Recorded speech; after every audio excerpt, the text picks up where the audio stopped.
Hello? Hello? Can everyone hear me? Yes. Ladies and gentlemen, our conference would start shortly. We're still waiting on a few distinguished guests from the UK and Taiwan. So feel free to still get some refreshments while you still can, or still stay seated while you can. All right? Thank you.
Apologies for delay. Let us start today's conference.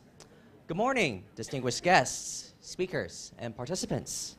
Welcome to day one of the 2025 International Pharmacy Conference, Next Generation of Pharmacy and Healthcare and Pharmaceutical Science. My name is Henry Lee from the College of Pharmacy, Taipei Medical University, and I'm honored to serve as your MC for today. But before we begin, a few housekeeping reminders. Please keep your mobile phones on silent mode to avoid interruptions. And in case of emergency, please follow the signs to the nearest exits. And refreshments will be served during the scheduled breaks. To officially begin our conference, we are deeply honored to welcome three distinguished leaders to deliver the opening remarks. First, I would like to invite Professor Max Wu, the President of Taipei Medical University. Let's give him a round of applause.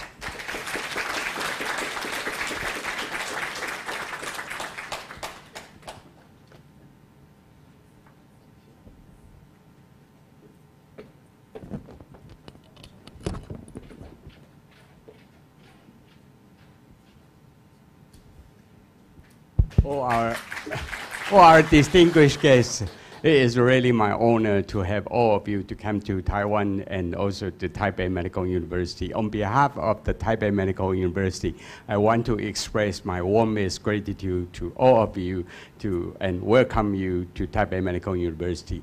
I think everyone knows that the world is changing so rapidly also, and everything is changing just in minutes, and including many, many things, especially in the healthcare industry or our discipline. And so everything is changed, so we have to match that. And one of the most important part is the pharmaceutical era and the pharmaceutical department. So I think this 2 days conference is very important because they are talking about the future and next generation of a pharmacy. And in this 2 days course is very exciting, and we got the 4 category. One of them is the education change.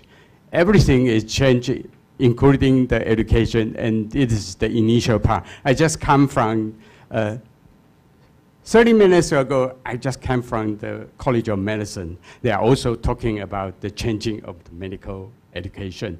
But it's more important because the spectrum is higher and bigger in the pharmacy department. And so the first category is the education, pharmacy education. And then we will go to the pharmacogenetics, because that was so important. That was the basis of all of the precision medicine. And that was very important. And now in Taipei Medical University, we try to do the whole sector, whole disciplines, the genetic survey, and we will put genetic data in all of our medical data and environmental data. And then we will go to tomorrow morning that we will have a drug discovery, because after the implementation of everything of the artificial intelligence, the drug discovery became changed so rapidly, and that changed the whole picture of the drug discovery. Then we go to the very important part is the pharmacovigilance, because after all this change, everything should be re-evaluated and recreated. And just thinking about this kind of the agenda, it's very exciting, and I think that this 2 days conference and the meeting will be very successful. And lastly, I want to take this chance to thanks very much for our Dr. Alan Zhao. He is our trustee of board of Taipei Medical University. We are very honored of that. And he is also the alumni of this university. His vision, engagement, and generous support to make this conference possible. Everybody will give a big applause for Dr. Zhang. And again, I will thank everybody, and I hope everyone will enjoy this 2 days course. Thank you very much.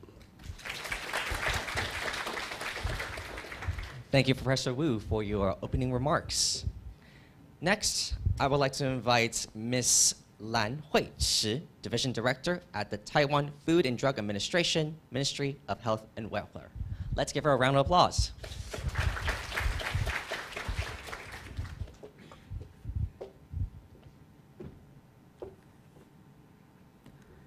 President Wu, Ding Zhang, distinguished speakers and guests, ladies and gentlemen, good morning. It is a great honor to represent the Taiwan Food and Drug Administration at the 2025 International Pharmacy Conference. The next generation of pharmacy in healthcare and pharmaceutical science. I would like to express my sincere appreciation to the organizers for convening such an impressive assembly of global experts, scholars, and healthcare professionals. The theme of this year's conference is both timely and visionary. As healthcare system worldwide evolve with increasing complexity and innovation, pharmacy is experiencing a remarkable transformation driven by technology, data, and personalized care. In recent years, we've seen pharmacy education adapt to meet emerging needs, with greater emphasis on interdisciplinary skills and digital literacy. Clinical pharmacists are playing increasingly vital role in areas such as pharmacogenomics and personalized medicine. Meanwhile, advances in artificial intelligence are accelerating drug discovery. And precision medicine, supported by data and real-world evidence, is improving the safety and effectiveness of treatments. These developments are exciting, but they also require close collaboration across sectors and borders. Regulators, educators, researchers, and practitioners all have a shared responsibility to ensure that innovation remains safe, ethical, and equitable. In Taiwan, we remain firmly committed to building resilient, forward-looking healthcare ecosystem. Through collaborative research, smart regulation, and workforce development, we aim to contribute meaningfully to global health progress and pharmaceutical innovation. I'm especially encouraged by the spirit of international collaboration that defines this conference. With distinguished speakers from the United States, Japan, and the United Kingdom, and many esteemed institutions. This forum represents not just an exchange of knowledge, but a shared commitment to advancing the future of pharmacy. I would like to express our full support for the goals of this conference. I wish you all fruitful discussions, meaningful connections, and a successful and inspiring event. Thank you. Thank you, Ms. Chi, for those opening remarks. Finally, let us invite Dr. Chun Xiugao, the President of the Pharmaceutical Society of Taiwan. Let's give her a round of applause.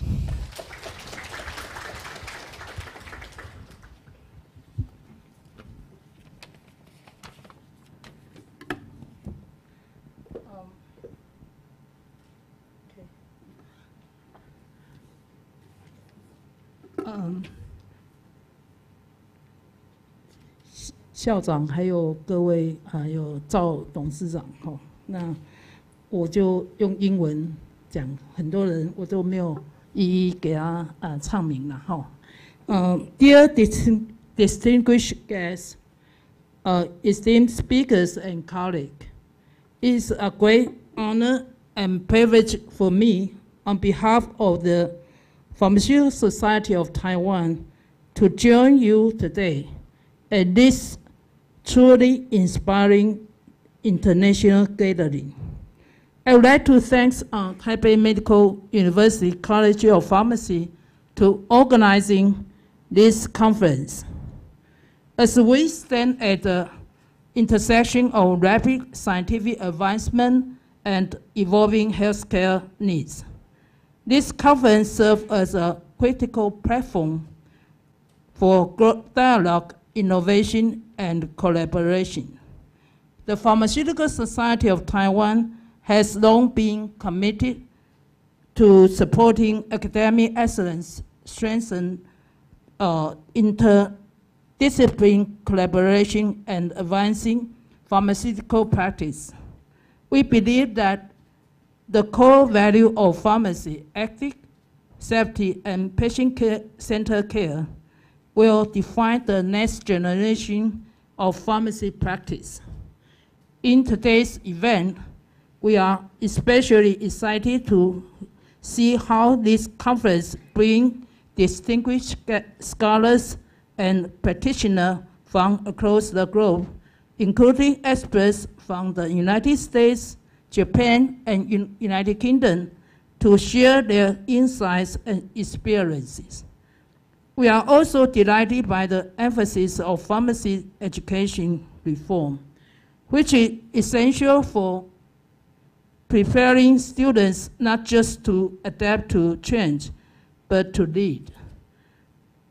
The future of healthcare depends on pharmacists who are not only medication experts, but also collaborators with other healthcare professionals. I would like to once again thank Taipei Medical University for creating this rich platform for academic exchange and global engagement. I look forward to learning from the outstanding speakers and to strengthen the relationship between Taiwan pharmacy community and our international partners. I hope we all will gain a lot from this conference, and all the best to you. Thank you. Thank you, Gao. Thank you, Dr. Gao, for your opening remarks, and thank you to all three distinguished leaders for your opening remarks. Now we'll be having our group photo. We'll have a designated photographer to take a photo of all of us. So big smiles all around. Bring out your best smiles.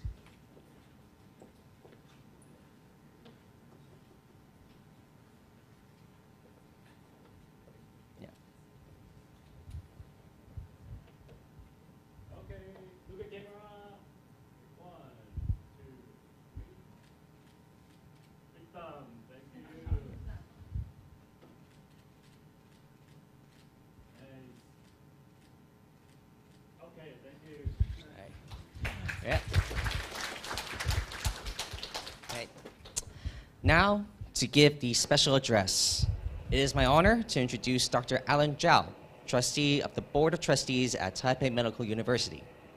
Dr. Zhao has been a visionary leader in academia and industry, guiding innovation and shaping the future of pharmacy practice.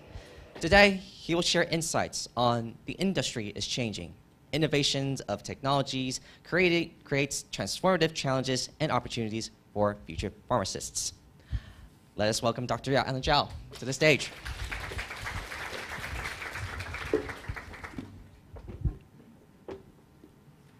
Good morning. And I'm a shorter guy, so hopefully you can see me. If not, I'll show up later. Okay. I'd like to welcome all the guests and attending today's conference.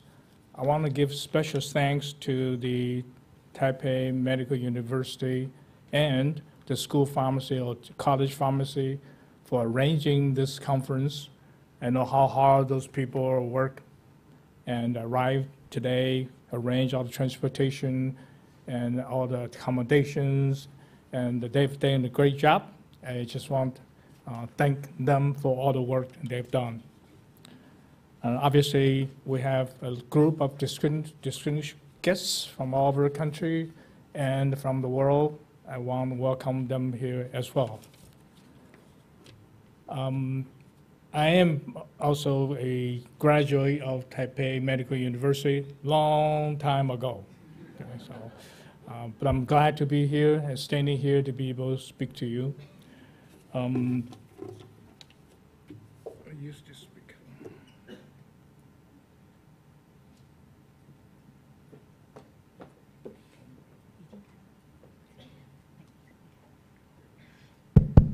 Can you hear me okay back there? I've been in industry for a long, long time, as you can tell, and I started with a lot of work on chemistry, then work into biologics.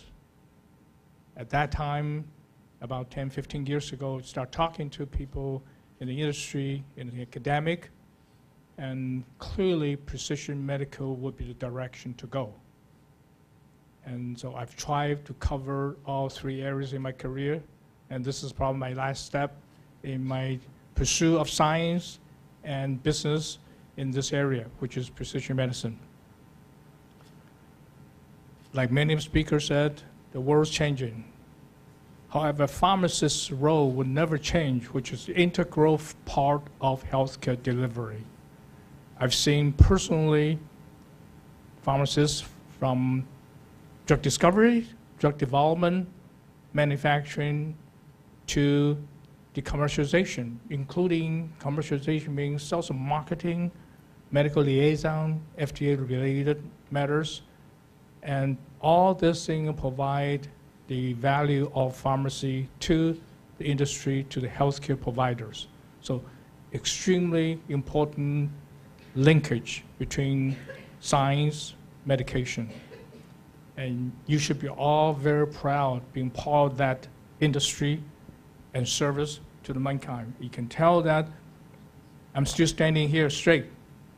I have to thank for the medical healthcare in the environment we're in.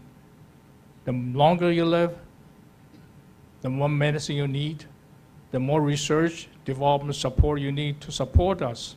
So young people, we got a lot of duty to do. This old guy still standing there, so we can service them, okay? But many people, thank you for your help. Now, today, the pharmacist's role, not just in dispensing pharmacy, serve the community, even though that's a very, very robust business and service sector. And not just in the clinical pharmacy in the hospital, working with physicians, nurses, and other pharmacists and patients closely to provide them the services they need and the support they need. So kind of work together.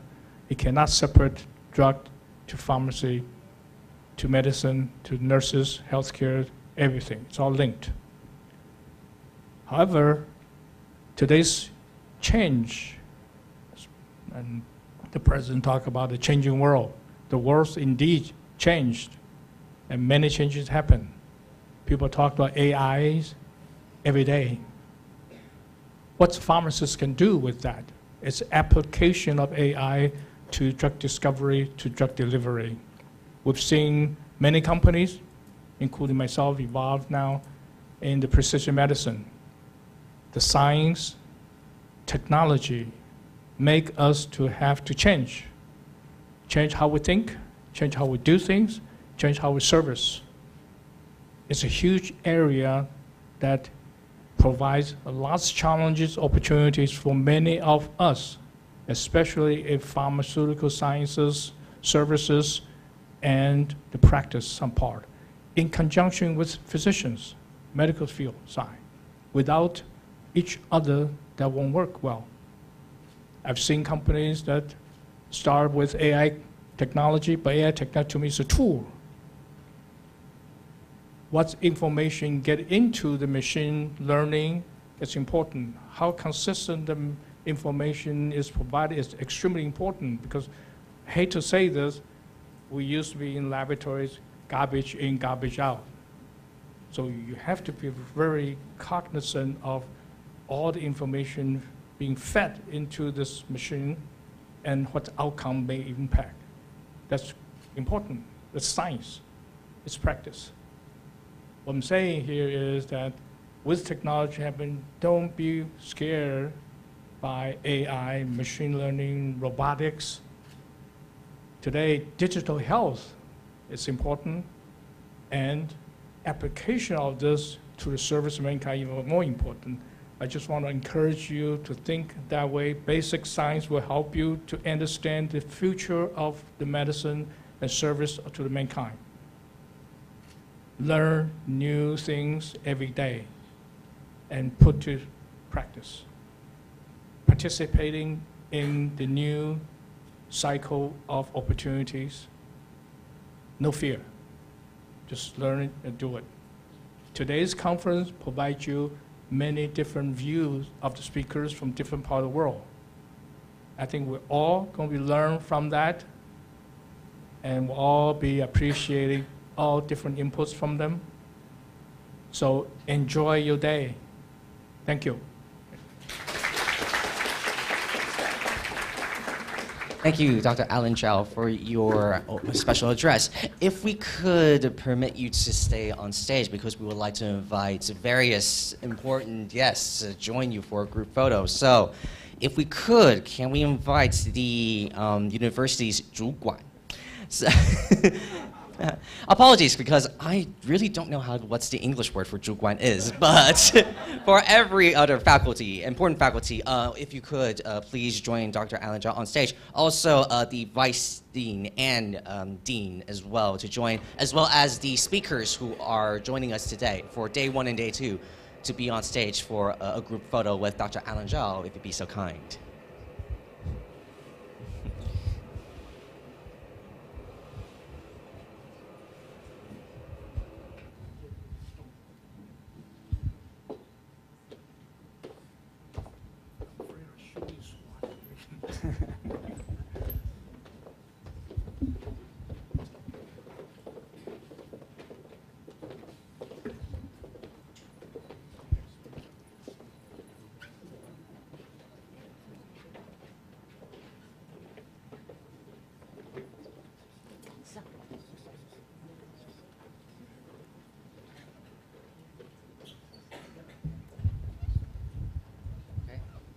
Make sure to have space for every person.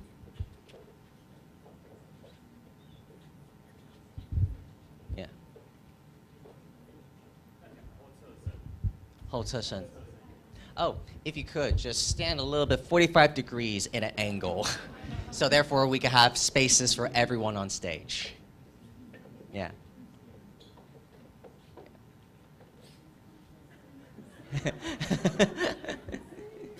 Yeah. Make sure to have it. We could see everyone. Is that good?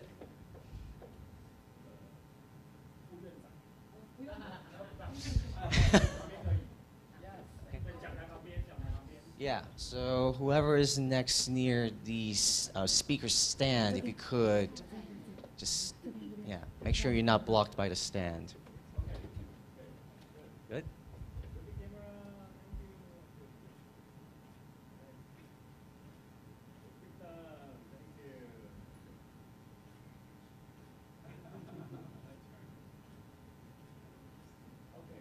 Okay. Thank you very much. All right. And now we will move to our first moderator of the day, who would also be Dr. Alan Zhao. So, who will introduce our first speaker of today's conference. Let's give him a warm welcome.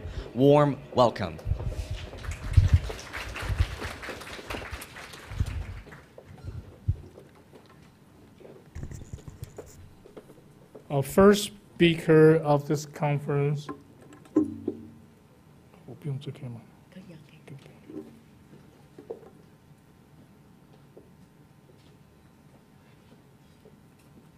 Hello.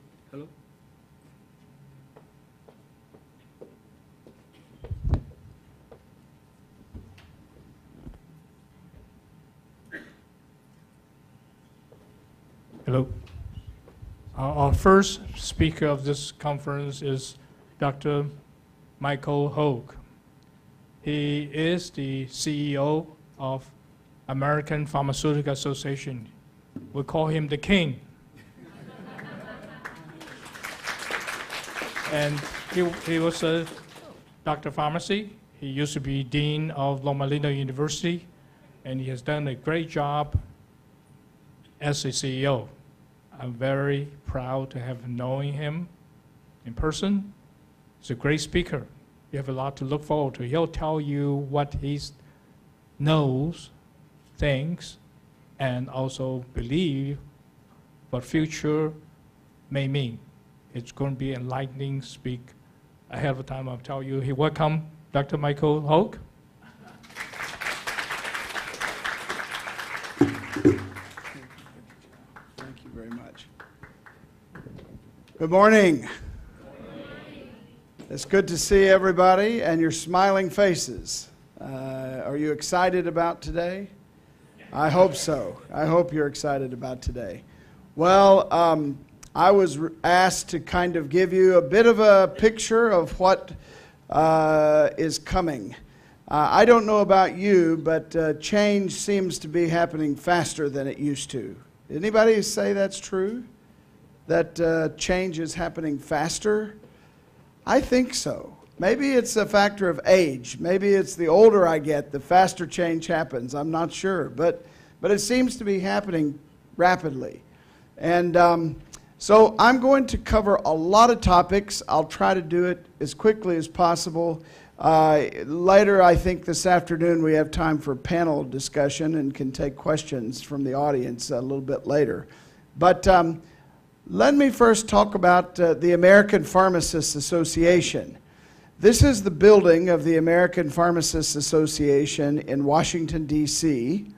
It is directly across the street from the Lincoln Memorial. How many people have been to Washington? Anybody? A few people? Yeah? Okay.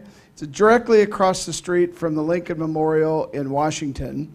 This building is the only private, non-governmental building in Washington on the National Mall. So it's a very unique place in America's history. In fact, the American Pharmacists Association is the 5th oldest association or professional society of any kind in the United States. So pharmacists hold an important part of the history. I use this slide to tell all of you that you are welcome as my guest to visit this historic place in Washington. When you come with your family, let us know and we can arrange for a tour and many good things to see there. I also want to tell you that the history of pharmacy and the future of pharmacy have a strong connection to each other. And I would be remiss if I didn't tell you about the connection of the history of pharmacy and the future of pharmacy. Inside the rotunda building of this beautiful building are 2 statues. One statue says, "From making medicines." That's the history of our profession, making medicines.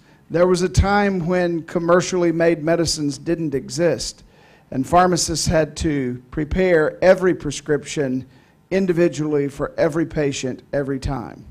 It was a very different era and a very different time. But as you heard Dr. Chow say, pharmacists still are making medicines, right? So we know many pharmacists that still make medicines and work through the industry to make those medicines and to make transformative therapeutics.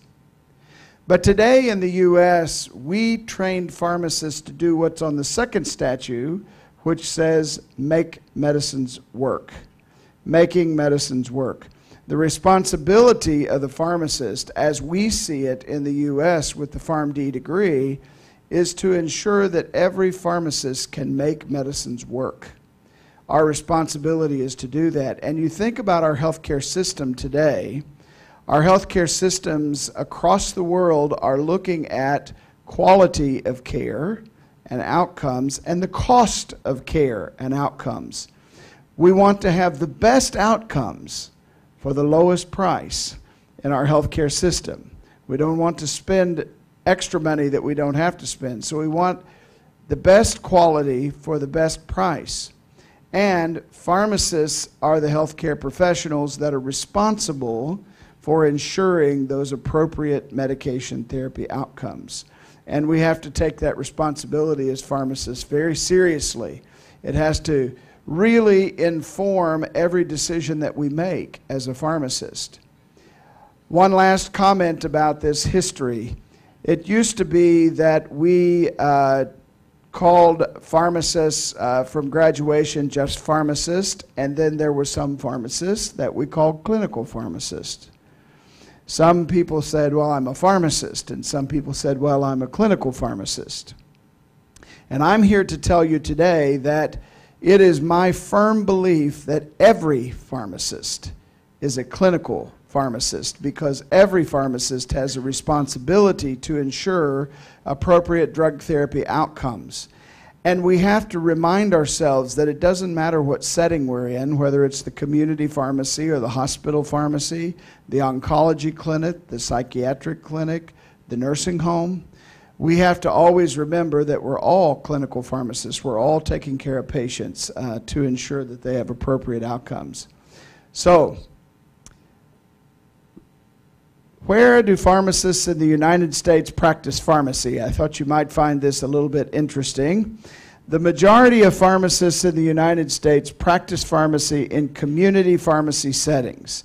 And in the U.S., community pharmacies are a wide range of types of pharmacies. There are pharmacies, about 18,000, that are independently owned by a pharmacist.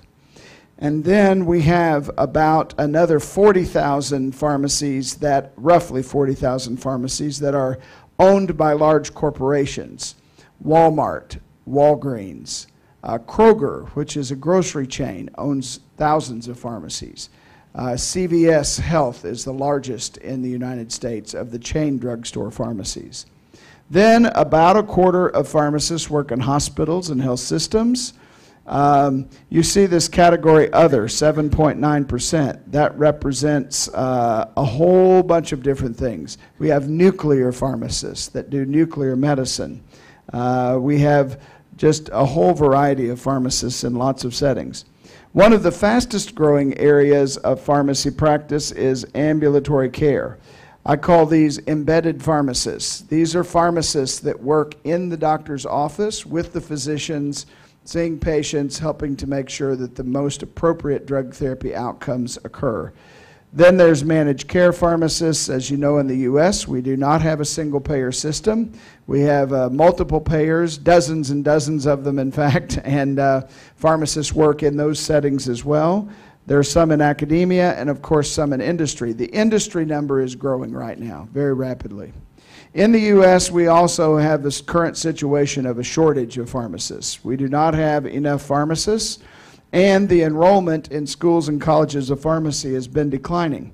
So if you look at this map, going back to 1982, the total enrollment in schools and colleges of pharmacy was about 19,000 students enrolled in pharmacy school.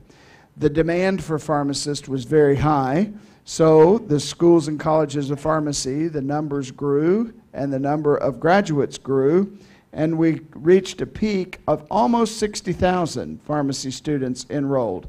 In the last few years, however, particularly as a result of the pandemic, the number of pharmacy graduates has been declining, now to about 42,000 pharmacy students enrolled in the degree program.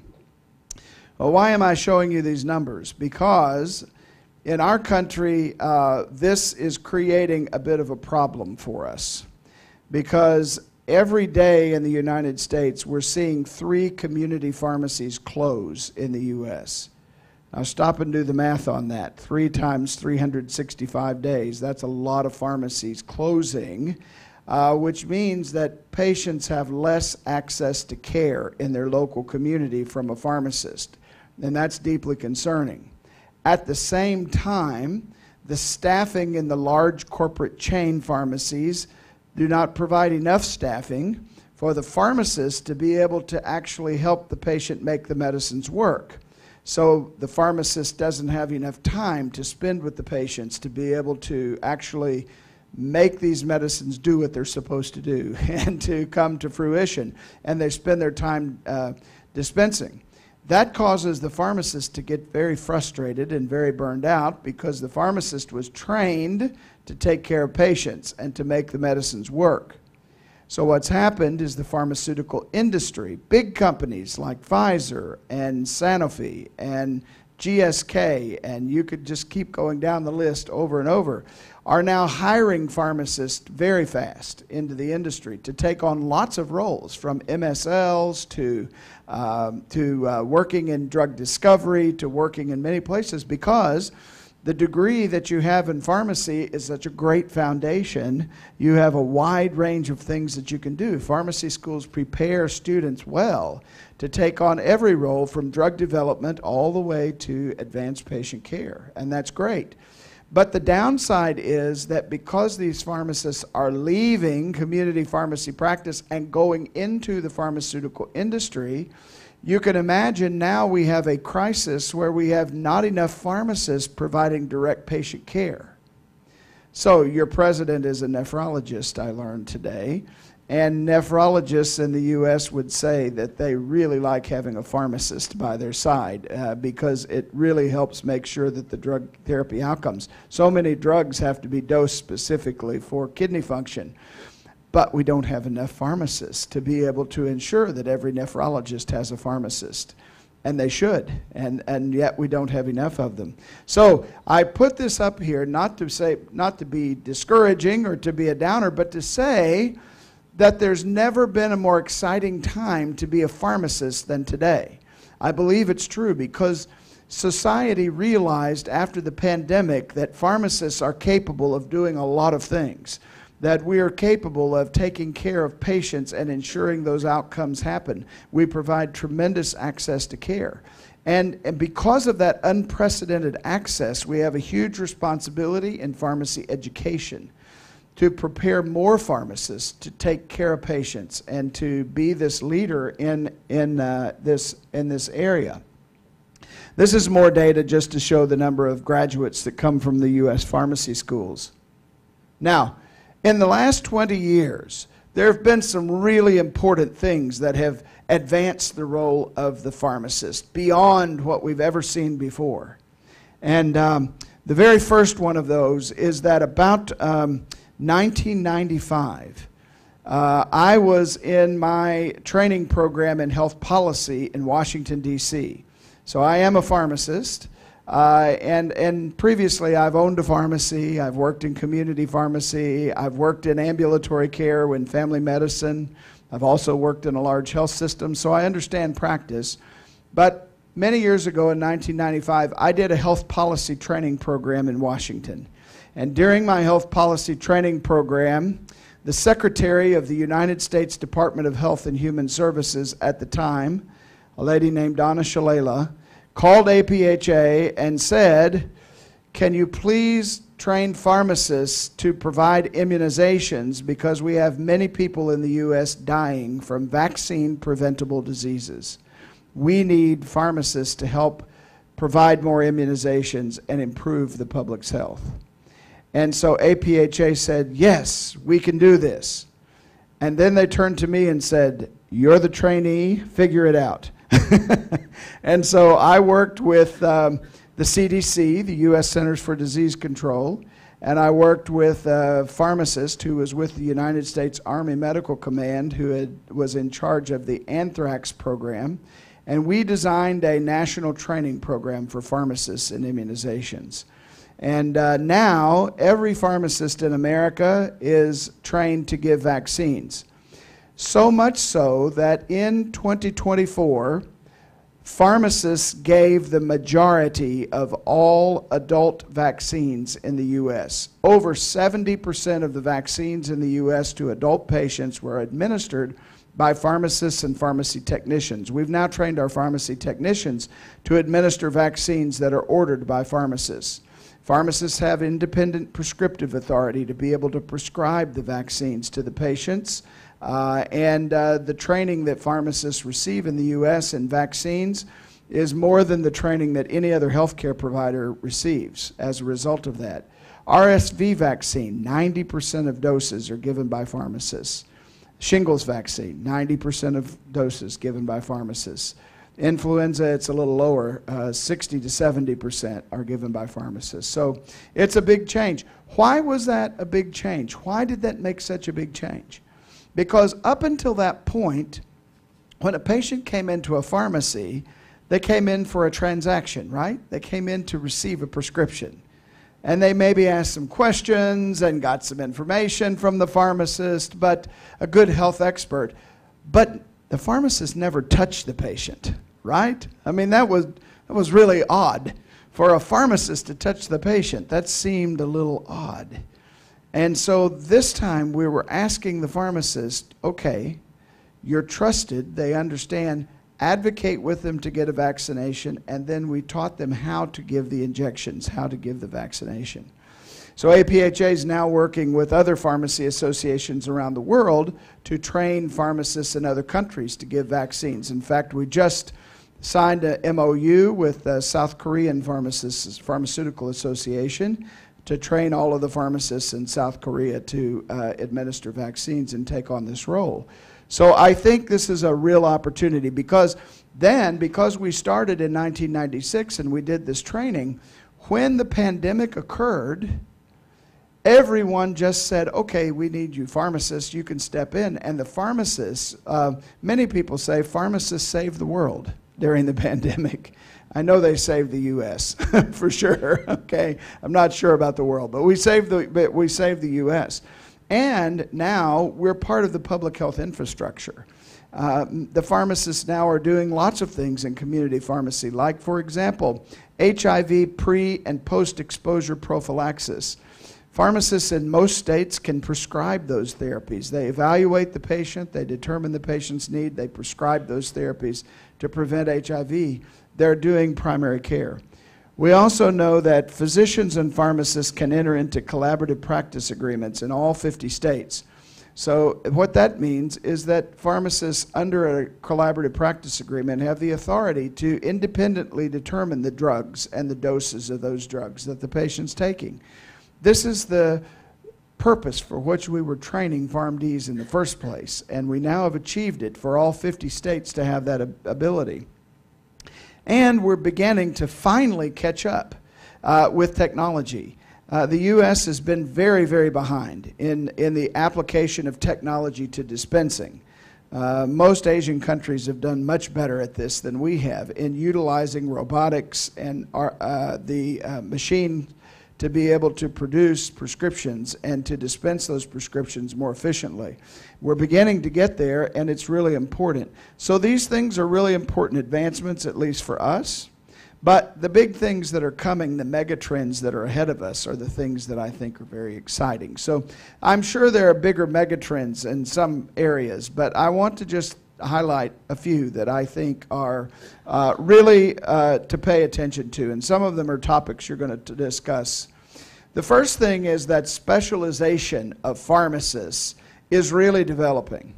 And if you want to understand where the profession of pharmacy is going, you look at the history of medicine and the profession of medicine and how physicians' practice has changed dramatically over the last 100 years.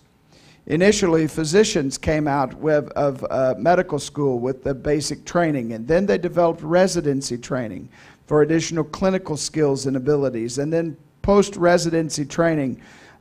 Doctors now, at least in the U.S., pretty much have to be board certified in some specialty because the advanced knowledge that's necessary to practice in any discipline is really extensive. So you have to have that advanced training that's happening. And now we've seen the same thing beginning to happen in pharmacy. We're seeing pharmacists beginning to take a residency training program after they finish their Doctor of Pharmacy degree. And then some of them are going on and doing additional, more in-depth residency training. We also see in schools and colleges of pharmacy a real change. The number of graduates from schools and colleges of pharmacy in the U.S. who have a second degree, in other words, they pursue the PharmD and another degree simultaneously, is now over 30%. Can you believe that? Over 30% of the graduates now have a dual degree. Master's in Business Administration is the number one. MBA is the number one because of the opportunities in business, and pharmacy is a business, and so we have to understand the business side of pharmacy. But the Master's in Public Health is also very popular in the U.S., so you get a PharmD and an MPH at the same time. We also see Masters in Healthcare Administration. There are lots of hospitals and health systems that partner with universities for a 2-year program where you get a Master's in Health Administration and you get 2 years of clinical hospital administration training at the same time. We also have masters in healthcare law. And now there are an estimated 400 pharmacists in the United States who also practice as lawyers. They also are attorneys. JD PharmD. Very valuable degree in the U.S. Very valuable degree because healthcare law is becoming a big thing, a very big thing. So very good opportunities. And then, of course, not surprising, we're beginning to see some PharmDs also get a PhD. So the MD PhD historically has been very common. To get an MD PhD is very common and do clinical research. But the PharmD PhD is not so common. It's not been very common. In the past, when the degree, entry-level degree in pharmacy was a BS degree, it was very common for a pharmacist to get a BS degree in pharmacy and then get a PhD. I think I know a couple of people who maybe did that, okay? But it's been uncommon since the PharmD degree. Now it's starting to change because pharmacists' knowledge and abilities in drug discovery are being identified and they're being recruited into PhD programs so that they can lead in clinical research. So increasingly we're seeing lots of schools and colleges of pharmacy do these things. The other thing that's a trend in the U.S. education system for pharmacy education is because the pharmaceutical industry wants more well-trained people with a background in pharmacy, many schools and colleges have now started a BS degree in pharmaceutical sciences. So the pharmacy school has 2 degrees, a PharmD, which is a clinical practice degree, and a BS in pharmaceutical sciences, which allows those individuals to make a decision. They have a choice. When they get to the end, they can pursue a PhD or a master's degree, or they could go directly to work in the industry for some laboratory-based work, or they could choose to go the clinical path and become a PharmD. So this is a big trend that's happening. I think now we're almost at 35 or 40 schools of pharmacy that offer this BS in pharmaceutical sciences as a new degree program. So these are changes that are happening. Now, in the U.S., if you're going to become a BS pharmacist, if you're going to become a board-certified pharmacist in the U.S., you do it with the Board of Pharmacy Specialties, BPS. Board of Pharmacy Specialties, now, believe it or not, what this shows, this is hard to believe. In the U.S., there are 340,000 pharmacists. 340,000 pharmacists. As of today, almost 62,000 of those pharmacists, 62,000, have some kind of a specialty certification. Now, all of these initials up here, if you go to bps.org, you can see these are the specialties in pharmacy that people are board certified in. From very broad categories like pharmacotherapy, and ambulatory care to very highly specialized disciplines like oncology, pediatrics, geriatrics, emergency medicine pharmacist is one of the newest ones. We now have pharmacists that work in every emergency department practically in every hospital in America. These emergency medicine pharmacists have a really, really important role to play. Critical care pharmacists, infectious disease pharmacists, and it goes on and on and on. We have new specialties in pharmacy coming quickly. The newest one that's coming, believe it or not, veterinary pharmacy. Veterinary pharmacy will be the newest specialty coming. And then the other one that's coming that I think is very interesting is IT, health information technology. So there's going to be new board certification in health information. Now, there are also a lot of pharmacists from around the world who are becoming BPS certified. BPS currently is the only organization in the world that holds ISO certification, international accreditation for its certification programs. So it's recognized globally as meeting the needs, or meeting the certification needs. So BPS certification. And the Middle East has had a very large number of people become board certified in various specialties, and it's changing around the world, as you can see. And I heard last night at dinner that there are some pharmacists in Taiwan who are board certified in oncology for sure, and maybe other specialties that are coming along as well. So that's great. Okay, I don't know what that says. I'm not sure what that was supposed to say, but I think it's DNA. I think that's somebody's genetic code, maybe. I don't know. Something happened with that slide. But at any rate, pharmacogenomics and healthcare technology. That's what it says. Good. I knew that had to be a strand of DNA in the picture.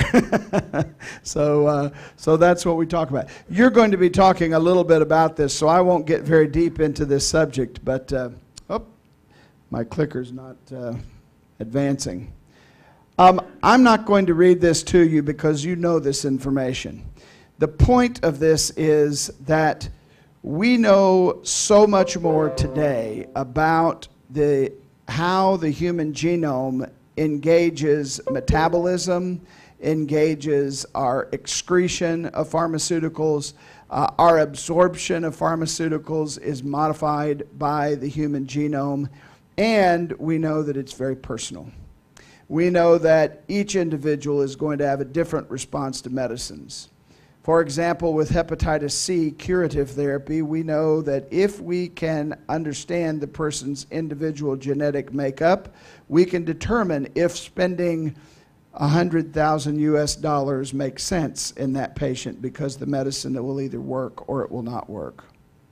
And so when we apply pharmacogenomics then to this theory of we want to lower healthcare costs and improve patient outcomes, expensive drug therapies need to be used in a precision way.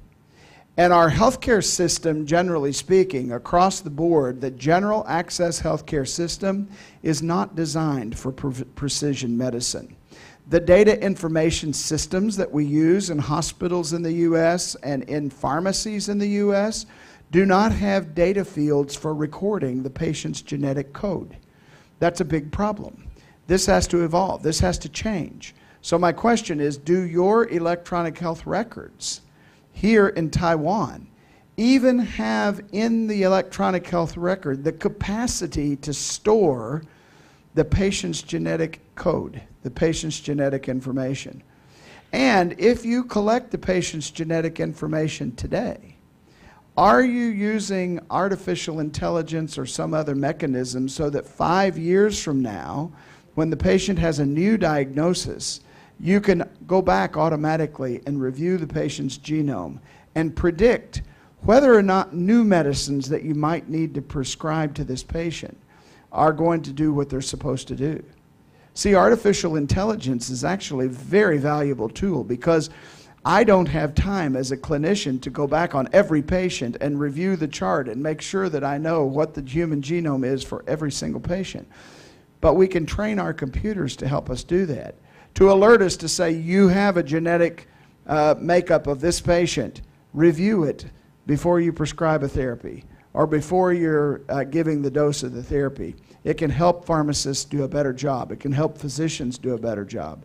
But we can also predict patients that may be more likely to have an adverse event. So we know HLA-B variants are linked to severe drug reactions like Stevens-Johnson syndrome. So you know if a patient has that and you have a drug that's likely to cause Stevens-Johnson's, you might not want to prescribe the drug in that patient. Our pharmacists might be able to predict that this is the wrong drug to use in the patient. So these are very, very important advancements. You can go to the next slide. This thing's not working, so I'll let you advance it. Okay.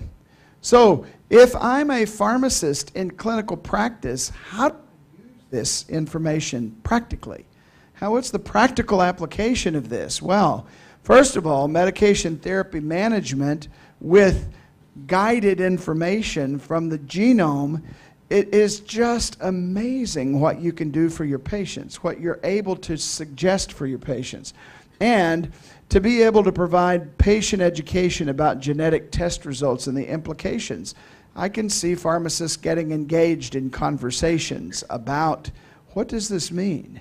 One of your speakers this afternoon is Dr. Elizabeth Chow, and she's a geneticist, and she's going to talk about this because patients will not understand what it means. What does this mean? Why? Okay, you have my genome, but what does it mean? And every member of the healthcare team needs to be able to understand, have an understanding of what these basic genetic things mean, and then be able to communicate it in a way that a patient can understand it, and not be afraid of it, but use it to empower them to have the best medication outcomes and therapies. It can also help us have much more collaborative practice in high-risk patients who have many, many drugs, maybe many things going on. Pharmacists are very uniquely positioned to be able to make these predictions. How does this change pharmacy education? In the U.S., we now ask the schools and colleges of pharmacy, are you deeply training pharmacy students to understand pharmacogenetics? Are you deeply, and are you teaching the students how to assimilate new information? Because we learn, every time a new drug comes to market, we learn something new about pharmacogenomics and genetics. And are we incorporating students with the right skill set to be able to critically evaluate the drug information that's coming out and to be able to make decisions based upon evidence?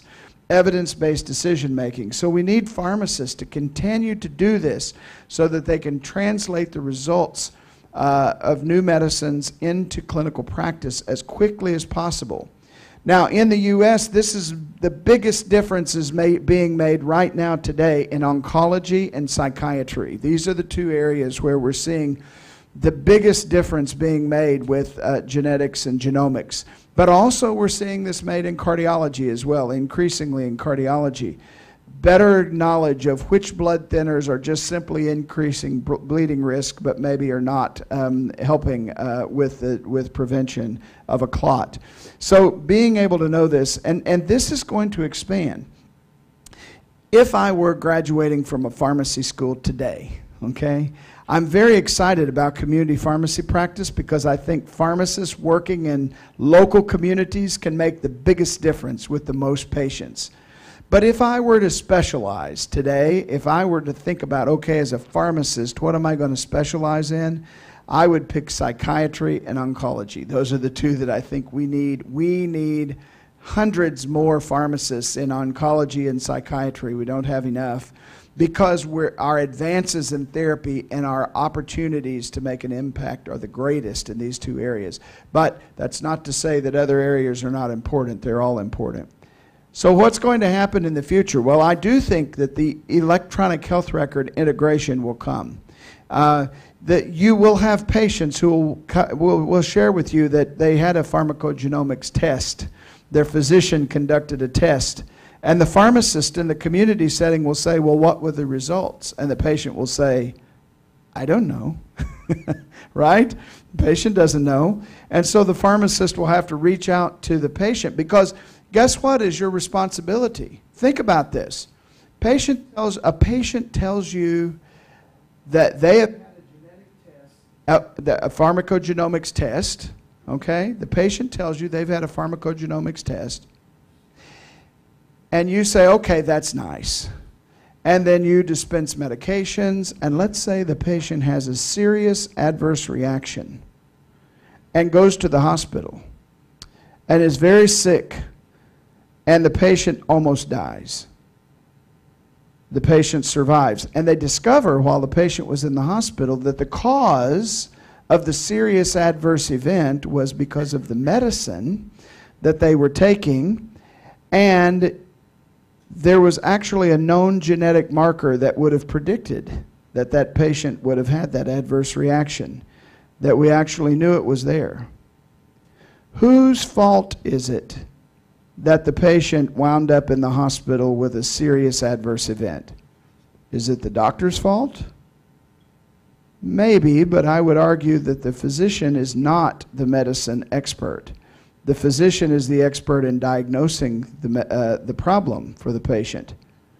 Whose responsibility is it to ensure that the patient does not have that medicine problem? It's the pharmacist. And you say, yes, but I didn't have access to the information.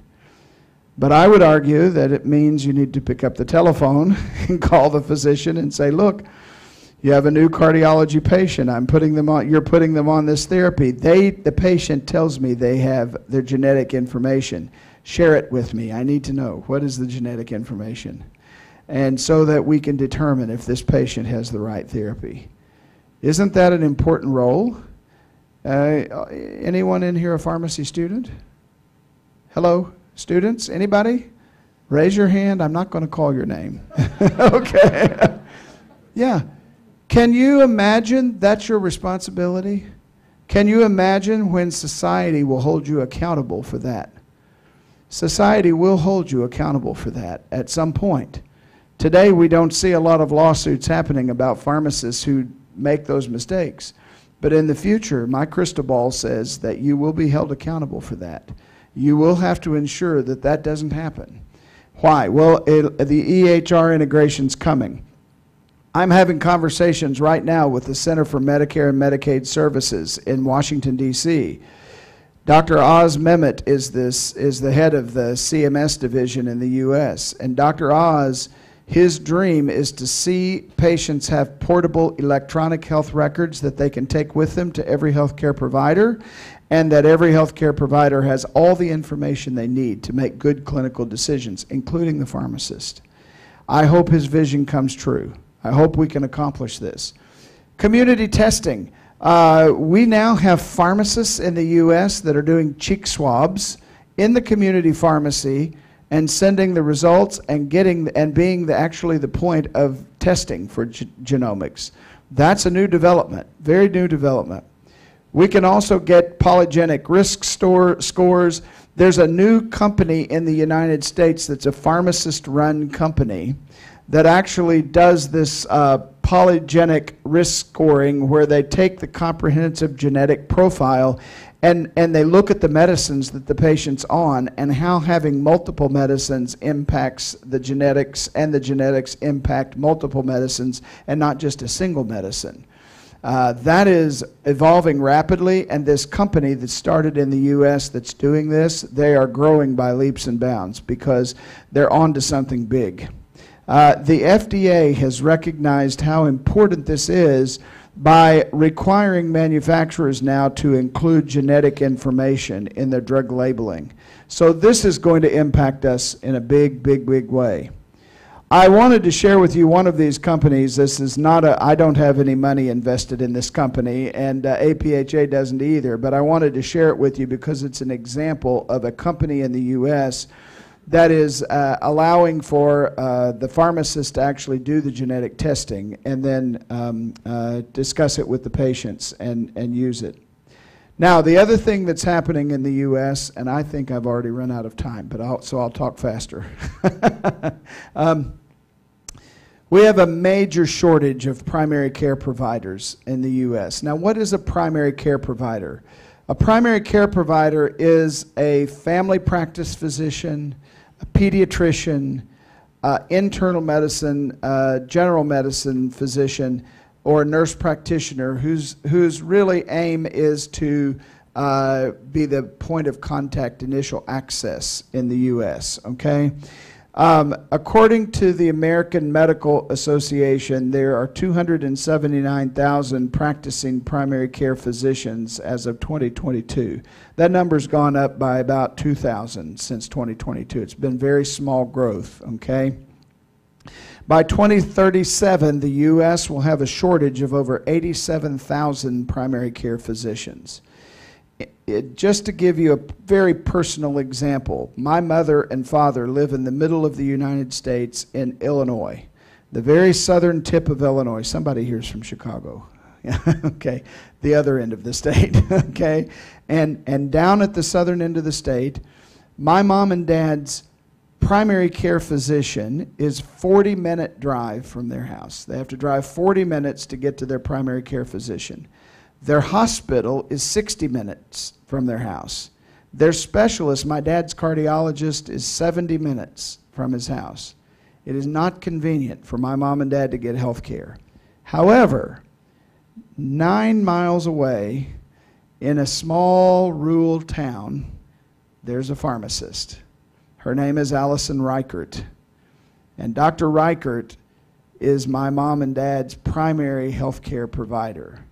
She takes my mom and dad's blood pressure. She monitors. My dad has congestive heart failure. He measures his weights. He discusses them with her. She helps advise him on whether he needs to take his Lasix an extra time because his weight's gone up or down because of this. It's an amazing thing that community pharmacists do for patients in their local community. But we need to address this problem because the primary care shortage is only going to get worse.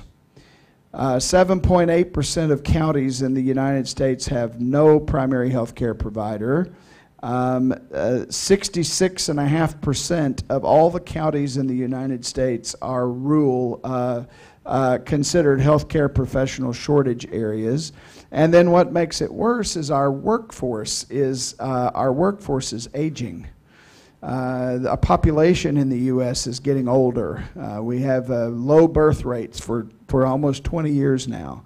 And the people who are practicing are getting burned out. And so people are retiring early.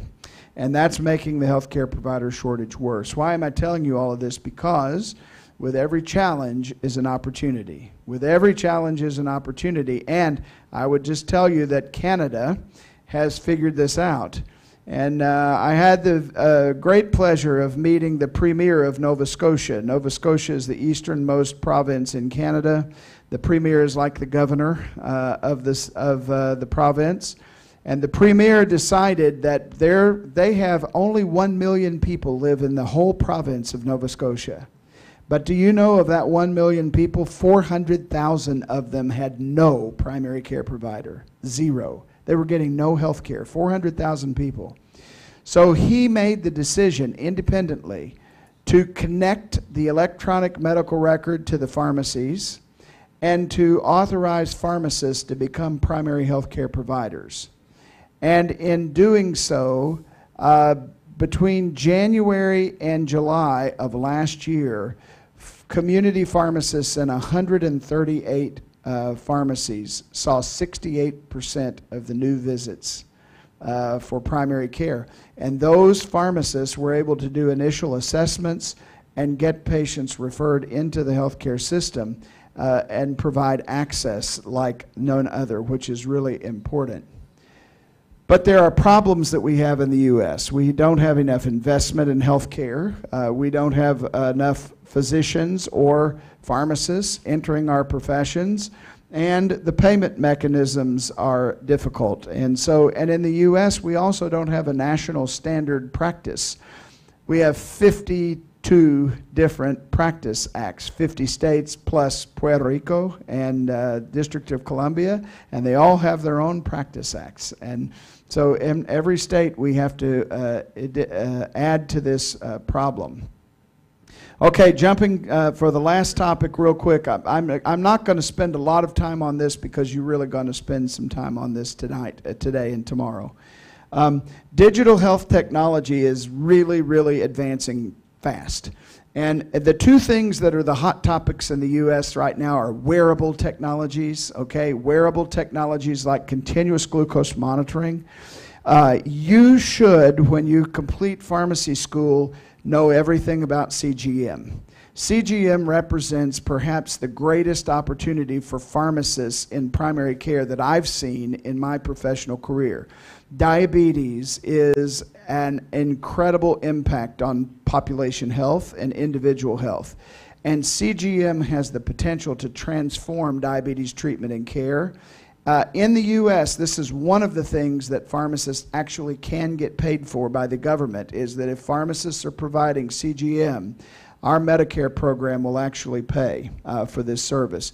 But digital therapeutics, also very exciting, and these remote monitoring platforms. We now have computer programs approved by the FDA for intervention for psychiatric disorders. And with an appropriately trained psychiatric pharmacist, you could teach a patient how to use the computer program to better control their depression or to better control their anxiety, which is an incredible advancement. So these opportunities that we have in digital health are just incredible. They really are. It's so exciting. I'm actually wearing a digital product, a wearable technology. This ring, it's not my wedding ring. This one is my wedding ring. This ring monitors my heart rate. It monitors my blood pressure. It monitors my sleep patterns. It tells me if I slept good or I slept bad. Sometimes I think I slept good. It says, no, you didn't. So, you know, everything is developing quickly. 60% of Americans use some sort of a wearable technology now. It's amazing. So the future is big. And then artificial intelligence. Well, I'm not going to get into this. In drug discovery, artificial intelligence is a game changer. It completely changes the time for a new therapy to come to market, and you're going to have great lectures on that in the next 2 days. I don't want to spend any time on it. I would also say pharmacists don't feel threatened by AI. AI is a tool, it's a resource, and it's positive. I got you, I know. And so, very important. So if you have any questions or I can be of any assistance to you, my email here is ceo@aphanet.org. You're welcome to send me an email.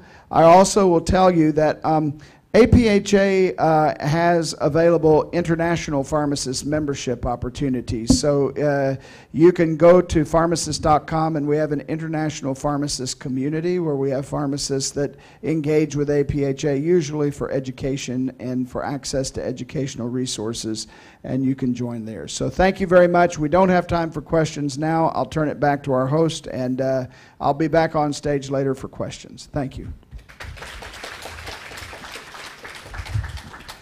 Thank you, Dr. Hogue, for your inspiring lecture.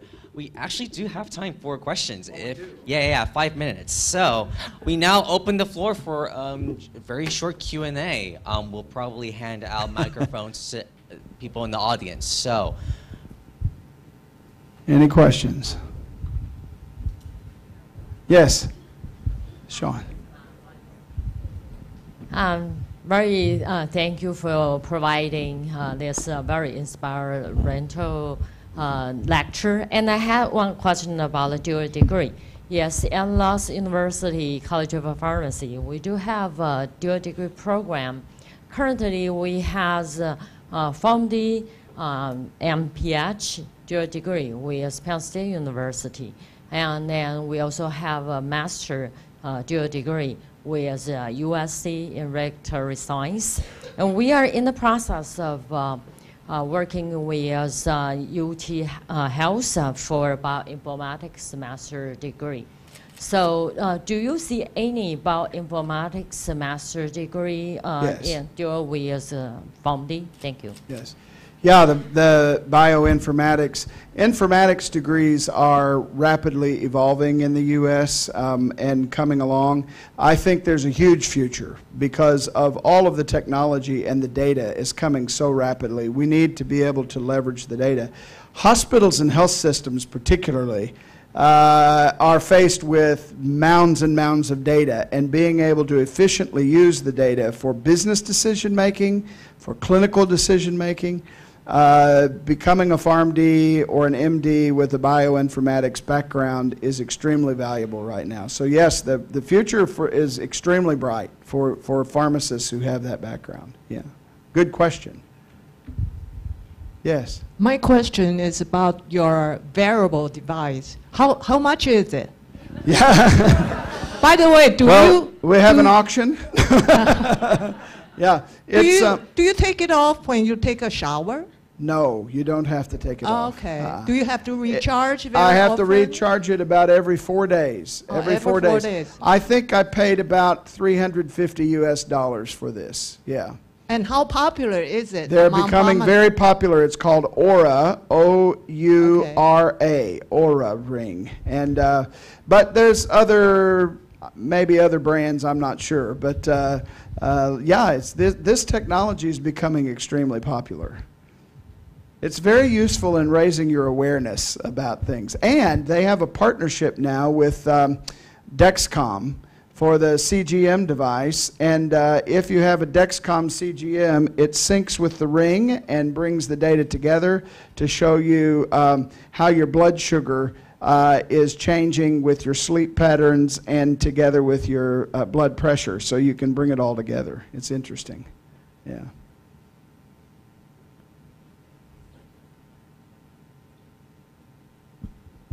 Dr. Hall, we know your expertise as a vaccine administration expert, a lot of immunizations done by pharmacists. So my question is about the current CDC involvement, which is kind of a little bit concerning for a lot of scientists and practitioners. So what do you say to the practicing pharmacists about the developments that are going on? It's deeply concerning, not just a little bit concerning.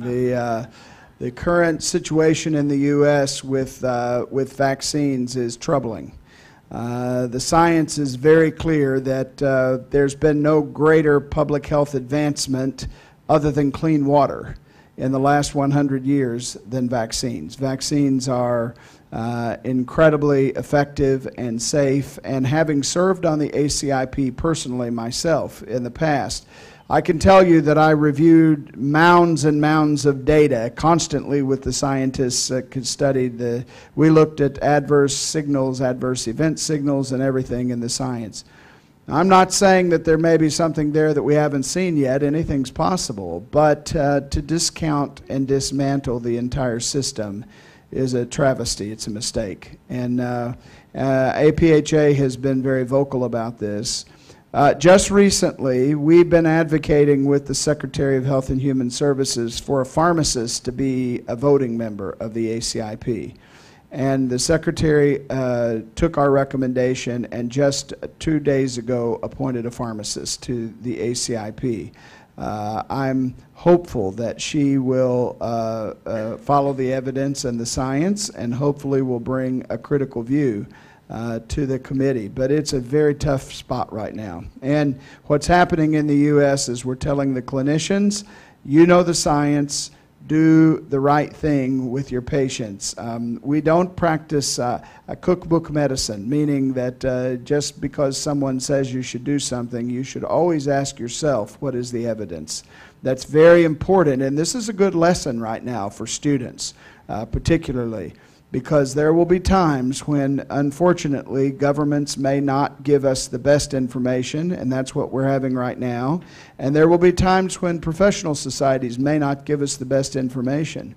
You need to think on your own. You need to be able to evaluate the information on your own and make recommendations to your patient based upon the science. And don't let the noise of politics get in the way of your ability to think and make good decisions. Yeah. Thank you. Thank you for your insights, and thank you for the audience for providing the questions. We have prepared gifts for your visits. So would the moderator, so Dr. Alan Shao, would you be the one to present the gifts to Dr. Hogue? Yes, so would you, on the stage, yes. And we have our photographer to take photos of this special occasion.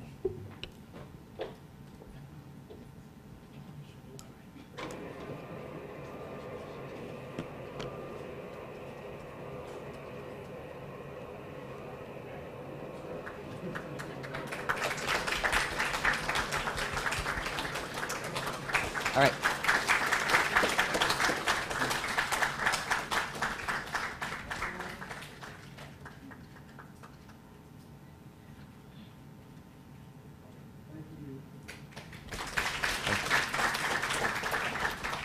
Thank you very much. Ladies and gentlemen, we will now take a short break. Refreshments are available outside. And please take this time to relax, network, and recharge. We will resume the next session promptly for 10 minutes, so about 10:43. Please return to your seats on time. Thank you.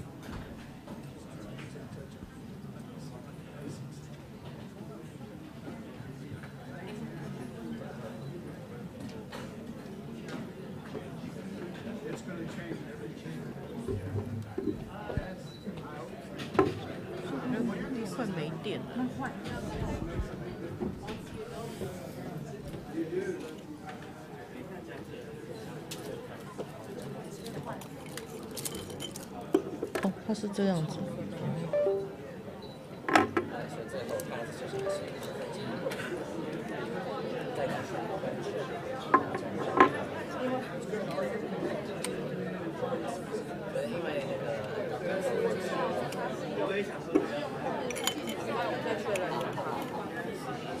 姐这颗是要那个的哦，对。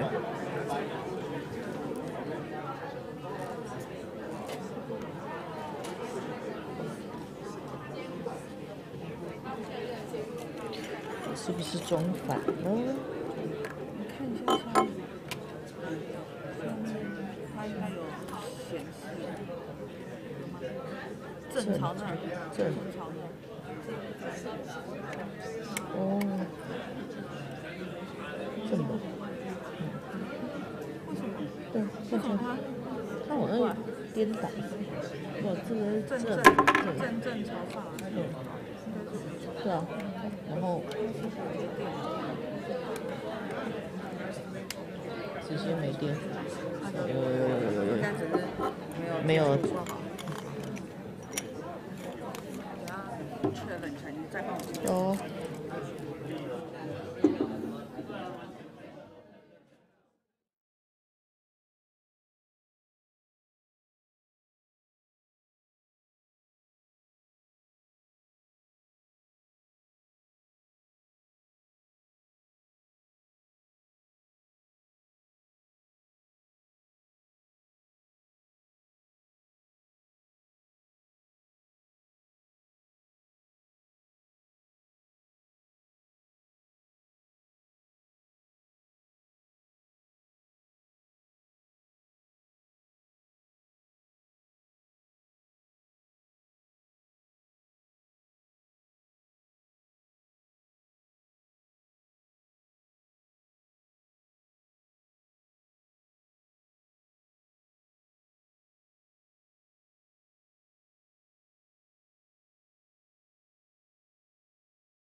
ladies and gentlemen, we are about to start the next portion of the conference. Okay. Please be seated so we can begin. Thank you. Okay. Okay.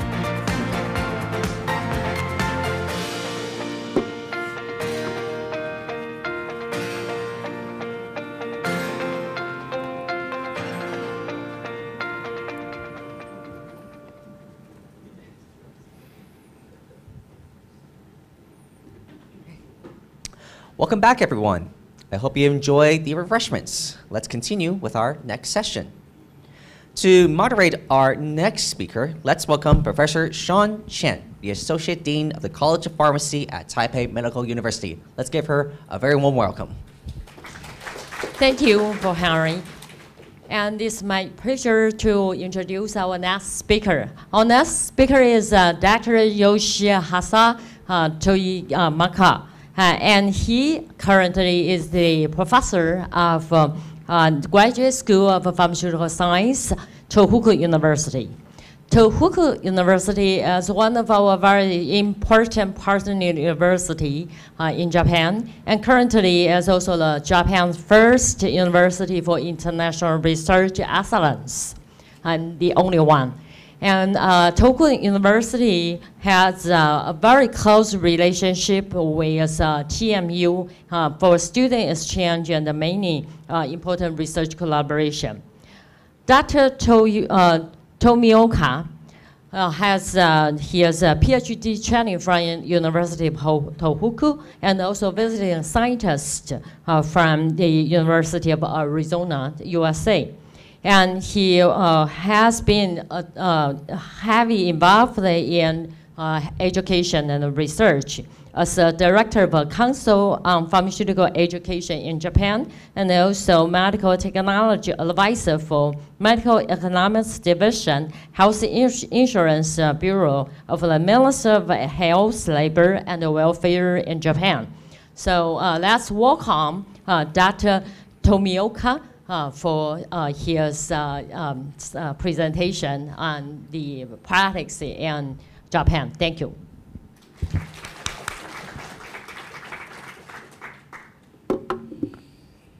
Thank you, Doctor. Good morning. Thank you very much. I'm Yoshihisa Tomioka from Tohoku University, Japan.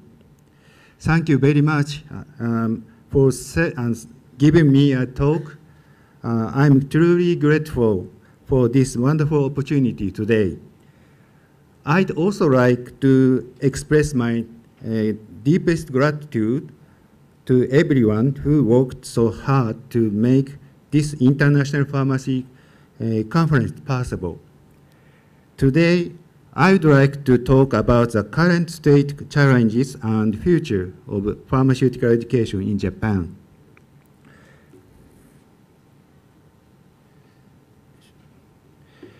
I'd like to share a few thoughts on education, particularly at the university level. I believe that effective education is all about finding a balance between nurturing research skills and developing clinical or practical abilities. It's not just about what students know when they graduate, but what kind of professionals they become 10 years down the line. We should be educating with a long-term vision of our students' growth and success. I also believe that a one-size-fits-all approach to education is outdated. We must move towards an educational model that caters to each student's unique personality and abilities. A standardized one-size-fits-all approach simply doesn't prepare students for the complexities of the modern world. First and foremost, university must first ensure they are fulfilling their primary duty. Graduating students who meet the standards set out in their diploma policy. This means we must consistently review and assess whether we are truly equipping our students with the skills and knowledge we promise. Ultimately, a university's reputation is not defined by its buildings or its rankings, but by the societal contributions and achievements of its alumni. The success of our former students is a true measure of our institution's values. First, my question to you all is, why does education sometimes seem unable to keep pace with rapid innovations? This is a question that feels both true and uncertain. Regardless of whether this impression is accurate or not, it's one we must respond to. In the field of pharmaceutical education, this challenge becomes especially clear. We are asked to prepare future professionals to environments we cannot fully foresee at a time when technology, medicine, and society itself are constantly evolving. Yet, the process of nurturing human talent takes time, and results rarely show up overnight. The purpose of education isn't just to acquire immediately useful skills for a job. In an era of rapid change, specific knowledge and techniques quickly become obsolete. What's truly important is to cultivate enduring skills and wisdom that can adapt to any change. This is why, as educators, we must place our trust in long-term impact rather than immediate outcome. My second question is, why must we place such a strong emphasis on enduring skills? For example, it's because the role of a pharmacist is currently undergoing significant transformation. In the past, the pharmacist's main role was to accurately dispense medication based on a doctor's prescription. While this is still extremely important, it is no longer enough. With a super-aging society, many patients are now receiving care from multiple medical institutions and taking numerous medications. As pharmacists, we are required to take on the highly specialized role of patient care, managing all these medications and preventing potential overlaps or side effects. In hospitals, we now actively participate as a part of medical team, collaborating with doctors and nurses on patient treatment plans. In communities, we are taking on a new role as a community health hub, providing health consultations and supporting self-medication for local residents. Pharmacists are evolving from simply being dispensers of medicine to becoming partners who support patient health as medication experts. And we are under a lot of pressure from society and other sources. So what exactly are these enduring skills? Enduring skills in pharmaceutical education are not just about acquiring knowledge and techniques in pharmacy, but are important abilities for continuously adapting to the ever-changing needs of the medical fields and society.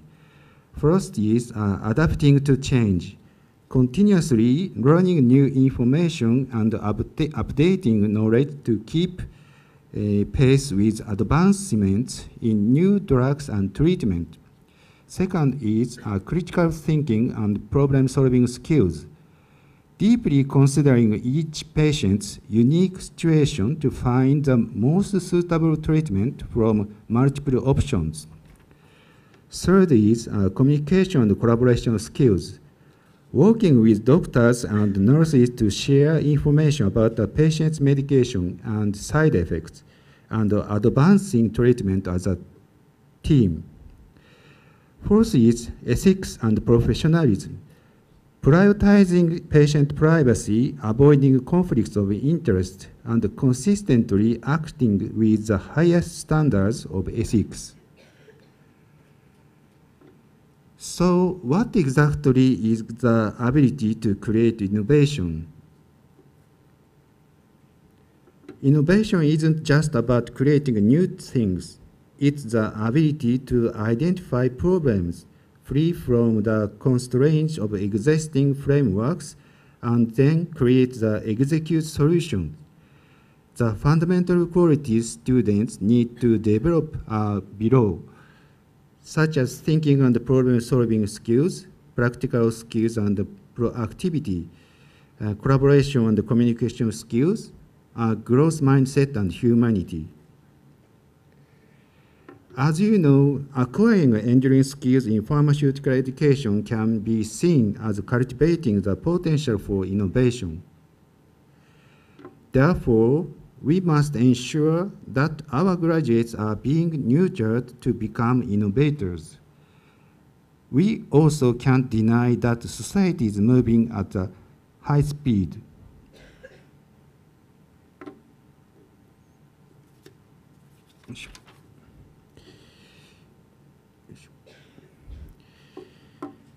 Here is a summary of this part.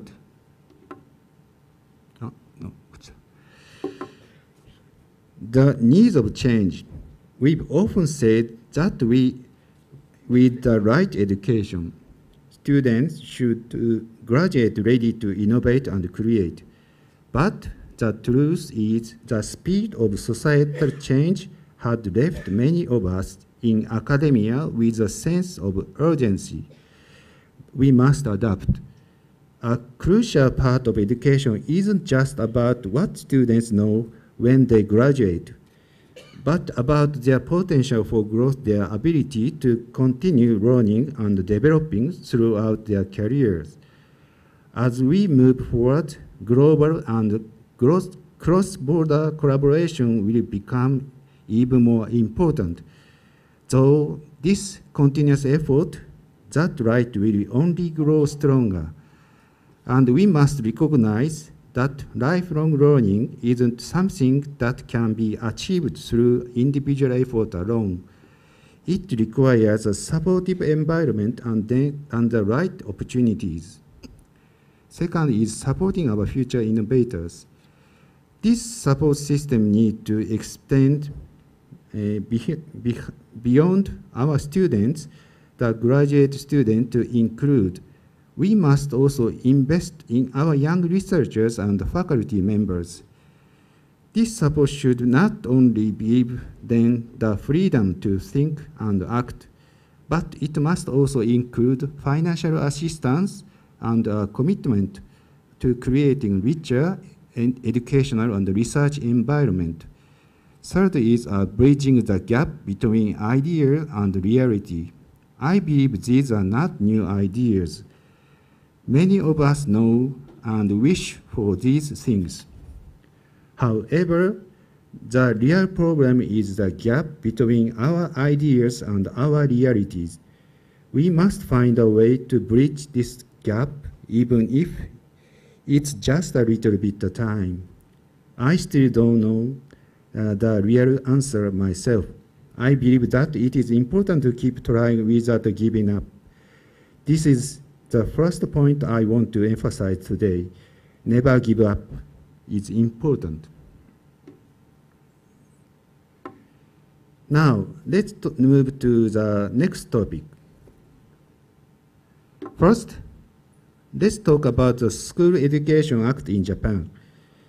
Article 83 of Japan's School Education Act defines the university as a center of learning, impairing a wide range of knowledge as well as deeply teaching and researching specialized field of learning with the aim of developing intellectual, moral, and practical abilities.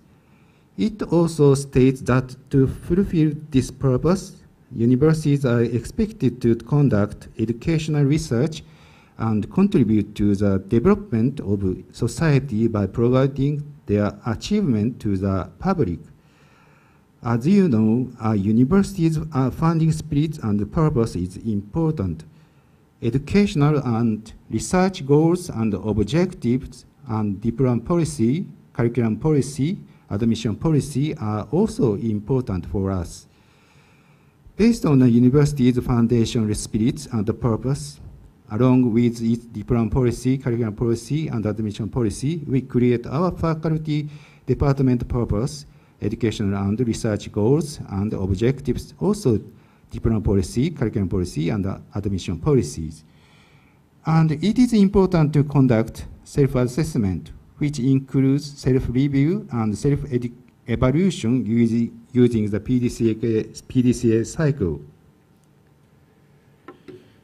Regarding the pharmaceutical education system in Japan, for undergraduate education, we have a 6-year pharmacy department and a 4-year pharmaceutical sciences department. And we also have a graduate school education system. Why 2 undergraduate courses? Before the introduction of the 6-year program, pharmaceutical education in Japan was primarily a single 4-year system. This single curriculum was designed to train 2 different types of professionals, pharmacists and drug discovery researchers and engineers. However, society found the educational goals to be insufficient, particularly in the training of pharmacists. To address this, the 6-year program was established specifically to train pharmacists, allowing students to acquire the deep specialized knowledge and ethical perspective required a healthcare professional. Meanwhile, the 4-year course was maintained for students aiming for career in research such as drug discovery. I apologize that much of the content on this slide in Japanese. This slide shows the changes in the number of schools and enrollment according to the Ministry of Education Japan. In 1949, there were 19 faculties with enrollment capacity of 1,565 students in Japan. From 1983 to 2002, there were 46 faculties with enrollment capacities ranging from 7,700 to 8,200 students. 28 new faculties were established in the 6 years from 2006 to 2008. In the 2024 academic year, there were 81 faculties with a total admission capacity of 13,129 students.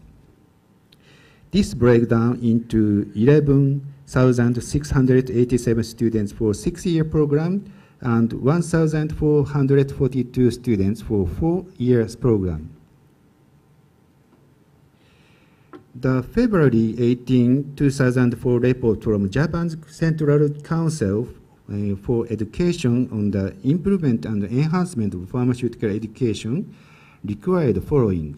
First, significant extension of clinical clerkship. The duration of clinical clerkship was to be extended significantly from 2 to 4 weeks to approximately 24 weeks. This change required the establishment of a robust system for accepting and guiding students during their training. Second, the implementation of Common Achievement Test. A Common Achievement Test was to be introduced to evaluate students' fundamental competencies, knowledge, skills, and attitude before they began their clinical clerkship. Third is third-party evaluation. To ensure high-quality education, especially given the enhancement of liberal arts and specialized education and the extension of academic term, to accommodate the increased length of clinical clerkship, third-party evaluation were required. And then the resolution on the bill for partial amendment of the School Education Act required the following from both the House of Representatives and the House of Chancellors Japan. Specifically, in order to enhance pharmacy education, which is the purpose of extending the term of study for pharmaceutical education, efforts shall be made to secure and understanding the cooperation of medical institutions, relevant administrative bodies, and others, and to improve guidance system at each university, and to secure educational and training system, training facilities. In particular, due consideration shall be given to securing instructors and facilities for the acceptance of students for long-term clinical clerkship. This lead to the establishment of the Certified Pharmacy Preceptor Recognition Program. As of August 1st, 2025, 23,115 pharmacists have been certified. In order to maintain and improve the quality of education, that fosters the knowledge, skills, and medical ethics required for pharmacists' advanced professional functions, and to support their fundamental and practical education, due consideration should be given to measures such as the establishment of a third-party evaluation system. This leads to the establishment of the Japan Accreditation Board for Pharmaceutical Education. Then, pharmacy schools in Japan are now required to undergo external accreditation every 7 years for their 6-year pharmacy educational program. Additionally, to improve students' fundamental competencies required for clinical clerkship and to facilitate their acceptance at educational and training facilities, further consideration should be given to measures such as the introduction of a common achievement test. This resulted in establishment of the Pharmaceutical Common Achievement Test Organization. In addition, organizations have been established to support the lifelong professional development of Japanese pharmacists. These organizations existed even before the 6-year education system was established. As you can see here, various professional development programs are available to practicing pharmacists. While there are many academic societies in Japan, these are some of the most representative and important organizations. The Pharmaceutical Society of Japan plays a leading role in developing the first model core curriculum of 2002 version. These organizations, which I have introduced, work together to support Japanese pharmaceutical education. As mentioned earlier, Japan's 6-year pharmaceutical education system has been in place since 2006. First is establish 3 policies and implement. Each university was required to establish 3 policies, that is, diploma policy, curriculum policy, and admission policy, and to implement educational programs based on them. This is an aspect that is also considered important in third-party evaluations. Second is enrichment and emphasis of 6-year pharmaceutical education. These emphases include here, in particular, clinical clerkship were made compulsory subject. We are 24 credits, and clinical clerkships at the pharmacists at hospital were each set at 11 weeks.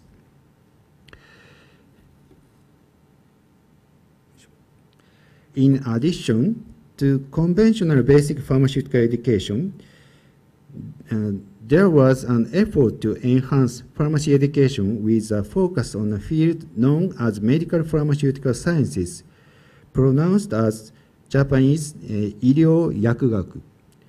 Actually, this 医療薬学 is a difficult term for translation to English.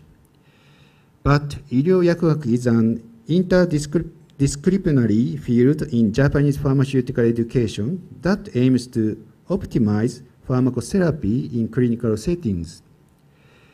医療薬学 functions as a bridging discipline integrating content from pharmaceutical sciences, clinical pharmacology, and clinical pharmacy. And common achievement tests were introduced before I told.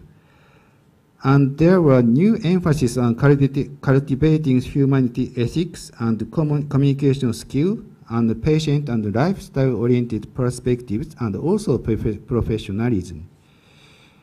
Undergraduate research and graduation thesis have been made mandatory. In Japan, pharmacy students are required to engage in some form of graduation research for at least 1 year. Model core curriculum system was introduced. What is a model core curriculum for pharmacy education? The model core curriculum for pharmaceutical education in Japan is guideline that aim to standardize and improve the quality of pharmacy education. It systematically outlines the essential knowledge, skills, and attitude that pharmacy students should acquire before they graduate. This slide shows the revision history of the model core curriculum in Japan for pharmaceutical education. This slide shows the cover of a newest model core curriculum. We have an English translated version of the newest model core curriculum.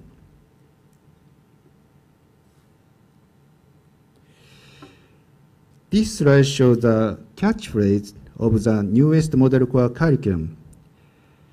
From this revised version, the catchphrase is common across the model core curriculum of medicine, dentistry, and pharmacy.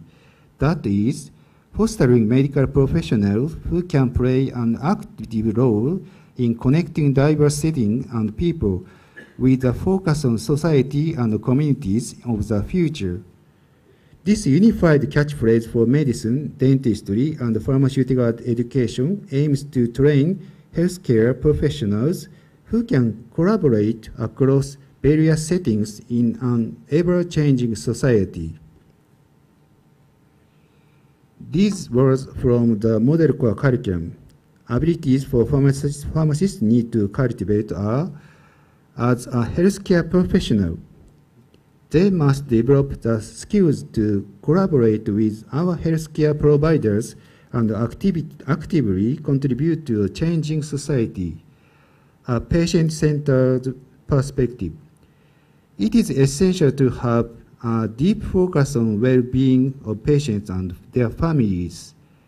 The use of modern information.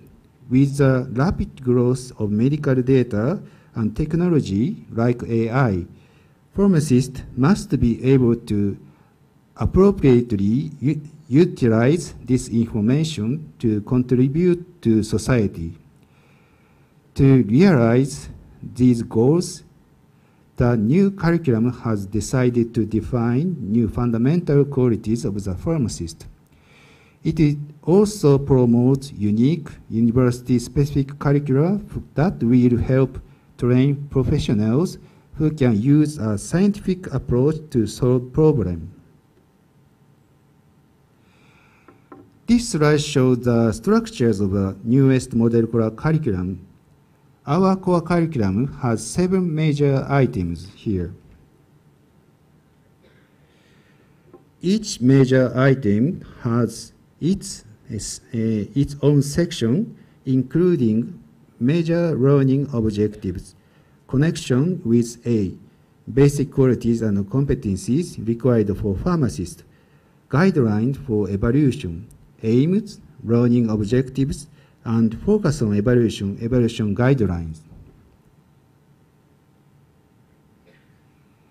Recent revision to the model core curriculum for pharmacy education have made the importance of research much clearer and more specific. From passive knowledge to proactive problem solving. Education now emphasizes developing an independent ability to identify and scientifically approach problems. This shift reflects the needs for pharmacists to be proactive problem solvers, not just executors of instruction in our complex healthcare environment. A standalone subject, pharmaceutical research. Research is now standalone major category. This change signifies that research is recognized as an indispensable skill for all pharmacists, requiring a systematically education framework. Third is leverage technology for solutions. The curriculum now connects research with the ability to use information and scientific technology such as big data and AI. This ensures our students can leverage cutting-edge tools for all effective problem solving. This slide shows pages from the model core curriculum for research. Research section is composed of G1 and G2. Although it may be a bit repetitively, I would like to elaborate on the role of graduation research thesis in Japanese pharmacy programs. First point is graduation research is a mandatory course for fostering a research mindset. It is a graduation requirement at universities and laboratory assignment in compulsory.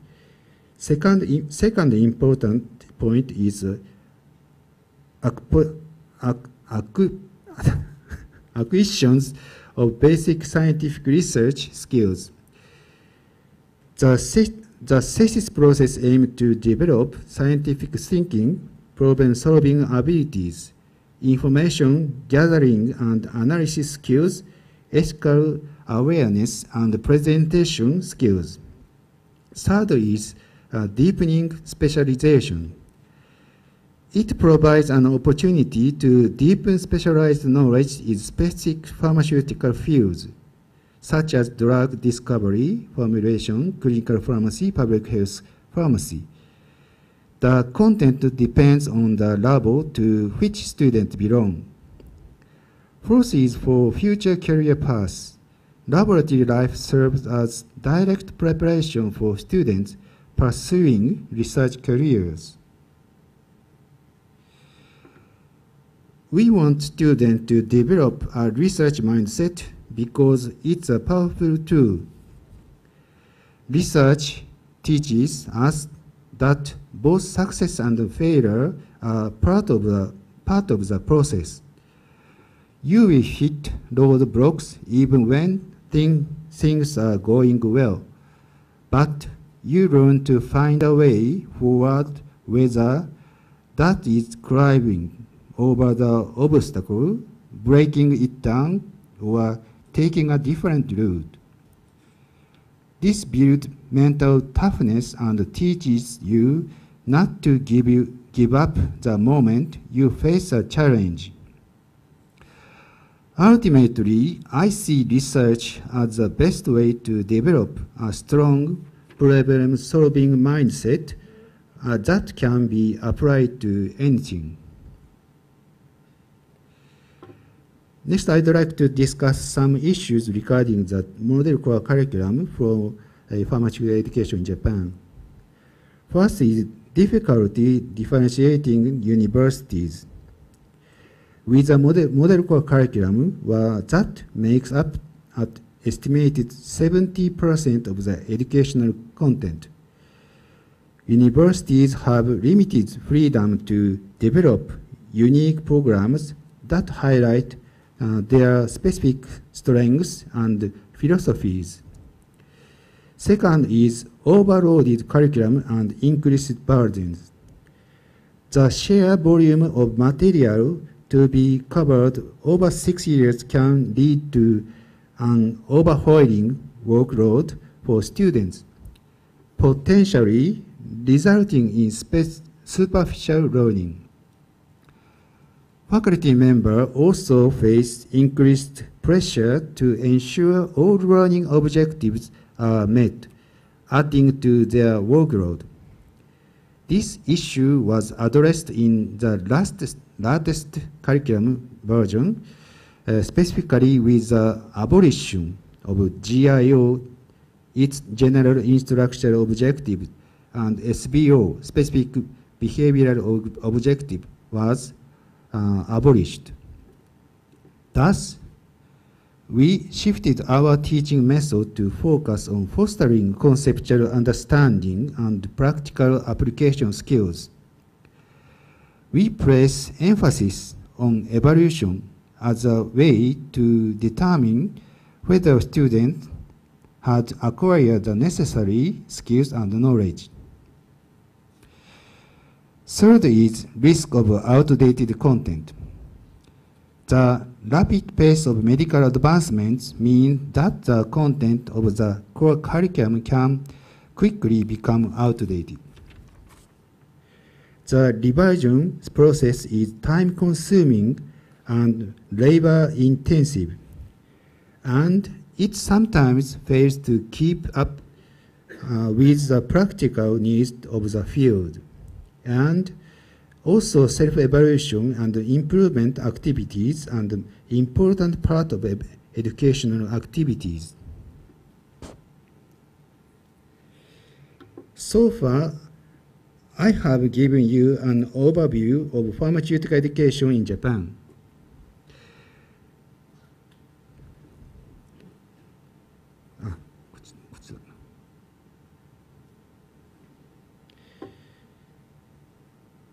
Next, I would like to give you a brief introduction of Tohoku University. This photo shows our campus. This building was constructed more than 50 years ago when the Faculty of Pharmaceutical Sciences was first envisaged and established. Tohoku University was founded in 1907. We have a research-first principle. This principle is very important for us. This slide shows the mission statement of Tohoku University. Tohoku University has embraced its role as one of Japan's leading institutions, developing leaders through academic excellence and inspiring innovative research.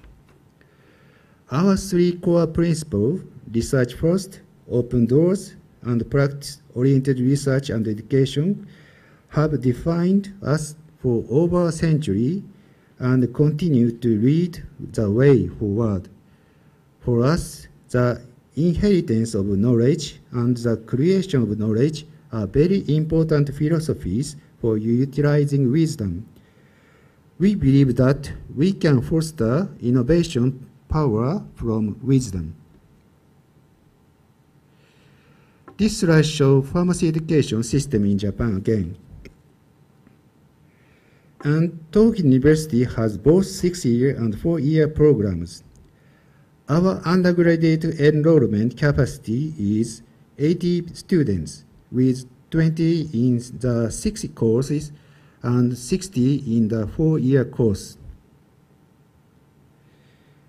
This slide shows the career path of our students after graduation. The 4-year program, most students go on to graduate school. Left figure. For the 6-year program, about half of them find employment in hospitals or pharmacies. The blue color represents graduate school, and the green color represents companies such as pharmaceutical or chemical companies.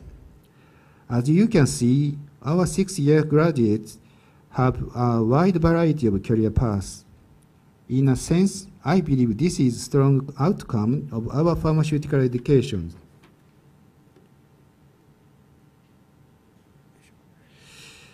This slide shows an overview of Tohoku University curriculum.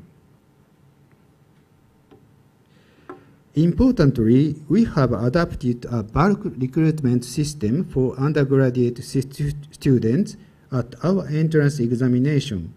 Thus, all 80 students take same curriculum until the 5th semesters. Students have an opportunity to learn many related subjects, such as liberal arts and sciences, and basic education for pharmaceutical sciences, shown in the blue and green color boxes. Basic education includes subjects such as biology, organic chemistry, and physical chemistry. These are crucial for studying pharmaceutical sciences. Course selection is done between the 5th semester and 6th semester. In 6-year education, after the long-term clinical clerkships in the pink and orange boxes, students will begin full-scale research training in their respective professional laboratories.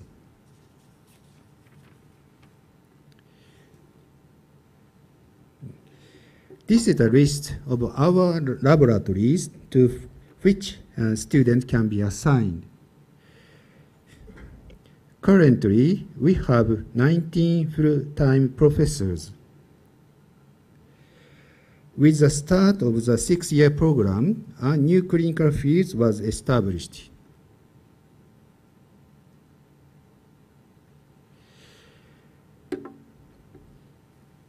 Students are assigned to fields where they are exposed to cutting-edge research, fostering a research mindset.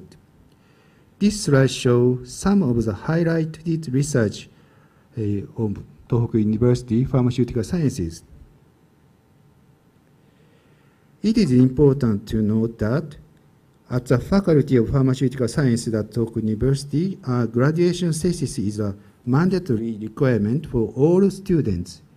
During their final year, students participate in a final year research presentation where they present their work within a time limit and engage in a question and answer session. Next, I would like to introduce some of the distinctive graduate program. The content of this program is excellent, and they also provide financial support. Financial support has become a powerful tool for increasing the number of doctoral students, and it is now provided at various levels, including living expenses and research expenses.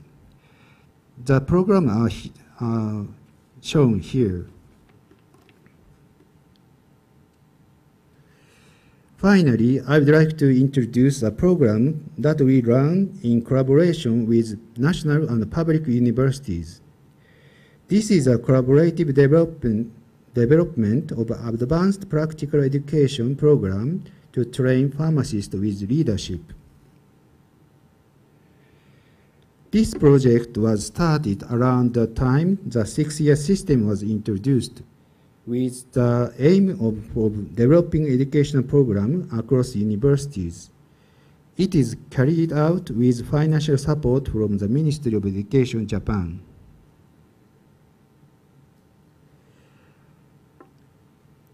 The Tohoku University Faculty of Pharmaceutical Sciences has created a pamphlet. If you're interested, please take a look at it using this QR code.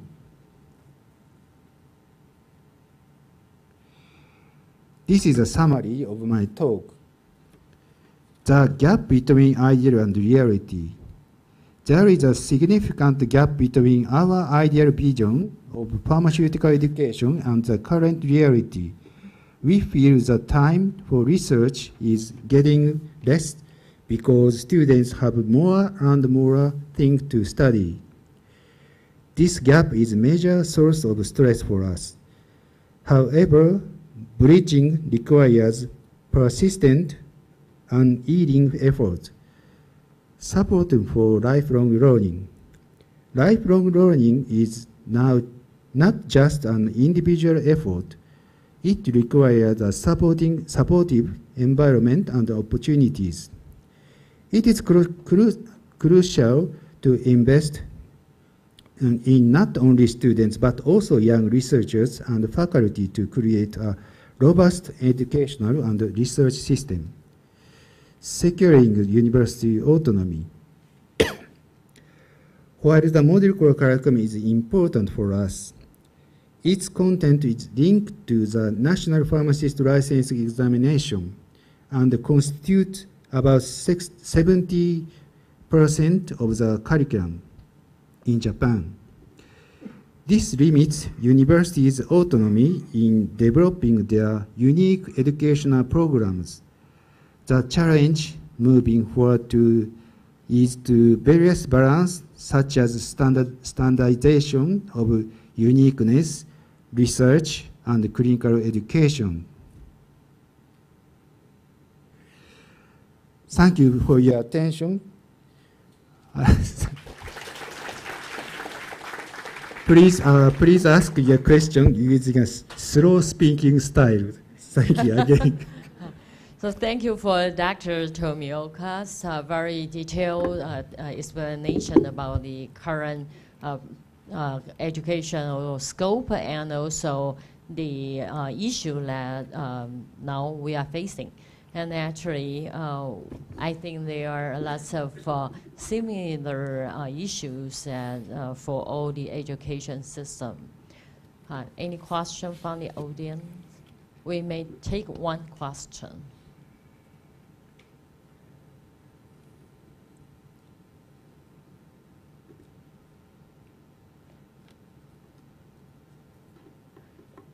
Okay, if not, I would like to ask one question.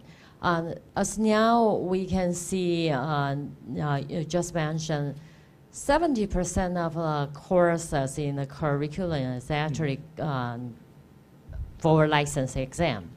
So is that possible for you also adding some components about the AI or big data analysis?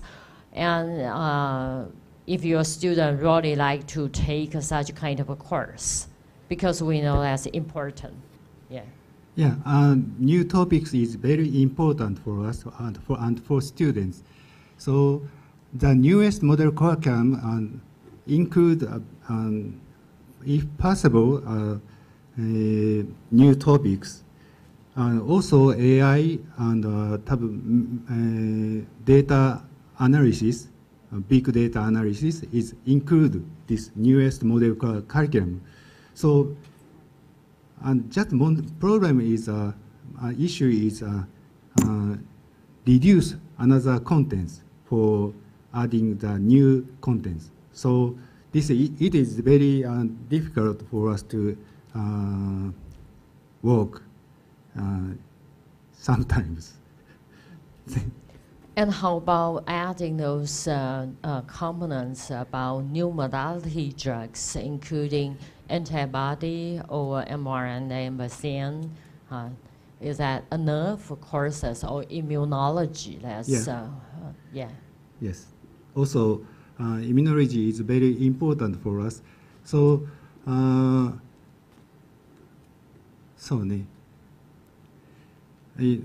model curriculum is 70%, so if university has very important issues, universities take the topic for students. Yes. All right, thank you. So if there is no more question, let's thank you for Dr. Tomioka's presentation. Thank you for the Q&A session. Professor Tomioka, if you could stay on stage because we do have gifts for you as well. Can Professor Sean Chen, the moderator of the session, please present the gifts to Professor Tomioka, if you'd be so kind.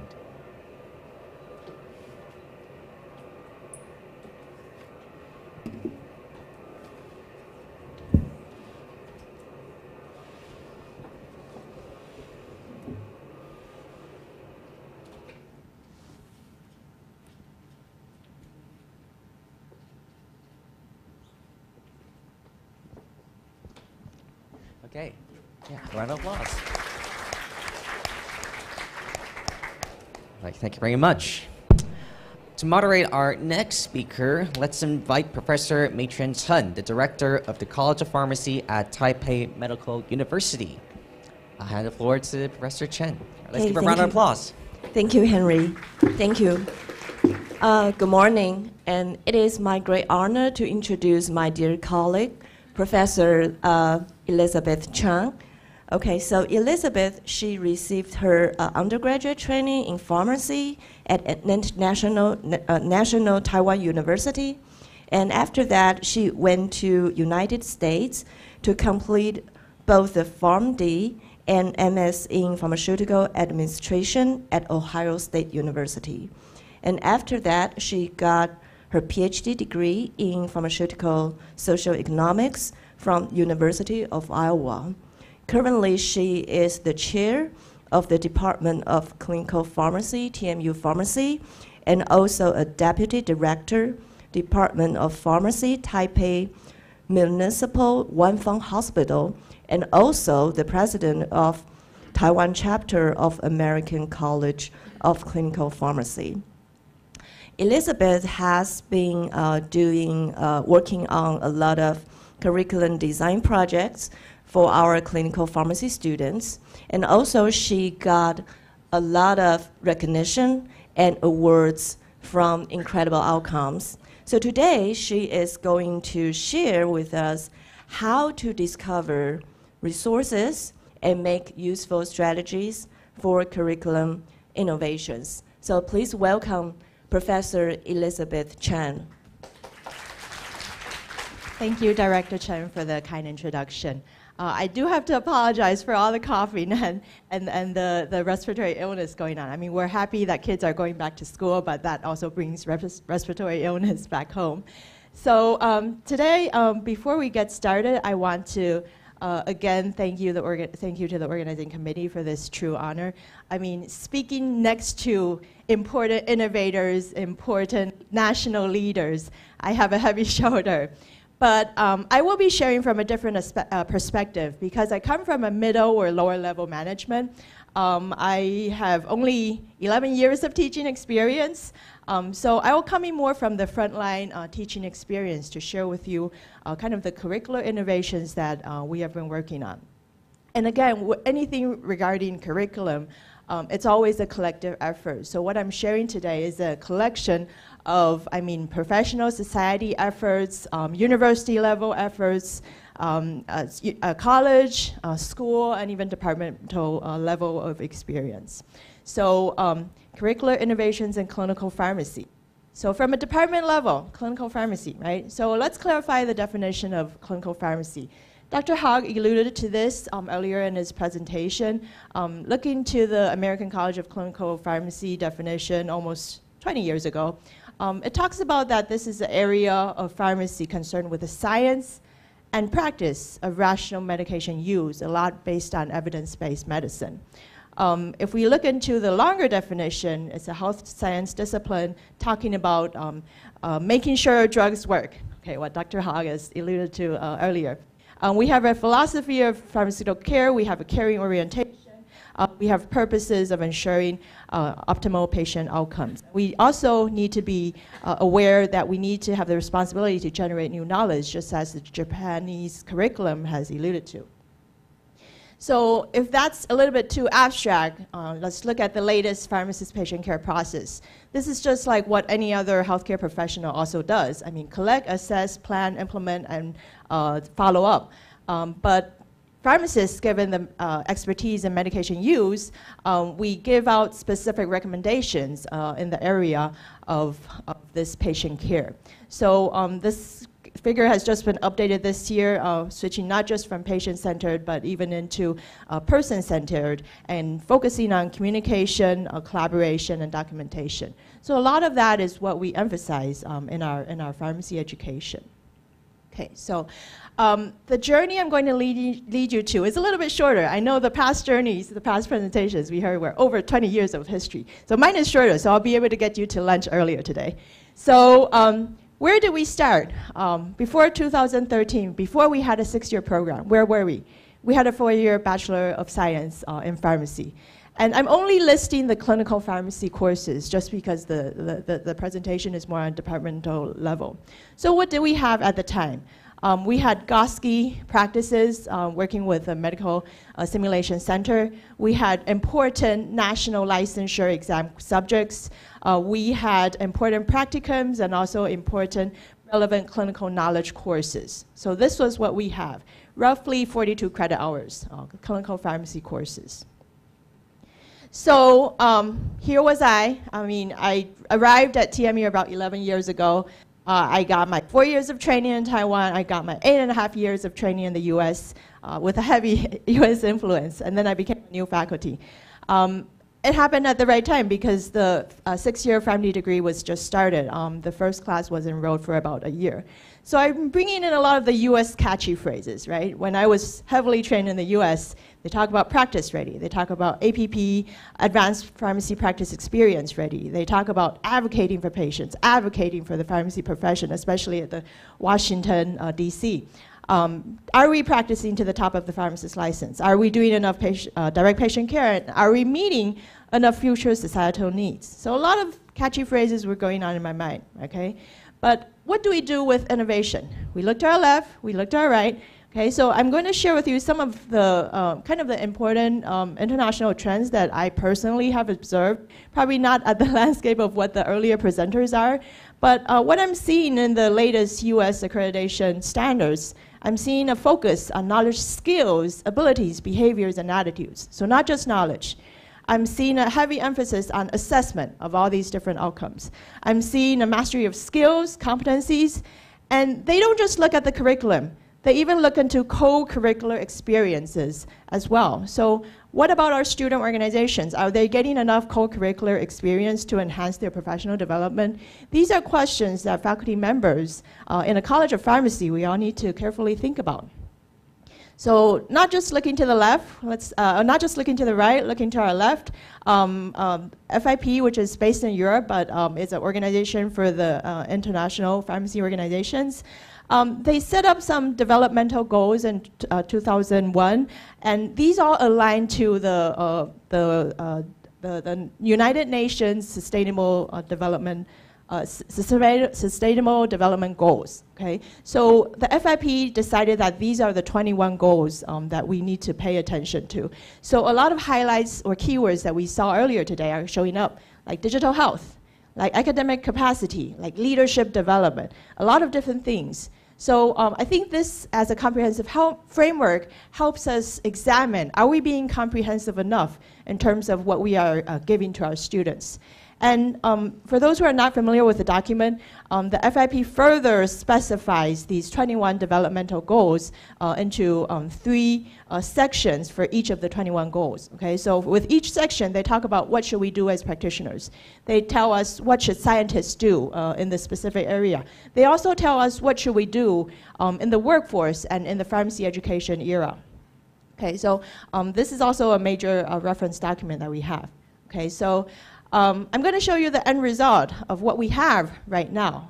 Okay. Well, actually, before that, in addition to looking to the international efforts, we also look within our university system and professional societies discussions that we're having locally. So I'm borrowing a slide from Director Guo from Wenfang Hospital. We have a continuum of how we develop our hospital pharmacy personnel training, okay? This was especially initiated because we started based on the management unit in our university has helped set up a specialist pharmacy system for all our 3 hospitals within the university.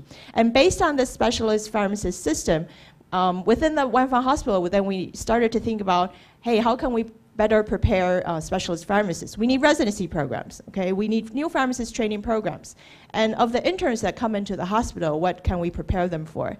And even extending further down, how can we make successful specialist pharmacists also giving back in terms of the education aspect to help our department teaching become even better, okay? So there's a continuum of the training going on.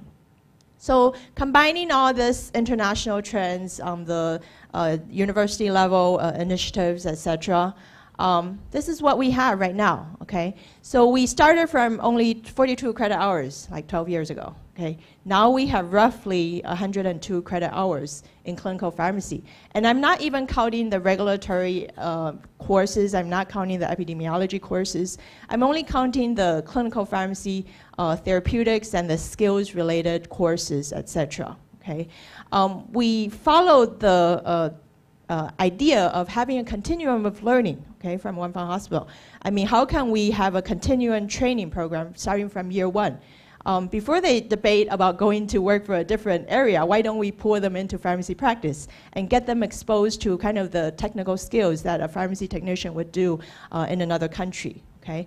And then we have a heavy emphasis on skills and competencies. So a lot of different skills lab have been added. We have first year, second year basic pharmacy practice skills. Third year, fourth year, we have the IPP experience, intermediate pharmacy practice experience. We have the advanced pharmacy practice skills where students are trained one by one based on role play, etc. And then leading on to our last year of rotations, etc. Okay, so I debated before coming here as to how should I best share our experience coming from 2013 all the way to 2025. So I've been searching around, and I'm not an expert in this, but I noticed that sometimes we can find some ideas from the College of Management. So Peter Drucker, as I have just learned, that he is the father of modern management. And I saw from his slide, from his Harvard Business Review article that when we want to seek for innovations, we can look for 7 sources. We have 4 internal sources, we have 3 external sources, and coincidentally, I didn't know about this a long time before, but it kind of coincided with what we were doing. So I think a lot of the innovation that I'm sharing today will probably be outdated very soon, okay? But how can we continue to seek for innovation? I think that's more of the aspect that I would like to share as we are exploring through the different innovations that we've run through. So internal opportunities, industry and market changes. And I'm saying this because I come from a mid-level, lower-level management. So okay. So I come from a middle level, lower level, so I didn't get to decide that we are changing into a 6-year curriculum. I didn't get to decide that we are starting an EMI program in the College of Pharmacy. But how can I take this as an internal opportunity? And how can I further advance the training of clinical pharmacy? This is the first 2 innovations that I would like to share later on. Moving on, with the process needs, I mean, a lot of the clinical pharmacy training needs to be skills-based. How can we ensure that our students are trained one-on-one to ensure that they have enough competencies in those areas? And also, thankfully, coincidentally, I didn't ask for this, but thankfully the university and the college level allowed us to renovate the Smart Clinical Pharmacy Center. And when we get to the picture, I'm going to tell you how much I really, really enjoy that center. So thank you, former President Lin, for this. And then additional areas for sources of innovation and congruities, okay? So we noticed that a lot of our students are working in community pharmacies or joining service teams early on in their career.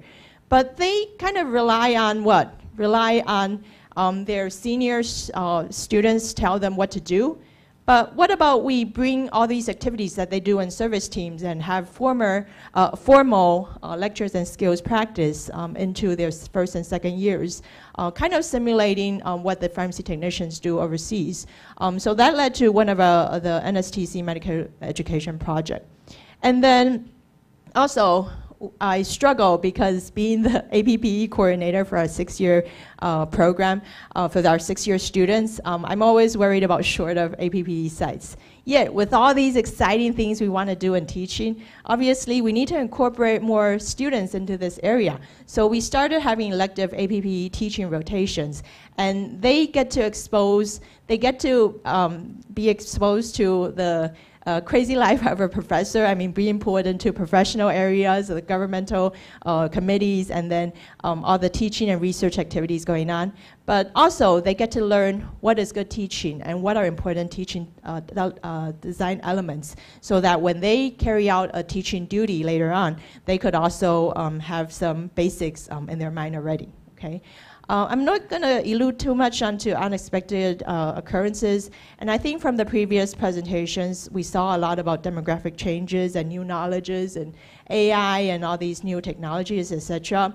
But I guess coming from experience in different countries, I think this helps brings us changes in perception. So even in attending today's conference, I think being exposed to all these international experiences, it also leads us to changes in perception as to how we can change, or I never thought about this could be done, etc. So getting new ideas and change in perception.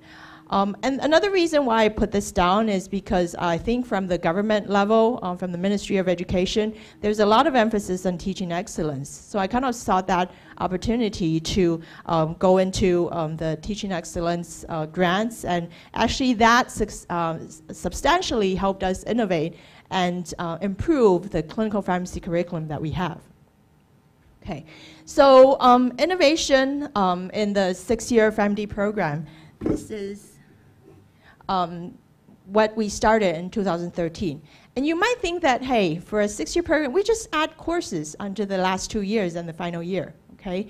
So that was part of it, yes. So we had to collaborate with a lot of our adjunct faculty members.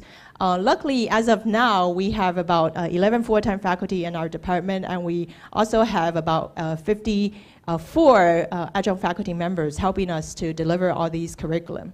But not just adding new courses, that's probably not enough. What are additional elements that we could add in there? We spent a lot of time doing faculty training. We actually were lucky to get this published in the Journal of American College of Clinical Pharmacy as to how TMU has worked with international partners to help us prepare our clinical preceptors, as well as improve our teaching methods in our lower year courses, etc. For the pharmacotherapy series, just teaching pharmacotherapy is not enough. We, in addition to incorporating TBLs, the journal club, we kind of set up different sequences. So say, if you come to my pharmacotherapy 3, then maybe I'll lead you more to the clinical trials, or RCTs, randomized controlled trials. But then later on, as you go into your advanced pharmacotherapy, then we'll ask you to do journal clubs on these different epidemiological design and even some additional meta-analyses, etc. Okay, so we kind of work in a team, okay, work in a great team actually, so that we coordinate between all these different pharmacotherapy courses to get these sequences running. Again, we borrow the idea from the US, also testing students on a lot of the drug cards, so making sure that they're familiar with the most basics and be able to counsel on the patients when asked about specific details, etc. We paid a special attention to make sure we have real problems and cases in our case discussion forums, and we ensured our students always have skills practice before they go on to their final year of rotation. So it used to be 2 credit hours in their second half of their 5th year, but we decided that a continuum is important. So we decided to make it 1 credit hour in their 5th year and 1 credit hour in the second half of their 5th year. So additional modifications was to also ensure that some of the sequences of our courses needed to be modified so that lectures are always provided before practice, and practice should be first in the simulated setting before they go out and work with the busy clinical pharmacy people. Okay, so leveraging on that opportunity that since we have a new 6-year program, then we went on, I personally went on to secure a MOE grant in terms of how we developed, implemented, and evaluated our APPE. And now that I think over 7 or 8 schools in Taiwan are already offering 6-year programs, so this seems a little bit outdated. But I think the process of collaborating with all our faculty members as well as our clinical pharmacists, et cetera, really helped us kind of get our advanced pharmacy practice experience running. Okay.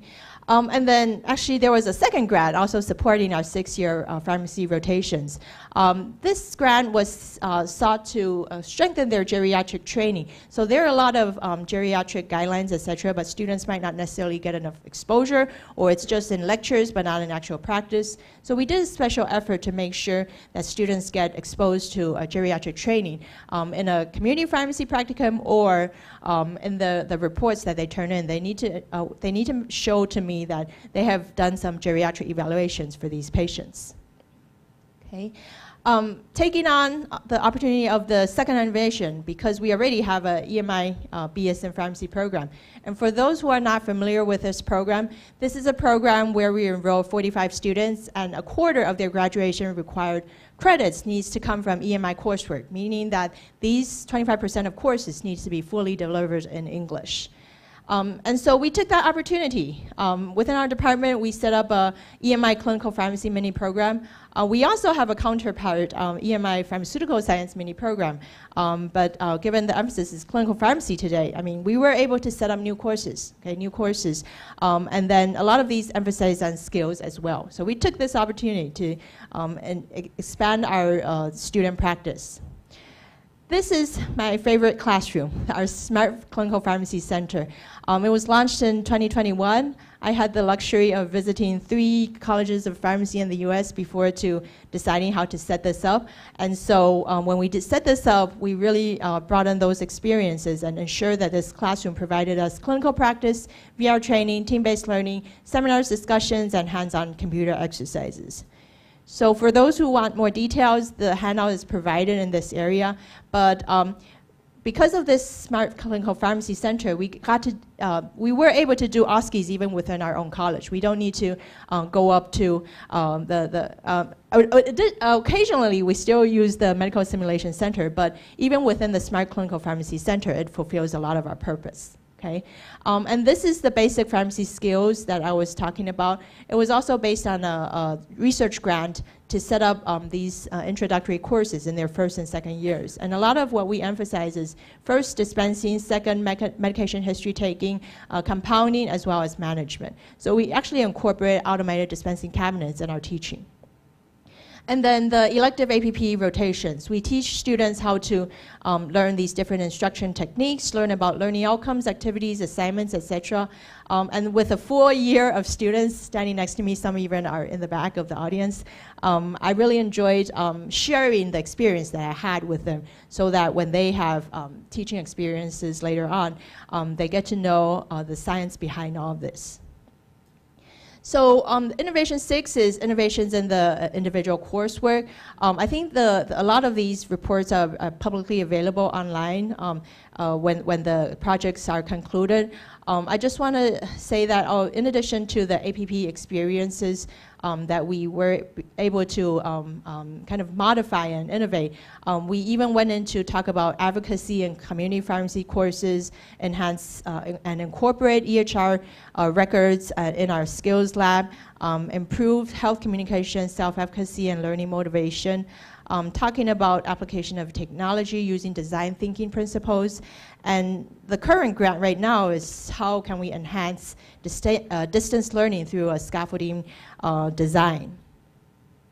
So I think I'm going to skip the individual studies, but I think a lot of the curricular innovations we were able to conduct really stem from different sources of innovations. And even though some of these slides are outdated already, I think we can seek from the sources of innovations to continue to think about how we can better teach our future pharmacists. A lot of this requires planning and resource support, and as a lower mid-level management, I don't get to always decide the direction, but where where the money is, I think that's always helpful for us to also do some innovations and modifications in those areas. And the MOE teaching practice program really significantly helped us improve all these individual courses, etc. So I didn't want to say future goals because this is a very, very long list, but future ambitions. How can we better adopt the essences of competency-based medical education into pharmacy education? I know ACPE standards have emphasized on assessment for a long time, but I think it's coming to Taiwan as well because we're influenced by the CBME. So I think a lot more attention on how we assess all these different competencies is starting to receive attention here in Taiwan. How can we better ensure practice readiness and team readiness, embrace effective e-learning and required coursework so that students can have more autonomy to decide their learning speed, etc. And how can we update curriculum for future pharmacists and develop frontier courses? I think a lot is on the table. I'll just make it as a future ambition rather than a future goal. So thank you to everyone who contributed to our current success. And we think that more innovations in education are needed to prepare graduates for the future. So thank you. Okay, thank you, Professor Chang. So is there any question for Professor Chang?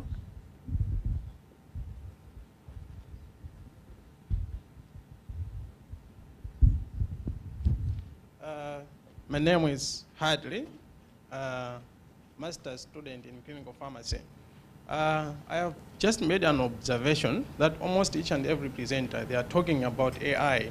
So the question is, how can we facilitate the utilization of AI? Is it okay if we can make it as a core subject in our curriculum? Because I understand there is required courses and they are elective. What if it can be made one of the core subjects? I feel like we can facilitate the utilization of AI. Thanks. Thank you, Patrick, for the wonderful question. I think that's what's bothering me too. Okay, so how can I better incorporate AI into current teaching? I haven't been able to really carry it through, but I think at least as a faculty level, I'm using AI to help us develop tons of question banks and even translating those learning objectives, etc. We're using it as a teaching tool. I think I also debated this for a long time. Should I teach students how to use AI at their very first pharmacotherapy when they're just learning to do journal club? Or should I wait a little bit later when they're in their 5th year or final year and to let them practice using that? So I don't have an answer to that, but that's been on my mind debating for at least a year. So since you're in our department, we'll probably get to brainstorm together and collaborate thinking about this. Thank you.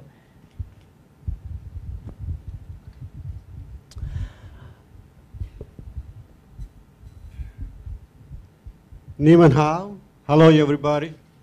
My name is Jay Pillai. I'm one of those board-certified pharmacotherapy specialists from the US that Dr. Hogue mentioned, one of those 70,000. But when I got that, I was probably one of the 30,000, so I look pretty old now, right? Anyway, I want to make a comment. We were talking about artificial intelligence. It's a buzzword now, right? Artificial intelligence, artificial intelligence. How do we exploit that using the large language models? How do we exploit to benefit the clinical pharmacy practice? Actually, we published a paper recently to use the AI in clinical pharmacy practice, where we did a combination of 25 different real-life hospital questions, and we sent it as much possible all over the world to many clinical pharmacists. We got the answers from human clinical pharmacists, and then we tested those questions by putting it in ChatGPT, one of the LLMs, and the AI surprisingly was able to answer much better than us. So that means, is it a threat for us? No, it's not a threat. But we can definitely utilize those experiments and then improve how we can add, how we can make clinical decisions very quickly, because we are constantly bombarded with a lot of clinical questions, especially in the US. So that was the paper we published. We were talking about that. And in any case, I want to congratulate Dr. Chang for the wonderful presentation. It just looks like a replica from the US. So why reinvent the wheel, right? So let's follow that. And again, I want to thank you for being the pioneer to promote clinical pharmacy in this part of the area. One question for me, I'm just curious. You talked about a lot of catchy, American phrases, Gosky, Oski, and Tosky, and all that. Do you use AI prompted mannequin, for example, Alexa, the patient simulator? That'll be a wonderful use if you have not already used in your APPE teaching. Thank you so much. Thank you for the wonderful insights. I think we're actually trying to do some laboratory work this coming up semester using the AI-assisted software so that the students can have a dialogue with AI and that they could practice doing some history taking as well as preliminary assessment. But we're making it more as a pilot project because we're not quite sure if AI is going to teach our students totally correctly, but I think that's an important pilot area that we need to continue work on. Thank you. Okay, thank you. All right, thank you for Professor Zhang for answering the questions, and I believe we do have gifts for you as well. So if the moderator, Professor Chen, could come on stage and present the gifts to Professor Zhang.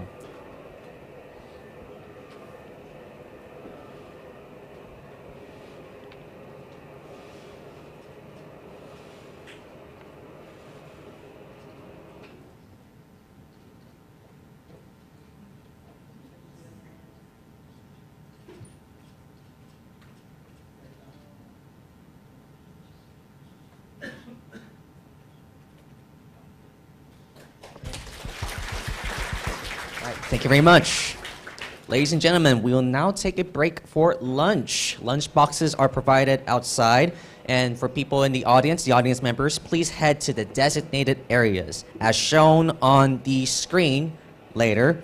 And then for the speakers, we do have a designated area for you. Our staff will be able to direct you to the 15th floor conference room. So please enjoy this time to network with colleagues, exchange ideas, and refresh yourselves before we continue with the afternoon sessions. We will resume promptly at 1:20 p.m., so kindly return to the conference room on time. We'll see you soon. Have a good lunch.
Good afternoon, everyone. Welcome back from lunch. I hope you had a good meal.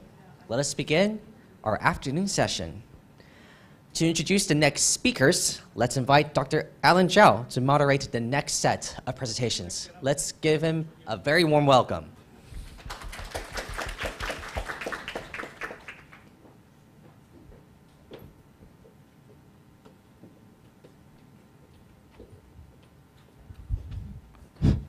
For the next session, it's even more exciting after the excellent speech by Dr. Hogue and other gentlemen here. And, but first thing first, this afternoon I want to introduce Dr. Samara. And I know her for several years as a dear friend. And she participated in a lot of activities, and I enjoy meeting her and talking to her. So officially, I got to read this thing because I don't know the official thing, okay? Dr. Samara is a Vice President and Chief Pharmacist Officer at City of Hope Cancer Center. And as you know, City of Hope is one of the most respectful and prestigious institutions in the United States. And they're everywhere, even though I've been associated with UC Irvine, but I certainly respect City of Hope. So she's there for a long time. And most importantly, her background, she's been with U.S. NIH, and she also was the U.S. Department of Veteran Affairs, VA, and as a officer and pharmacist, and the VA's also got many hospitals and pharmacies, and she's been managing that. And she's going to speak about elevating the role of pharmacy to enhance patient-centered care and outcome. Here's Wafa.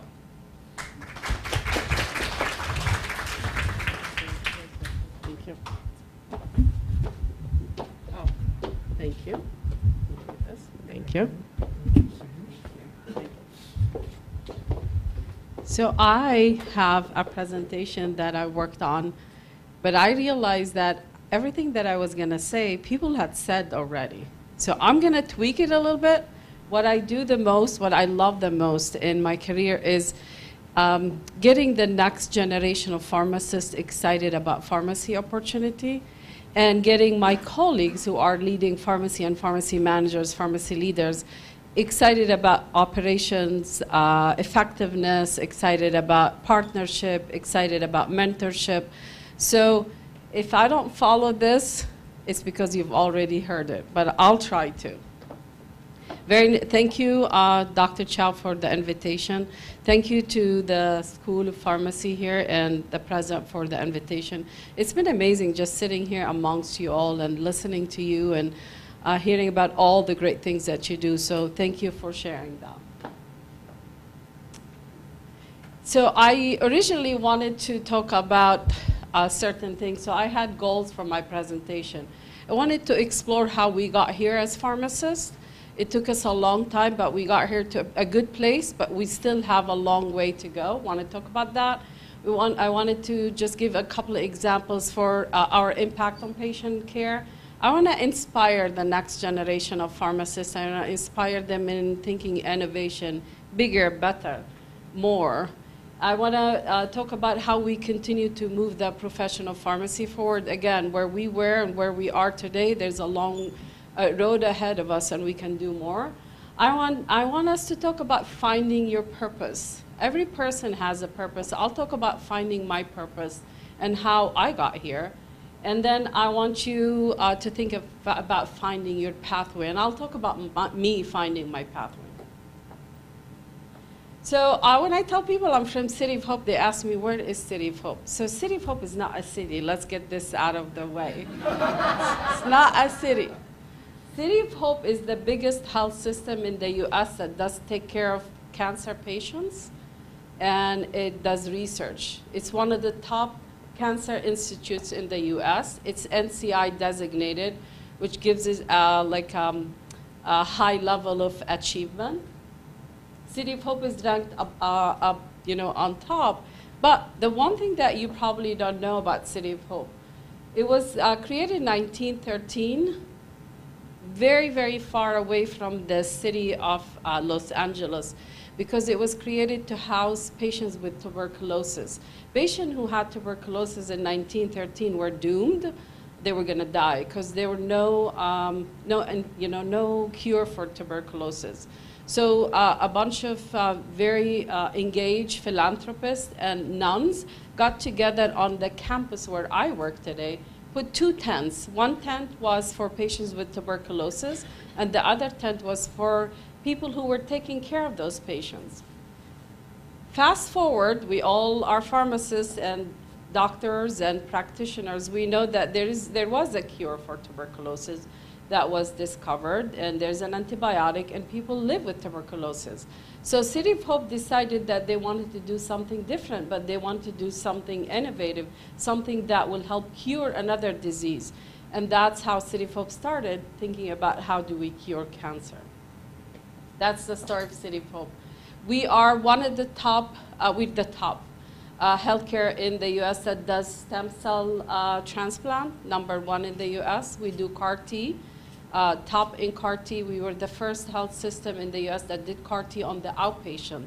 So patients don't really have to be in the hospital to do CAR T. They can do CAR T and go home. We'll take care of them. And we are, how many of you know where insulin was discovered? So Arthur Rigg, yes. Arthur Rigg is a professor and a researcher at City of Hope. He passed away 3 years ago. He was the scientist who discovered insulin. So insulin was discovered at City of Hope. A lot of drugs that we use today for cancer patients, Herceptin, a lot of other drugs were discovered at City of Hope. So we're very proud to be very innovative, thinking outside the box, and making sure that we advance cures for patients. Now, I am the Chief Pharmacy Officer for City of Hope. City of Hope exists around all the US. We have locations in California, we have locations in Arizona, we have locations in state of Georgia, locations, hospitals, and cancer centers in Illinois. So I oversee all those locations, and I'm very excited to have a very robust pharmacy team, but pharmacy team with pharmacists who are engaged and, like you, want to do the best for the patients. We're the highest percentage of oncology pharmacy certified pharmacists in the US work at City of Hope. We have a very good, amazing, excellent pharmacy education training program. I'd love to work with you all and make sure that maybe there's a way that we can work together. So City of Hope is not a city. So when you ask people when you think of pharmacy, a pharmacist, what do you get? Usually the answers I used to get is counting pills, giving meds, white coat, people wearing white coats, standing behind a counter, or mixing IV infusion. I'll tell you, I like to throw personal stories in my presentation because that makes me more human, I guess. So when I applied for school, I applied for dental school. I graduated a long time ago. Lots of hair coloring here. I applied for dental school, and once I got accepted, I decided that I did not want to be playing with people's teeth all day. That was not something that excited me anymore. So I changed my major last minute. I said, I'd like to get into pharmacy school. My dad was very disappointed. Very, very disappointed. He told me I was too smart to be counting tablets. My dad passed away 3 years ago, and he was so proud of me and what I've done. So this is the perception that we count tablets, we count pills, we really, are transactional healthcare providers. The reality is we're healthcare providers working at the top of our license. We advocate for patients, and we see patients, and we are a very important integral part of the health system. So that's why my dad when he passed, he wasn't disappointed.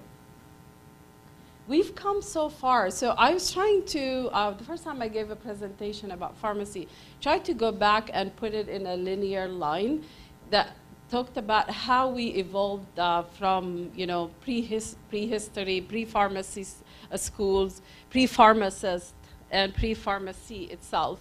And I found that we started actually as healers and herbalists. So I took a trip to Africa, and I did do a walk, a herbalist walk in Africa, with a healer, and he showed me, it was a whole day, well, in Africa, it was, I think, 3 hours, of walking and trying to find all the herbs that were used for treating patients. So we started, a pharmacist started as herbalist. It was exciting. Middle age, we had the first pharmacy that was built.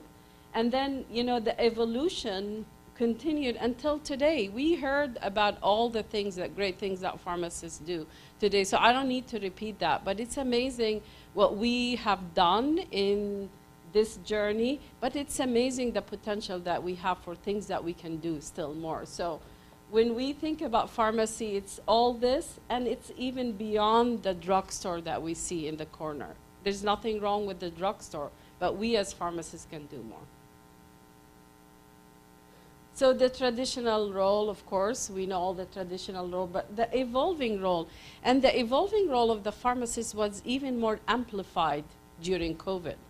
Because of all the things that we've done, it had a negative impact on us because we were asked to do more, and we were expected to be there, and there was a lot of burnout of pharmacists, and all that, you know, Dr. Hogue talked about the enrollment that went down, but the COVID had elevated the pharmacists. I remember when our president said, I need to vaccinate our community, not just us. It was me and my pharmacist who raised our hands, and we did mass vaccination clinics. We vaccinated LA County Unified School District, all the schools around us. We worked every weekend and vaccinated everybody. When our doctors were very busy taking care of cancer patients with COVID, our pharmacists stepped in and started taking those patients and making sure that their drug is okay, their symptoms are okay, their labs are corresponding with their treatment and where they are. So a lot of positive things happened to the pharmacy after COVID. We're clinical pharmacists. We do medication management, population health, take care of patients with diabetes, take care of patients with cholesterol. So we've done a lot of stuff to make sure that we are embedded within the clinical team that take care of the patient. Research, pharmacovigilance, pharmaceutical industry. There's a lot of things that pharmacists do there. We know, if you look at me, administrative, you can run a health system, you can run a hospital, you can run a clinic, you can run a pharmacy. There's a lot of things that pharmacists can do. Political legislation. I know that Dr. Hogue is not politically motivated, but he is in the US, he's out there, that's why I call him the king. He's out there navigating the politics and trying to get us to a good place for us, for our patients. And you can work in academia. We met a lot of the academic people today, and there's a lot of things for us to be involved in. Digital and AI, and a lot of people talked about that already. Expanding the role of pharmacists matter. It's, you know, I always tell the students when I go present, you know, you want to do something that is important and meaningful. You don't want to just do a job to get a paycheck. So pharmacy is a calling. And it's a calling because of all the things that we've done and we can do. But, you know, our profession had evolved a lot because we were driving that change, but evolved a lot because of all the changes that happened around us. So I always say, don't let any crisis go without making sure you take advantage of it. Like, you know, COVID, crisis of COVID, everybody wanted vaccination. We raised our hands, we said, let's do it. No, not a lot of primary care or family physicians. We raised our hand. We said, hey, let our pharmacists see the patients. So with the evolving healthcare landscape, there is a lot of way for us to get involved. You know, with the healthcare landscape, I don't know if it happens here too, people stop doing disease management. You don't want to just, you know, treat the disease. You want to treat the patient, or you want to screen the patient. You want to talk about health management before the patient gets sick. So there's a lot of talk about healthcare. There is a lot of talk about having a team that looks at the patient, not just, you know, episodic, oops, We needed coffee. So the whole team wraps their arms around the patient. So no more I go see my doctor and then I go see my pharmacist and then I go drive across town to go get my labs. Everybody surrounds the patient. Now it's a teamwork. It's a team approach to healthcare. And there is a place for pharmacists. So that had evolved too, and that helped us expand what we do and how we do it. Evolving healthcare, it's very expensive. It's very, very expensive. Healthcare is very expensive. So how do we make sure that we use our skills and the tools that we have in pharmacy to reduce costs or provide the care that's most appropriate for patients? So you don't have to go through 10 different drugs and waste your money and waste the government's money or the hospital money and not get better, but use the right drug at the right time, at the right location. That's where genomics come, and that's where our pharmacists can get involved. Look at the genomics, look at the genes, and look at what is the best therapy for the patient. So that evolution had helped us to expand what we can do. And then value-based care. In the US, I don't know here, but I'll ask later. In the US now, there is an emphasis on the outcome for the patient and the cost of that care. So it's no more the doctors get paid for how many times they see their patients. They get paid on RVUs, which is focused most on how, the cost effectiveness of the care episode and the outcome of the patient. So there is a role for pharmacy to be involved and engaged in value-based for care for patients. So a lot of that, and of course, the evolving, all the new technology, which is a good thing. AI, people are worried about AI, but I think I'm very excited because that will remove us from doing a lot of the transactional work and give us an opportunity to be at a bedside taking care of the patient. So a lot of the changes in the landscape are actually beneficial to pharmacy. Rising demand, so we have a lot of patients who are getting older. And in cancer, where I work now, there's a lot of patients, not older patients, older, but there are a lot of younger patients who are being diagnosed with cancer too. So there is a need for more care for patients with cancer. Physician shortage.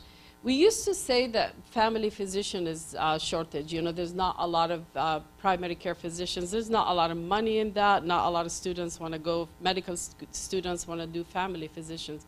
But there's a shortage in oncologists, hematologists too. So to me, that provides me an opportunity to train my pharmacists to be able to be part of the healthcare team. And then public health, of course, we've all experienced that during COVID. And then, the thing that is most exciting, and I think Dr. Hogue is helping us with it, is, we're seen as frontline providers, part of the healthcare team. We see patients. My pharmacists at City of Hope see patients. You're a patient, cancer patient. You have an appointment with your pharmacist. You drive to the clinic to see your pharmacist. So we just need to get paid for that. So thank you for helping us getting paid for that, hopefully sometime soon. But we still do it. We are not going to not put ourselves out there and improve health and outcome because we're waiting to be paid. But hopefully Dr. Hogue is going to help us with that. Again, our expanded role was because people understood that we're really truly the medication subject matter experts. Our pharmacists are there. They know everything about the drugs. They know everything about the drug side effects. They know everything about when to stop, when to start, what to give, what not to give. So we are considered subject matter expert, and that was amazing. They know that we're very good with communication. We are very good when we talk to the patients, when we explain about the drugs, when we explain to the patient's family members. We're very good with reducing medication errors. So patient safety is very important to us. And we've done a lot. There's a lot of publication that shows that medication error is reduced significantly. I think 22 to 25% when the patients are seen by a pharmacist. Collaborative care, we're part of the healthcare team. The healthcare team around us, the nurses, the doctors, every administrators realize that we're part of the healthcare team. We're one team and we do what needs to be done to take care of our patients. And then personalized care and support. You're going to hear more about genomics and how do we take the data to make sure that we're treating the patient with the right drug at the right time. People understood that we have a role in that. Our role is really big. And then, of course, healthcare outcome is better when you see a pharmacist. I dare you all to go look at data. You'll see a lot of it. You just Google it. Don't use any scientific search model, but just Google it. You will see a lot of data that talks about how the healthcare outcome is better for any patient who are seen by the pharmacist in addition to their traditional healthcare doctor, nurse, and all of that. Diabetic control is better, CHF is better, access to the right drug for cancer is better because our pharmacists are involved in the healthcare.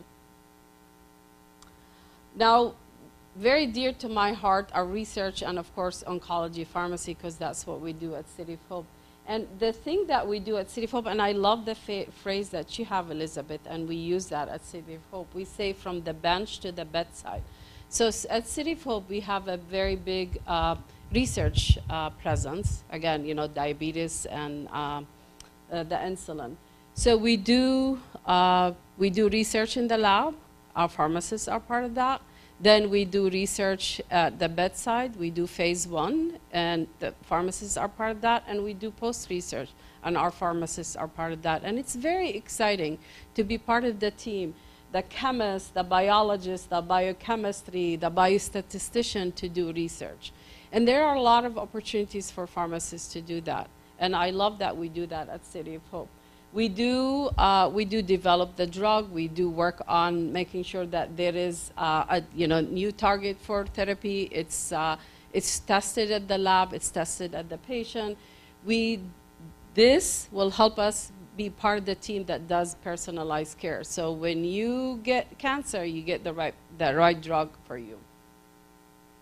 Our oncology pharmacists, we're the highest. I don't know if Dr. Hogue, if you knew that. We're the highest certified oncology certified health system within the U.S. Our pharmacists are board certified oncology pharmacists. Does that make a difference? I think it does, because you've learned how to deal with cancer patients. You know how to look at the therapies. You know how to look at the symptoms. So our pharmacists are board certified. They're highly trained pharmacists. They've done 2 years of residency program.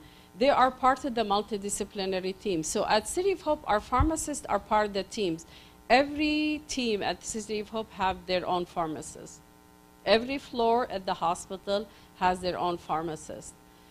Every doctor knows which pharmacist to go to. We have patients that get, again, scheduled to talk to their pharmacist and have an appointment with their pharmacist. We do a lot of telehealth, but we do in-person pharmacy too, and we're very excited about that. Usually our settings are like everybody else. We have our hospitals. Our pharmacists are embedded within the hospital team. When I joined City of Hope 5 years ago, we had what we called satellite pharmacists. Every floor has a pharmacist. So first thing WAFA did is got them all out of the satellite pharmacy. I told them the nurses need that satellite pharmacy. They didn't need them, but I think it's wrong for us to sit as pharmacy. We need to be visible, out of sight, out of mind, you guys. You need to be out there with the care team. You need to be part of the nurses and the doctor's room. You cannot be sitting in a room waiting for the nurse or the doctor to call you. You need to be sitting there by the doctor when the doctor is writing their note. You need to be walking around the unit with the doctor when the doctor is walking around and doing rounds on patients. You cannot be sitting in an office or in a pharmacy. So no pharmacists are sitting in the pharmacy at City of Hope. They're all decentralized pharmacies. They're sitting wherever the doctors and the nurses are. So we have hospital pharmacists. We have outpatient pharmacists. In the infusion, every patient, before they get their cancer medication infused, they talk to a pharmacist. They know what to expect. They know what's going to happen. They know who to call when they go home and they have any side effect or they have any question. We have specialty pharmacies.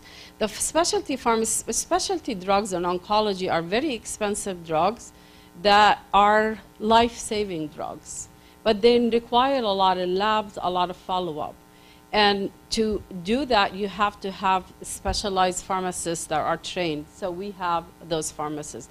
And it's been amazing. Our turnaround time, usually specialty drugs at the US are because they're very expensive, you have to go through a prior authorization, you have to go to insurance. Usually it takes about 2 weeks to 3 weeks to get the drug approved.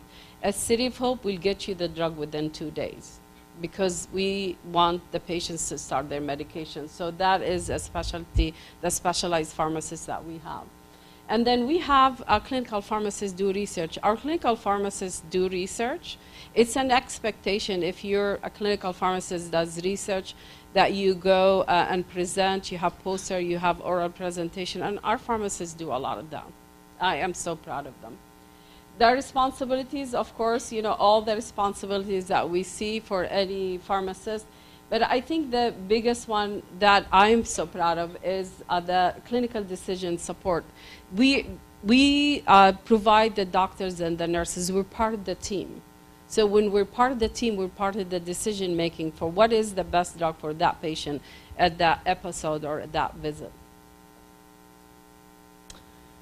So this is where I get excited. You know, oops.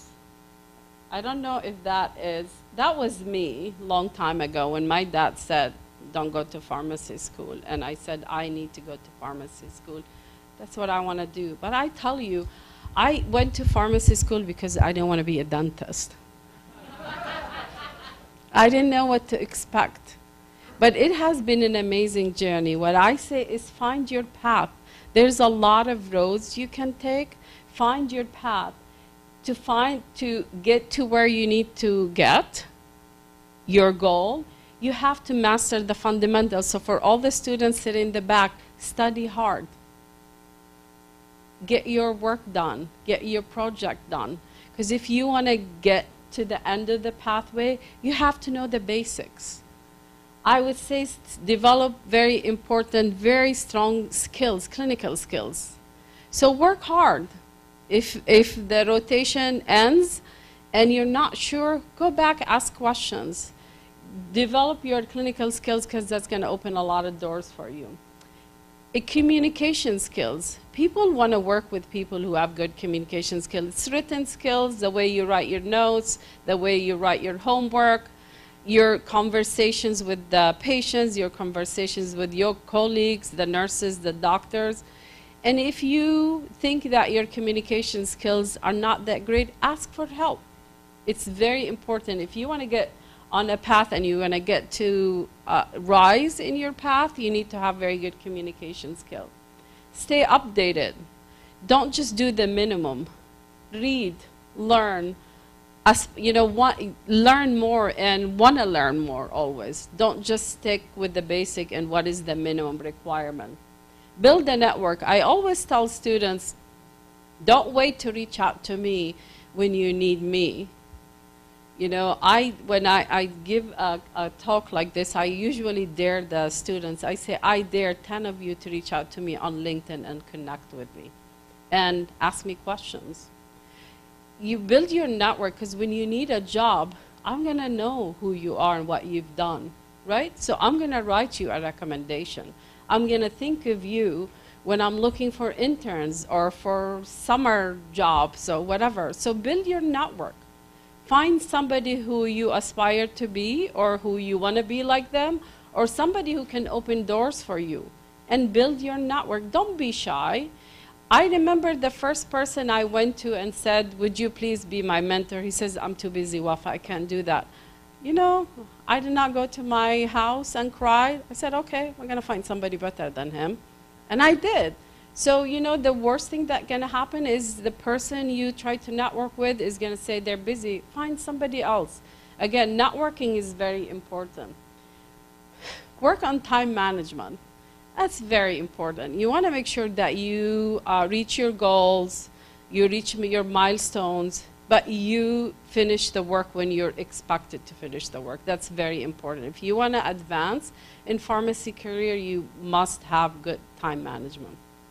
Otherwise, nobody's going to trust you. So I never give when I give projects to people who work for me, I have about 600 pharmacists that work for me. Well, they don't work for me directly, but like I have 7 people who work for me directly, but then all of the rest works in the pharmacy. Anyway, when I give people a project, I don't give them timeline. I learned that if you want to be good and if you want to be true to yourself, you need to choose your timeline, but never choose your timeline and not meet it. Then you're shooting yourself in the foot. So think very hard when you're taking a project. Select a good timeline that will make sure that you'll finish your work. Get out of your comfort zone. If there is a project and you're asked to do it and you don't know about it, do not shy away. Getting out of your comfort zone will let you experience more things. So I'll tell you, I left pharmacy for about 3 years. It was a good experience, but I missed pharmacy. I remembered I was sitting in a meeting with our president a long time ago, and the president was very disappointed because there's this big project that he had said that our health system, the VA, which is the biggest hospital system in the US, he had said, my hospital system is going to do this. But nobody was doing it. Nobody had time. They didn't have the, I don't know what was happening. And he was not disappointed, just disappointed. He was actually angry because it was his reputation on the line. And he's like, I need somebody to do this. I raised my hand and I said, I don't know what you're talking about. I don't know what this is, but I'll do it. So get out of your comfort zone. Do things that you've never done, because that might open doors for you, and you might learn something new. You might actually learn something that you'd love to do. So get out of your comfort zone. But most importantly, take care of yourself. It's very important that you take care of yourself. You sleep well, eat well. Thank you, Dr. Chow. Since we got here, we've been eating nonstop, so I've been taking care of myself. So thank you. Take care of yourself. Eat, drink, you know, do your zen, whatever makes you happy. Go for walks, go for runs, whatever, meditate, whatever. Just take care of yourself is very important. So what happens after pharmacy school? You need to get ready, because I think there's an opportunity for us to do a lot of big things out there. Really, the world needs us. There is a need for pharmacists. We need to be ready. So how do we get ready? You need to find your purpose. To be ready, you need to know what drives you, what motivates you, what makes you want to wake up every morning and go to work. You don't want this to be just a paycheck. That is going to be so boring. You know how many people worked for me that their mom died like 10 times? Or their pet had died like 10 times because they forget that they called me and told me that they're not going to come to work because their mom died last week. So you want to make sure that you do something that is going to make you happy. You want this to be a calling, a career. Use tool to identify what, you know, where are you? There are, I don't know if you do that here at the university, but there are a lot of tools that will tell you about yourself, what drives you, what's your weakness, what's your strength, so you can, you know, build on it or fix it. Try to do that. Explore career path within pharmacy. So I never thought I was going to be an oncology pharmacist. I was telling Dr. Hogue that this morning when we were sitting and eating breakfast. I finished my residency in 1988. Between 1987 and 1988, I'm giving away my age now, but that's okay. Again, lots of hair coloring. 1987, 1988, oncology was not a required rotation in my residency. If you wanted, you can take it. It's an elective. I elected not to take oncology because all the patients, 1987, most of the patients died from cancer. I didn't want to learn something. I didn't want to be connected with a patient. I get emotionally connected with my patients and they die. But look at me now. I'm leading the biggest pharmacy, oncology pharmacy in the US, and I love it. There's a lot of stuff that we do now. Cancer now is a chronic disease. Cancer now is like hypertension. You get medications, it stops working, you get another medication, and then stops working, you get another medication. So explore path. Don't say, I want to do this, I don't want to do that. Talk to people in different roles. You know, don't be shy. Go talk to people so you can know what they're doing, and you know, maybe that'll open doors for you. But I always say, set small goals for you and celebrate the small goals and the big goals. Don't set big goals for yourself, because you're going to be disappointed. Sometimes you're not going to reach your goal. So small goals, and celebrate them. It's very important. Pat yourself on the back when you reach your goal, and make sure that, you know, next time, set up a higher goal. And you know what? Always keep in mind your purpose might evolve. So again, I did not want to be an oncology pharmacist. I never thought I would. I did a lot of things. I worked for pharma. I worked in community pharmacy. I ran a community pharmacy. I left pharmacy. I did oncology.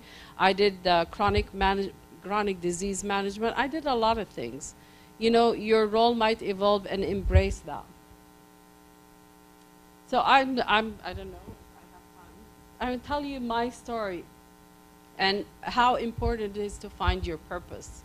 You need to find your purpose because everybody's purpose is different. For me, cancer care is personal. You know, making hope a reality is very important. So 31 years ago, my mom was diagnosed with breast cancer. And it was, she was supposed to come to the US and help me. I had my daughter. She didn't come. She was going through her cancer journey. It was very hard. I started thinking about what is cancer and how are the patients with cancer treated. I remember going with her to her chemo infusions, and it was horrible. The rooms were a little bit dark. The chairs were not comfortable. It was gray. The people were not kind. It was long days. And nobody ever came and asked her how she's doing. No pharmacist told her what to expect. And my mom is a very, very highly educated woman. But she did not, she was shocked. You know, when you hear I have cancer or you have cancer, you're shocked, right? It's a life-changing sentence. And a lot of people, you know, when they hear that, it's like, wow, what is happening? In America, in the US, 2 million people are told that every year. So my mom, the highly educated woman, never asked a question. She was too shocked to ask questions. So I learned that I needed one day to be there for people like my mom.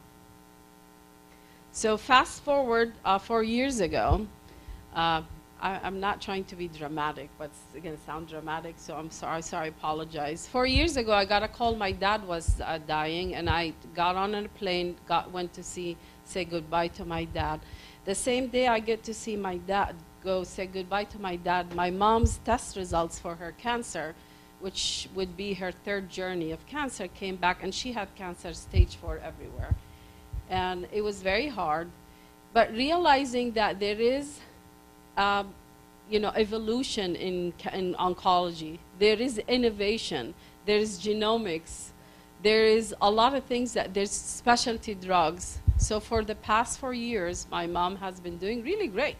We travel a lot together. She's actually fun. She got on a medication that was very, very expensive, and she's doing really well. That gave me a purpose too. Gave me a purpose to be there advocating for patients. Because my mom has money, she can afford her drugs, but a lot of patients don't have money. They can't afford their drugs. And you know what? Innovation in healthcare won't be innovation unless it reaches every patient. So I made sure 4 years ago, when I came back to the US after visiting my mom and burying my dad, made sure that I started a program that every patient who needs a drug and can't afford it, City of Hope Pharmacy will give him the drug. So find your purpose. Find something that you're passionate about and do it to the best of your ability. Because a lot of patients there are waiting for people like us to change their life and make a meaningful impact, positive impact on their life. So that is my story. Do you have questions? Sorry.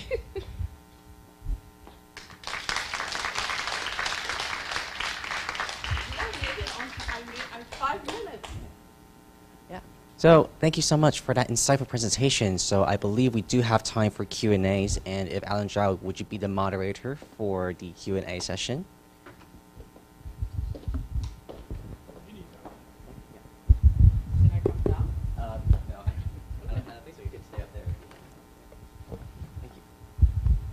Well, thank you very much for your personal story and professional story.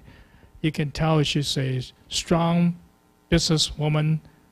I'm afraid she's a tough boss to work with, demanding, but she does work very hard. I know her very well, and she's a very kind person in heart, and she's very friendly, but she's demanding herself a lot, and that's part of the reason she's where she is. And thank you for the talk. Any questions for her? Yes, sir. Thank you for your presentation of a pharmacist's role. My name is Jim Liao. In the U.S., if the patient, our patient, get a prescription and can you and the patient should take the prescription to the community pharmacist, or he can take the medicine in the hospital.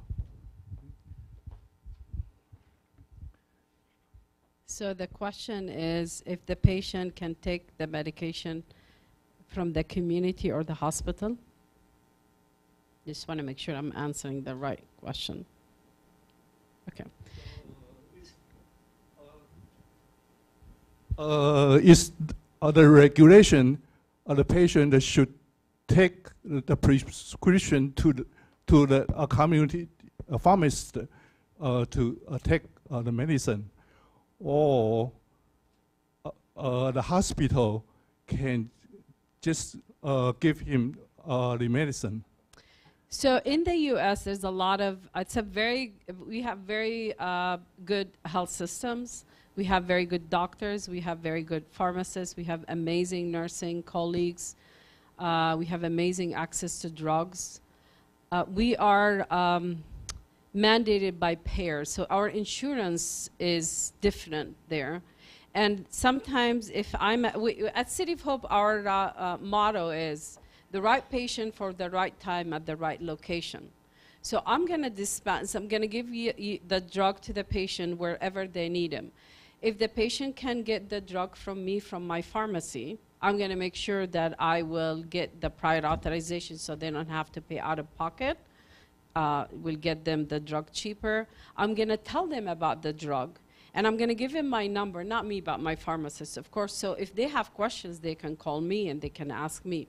If I can't do that because the insurance does not allow me to dispense the drug, I have to send it to a pharmacy that works with the insurance company. And I'm fighting that. I've been winning, actually, with some insurance companies. I've been telling them how great I am.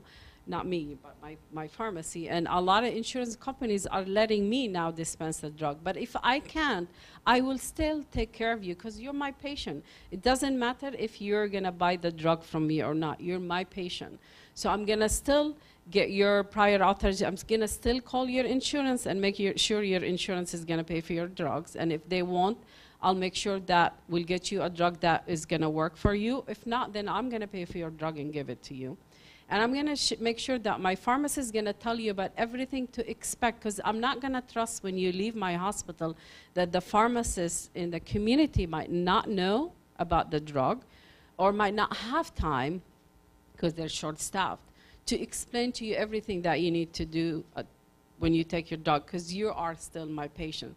So my pharmacist is going to sit with you, explain to you the drug, tell you when to take it, how to take it, tell you what to expect, and will tell you, call me if you have questions.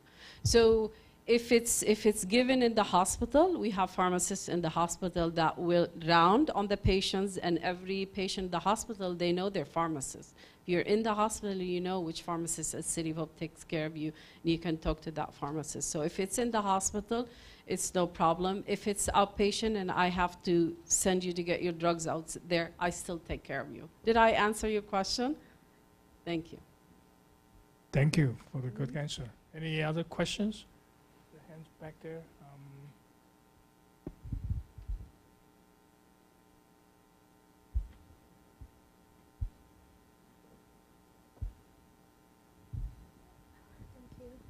Thank you very much. Thank you for the wonderful presentation. My name is Notando Ngambule. Just out of curiosity, I just want to find out, I'm from Africa, by the way. I want to find out that during your visit in Africa, which herbal medicines did you find to be effective for cancer?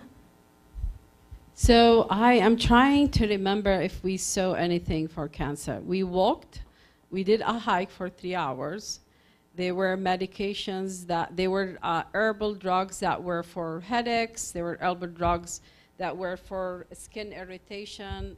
We rubbed the leaves and put them on our hand. There were herbal drugs that we used. Actually, it's a small flower that's closed, like a pod, and you squeeze it, and it is, and for the irritation and dye, it's like an eye drop. But there was nothing that, my guide had showed me for cancer. So, but I would say, I don't know if we're going there, but if I may add one thing. I think there are a lot of people who try to do herbal remedies for cancer. And I had a friend of mine, her husband, he was very young. He actually passed away. And he did not want to do the cancer treatments, the infusion, because he was worried about the side effects. So he used herbal products. I would say, there is a place, and City of Hope, we got a $150 million donation from somebody who believes in Eastern, medicine. And we're doing a lot of research in Eastern medicine, herbal drugs, meditation, and all the acupuncture and all that with Western. There is a pathway to use both. But I would urge everybody to make sure that they run anything that they want to use with their doctor, not to decide to take herbal drugs only or to do this or do that. Run it by a doctor to make sure that what they're using is the most effective for their cancer, because each cancer is different. Okay, thank you very much. What part of Africa? Eswatini, down South Africa. Yeah, I was there. Yeah. It's beautiful people. Thank you for your question. Any other questions? Oh, okay.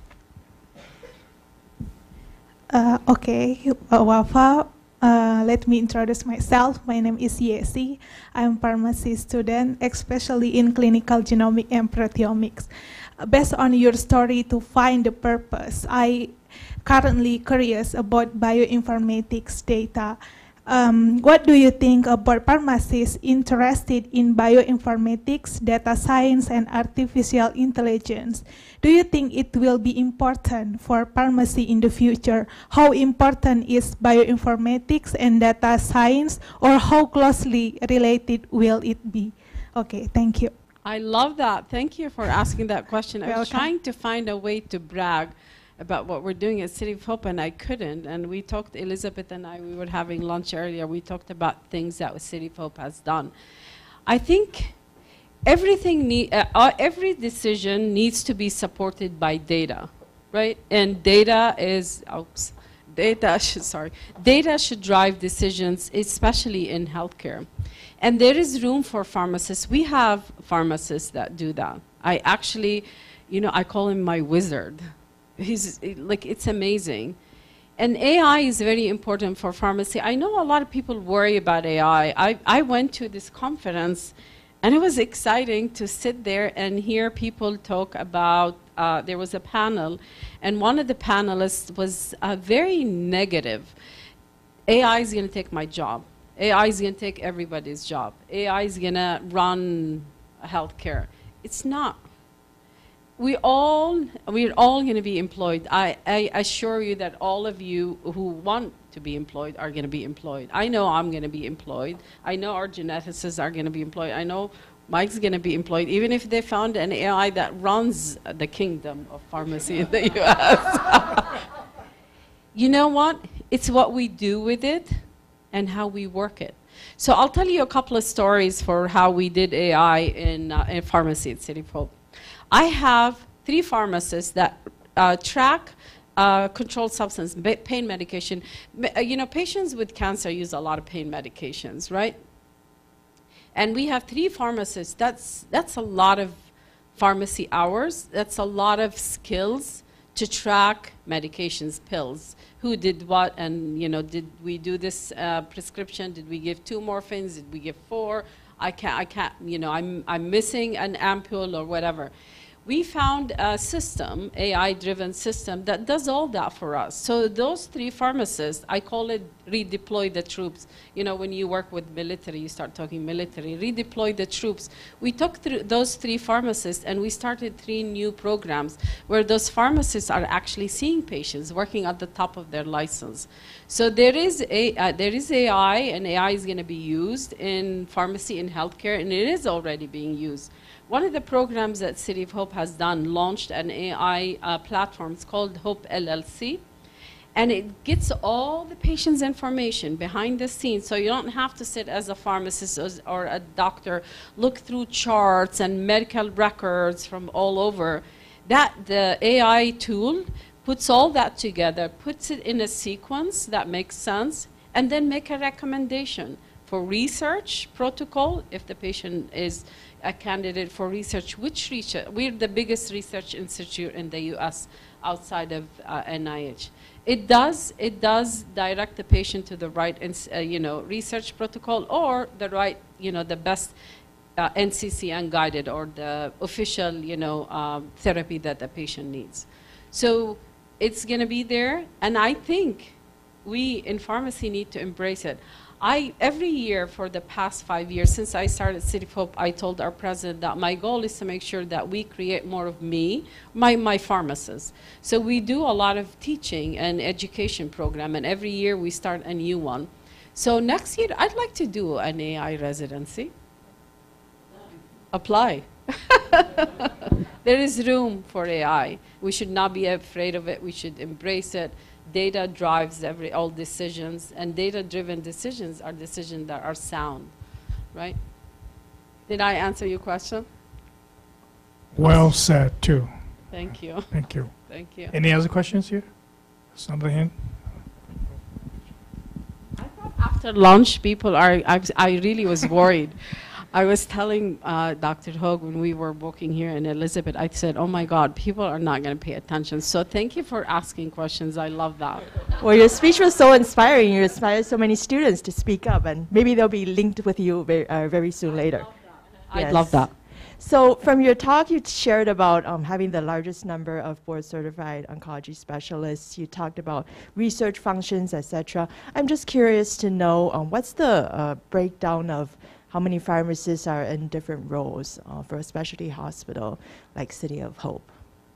So City of Hope only, mostly 99% is oncology. So I have oncology pharmacists. 100% of my pharmacists are oncology pharmacists. 85% of those pharmacists are oncology certified. The rest of them are certified, but not oncology, but 85 is oncology certified. And they work in different areas of oncology. So we have solid tumor, we have hematology, we have transplant pharmacists, we have a CAR-T pharmacist. They're, even with their certification and with their residency, they're specialized in different areas within the pharmacy. And I love that, and we endorse that. We spend my travel budget, not me personally, but my travel budget for the pharmacy is the biggest in the organization. And every year when I'm putting my budget together, I'm asked the same question, it's too much WAFA, why? Because we want our pharmacists to learn more things. We want our pharmacists to go present. We want our pharmacists to, get educated, get training. Any opportunity that our pharmacists want to take to enhance what they're learning, their skills, we promote that. Are there any drug distribution functions that they need to share, or? Yeah, so we did, they called it Storm WAFA. Storm WAFA came to City of Hope 3 years ago, Hurricane WAFA. So it used to be that everybody did everything. But I strongly feel that you master your area, you create a relationship between you as a pharmacist, let's say in solid tumor, and your physicians, your nurses. I don't think you should be rotating in and out. I think you should create that relationship and stay in your area. So we've developed, there is a distribution, I call it transactional. No, there's nothing wrong, we need the transactional. We need the people who mix the chemos, right? And make the drugs. There are pharmacists that's their job. But there are pharmacists that are dedicated to different areas within the hospital. And I don't rotate them. So if you're with, like, you know, I show Elizabeth, doctor will show up, she'll know, Elizabeth will know I'm her pharmacist. So she can reach out to me. It's not like every day it's a different pharmacist you need to call and ask. The patients, you're in the hospital, your pharmacist surrounding on you, you know that it's Wafa who's gonna round on you. You create this relationship, and I think it's very important. Did I answer your question? I was wondering if there's a number breakdown roughly of the drug distributor function, or like the percentage? Yeah, percentage. Because we're thinking about how to upgrade our workflow design and etc. So I'm just curious at the City of Hope level. So it's not one size fits all, so it all depends on the technology that you use. So I don't know what kind of technology, I'm sorry, the light is in my eye. I don't know what kind of technology you use. I don't know how many, like if I tell you 50-50, I'll be lying, it's not. But I don't know, like we need to talk about that, because there are multiple factors that you need to take into consideration before you decide. You know, I know clinical is more than distributive at City of Hope, because we have a lot of automation. We do a lot of mixing ahead of times, you know, when it's not very busy.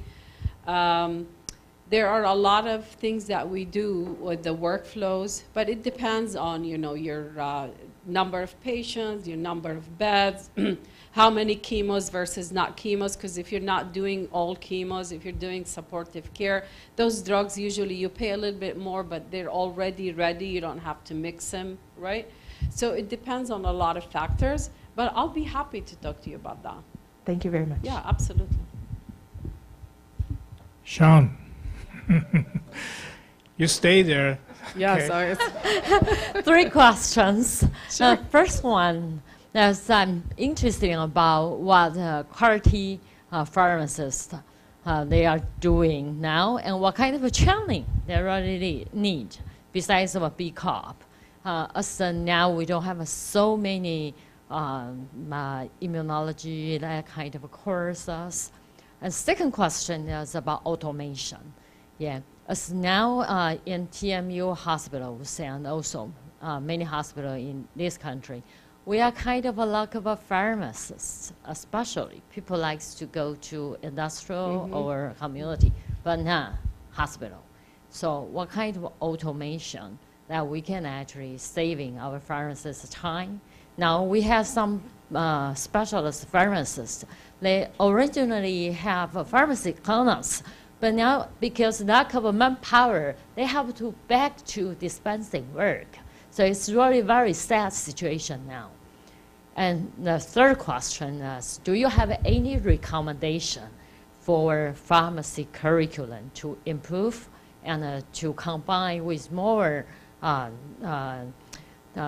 new drugs, new modality drugs to improve, to help us to train future pharmacists and also pharmaceutical scientists? Thank you. So I was telling Dr. Hogue, I think this morning or yesterday, that I love when I get asked to sit on a board of school. And if I don't get asked and I think I can provide something, I usually, invite myself. I think it's very important that we do, schools of pharmacy engage health systems, chief pharmacy officer, directors of pharmacy in their designing of a curriculum. I know we used to meet with Loma Linda, we still do that. I meet with a couple of universities in the US. I sit on their advisory boards. I think it's very important when you're thinking about curriculum because of, not the last slide, maybe the last slide or the slide before, because the healthcare is evolving. You need to make sure we're keeping up, because if you're just doing didactics without really, you know, engaging people who do the work, you won't know, you know, what needs to change. So there's a lot of changes. Happy, you know, to talk about that. But I do that. I do provide input, insight. If I'm asked, sometimes if I'm not asked, I will call. I say, hey, listen, you know, this is what's happening. You know, maybe we need to think about doing this or doing that. And I started doing that even before, you know, the pharmacists get to, you know, where they're going to come and do rotations. Like the basics, the basic learning is very important. For automation, we talked about that.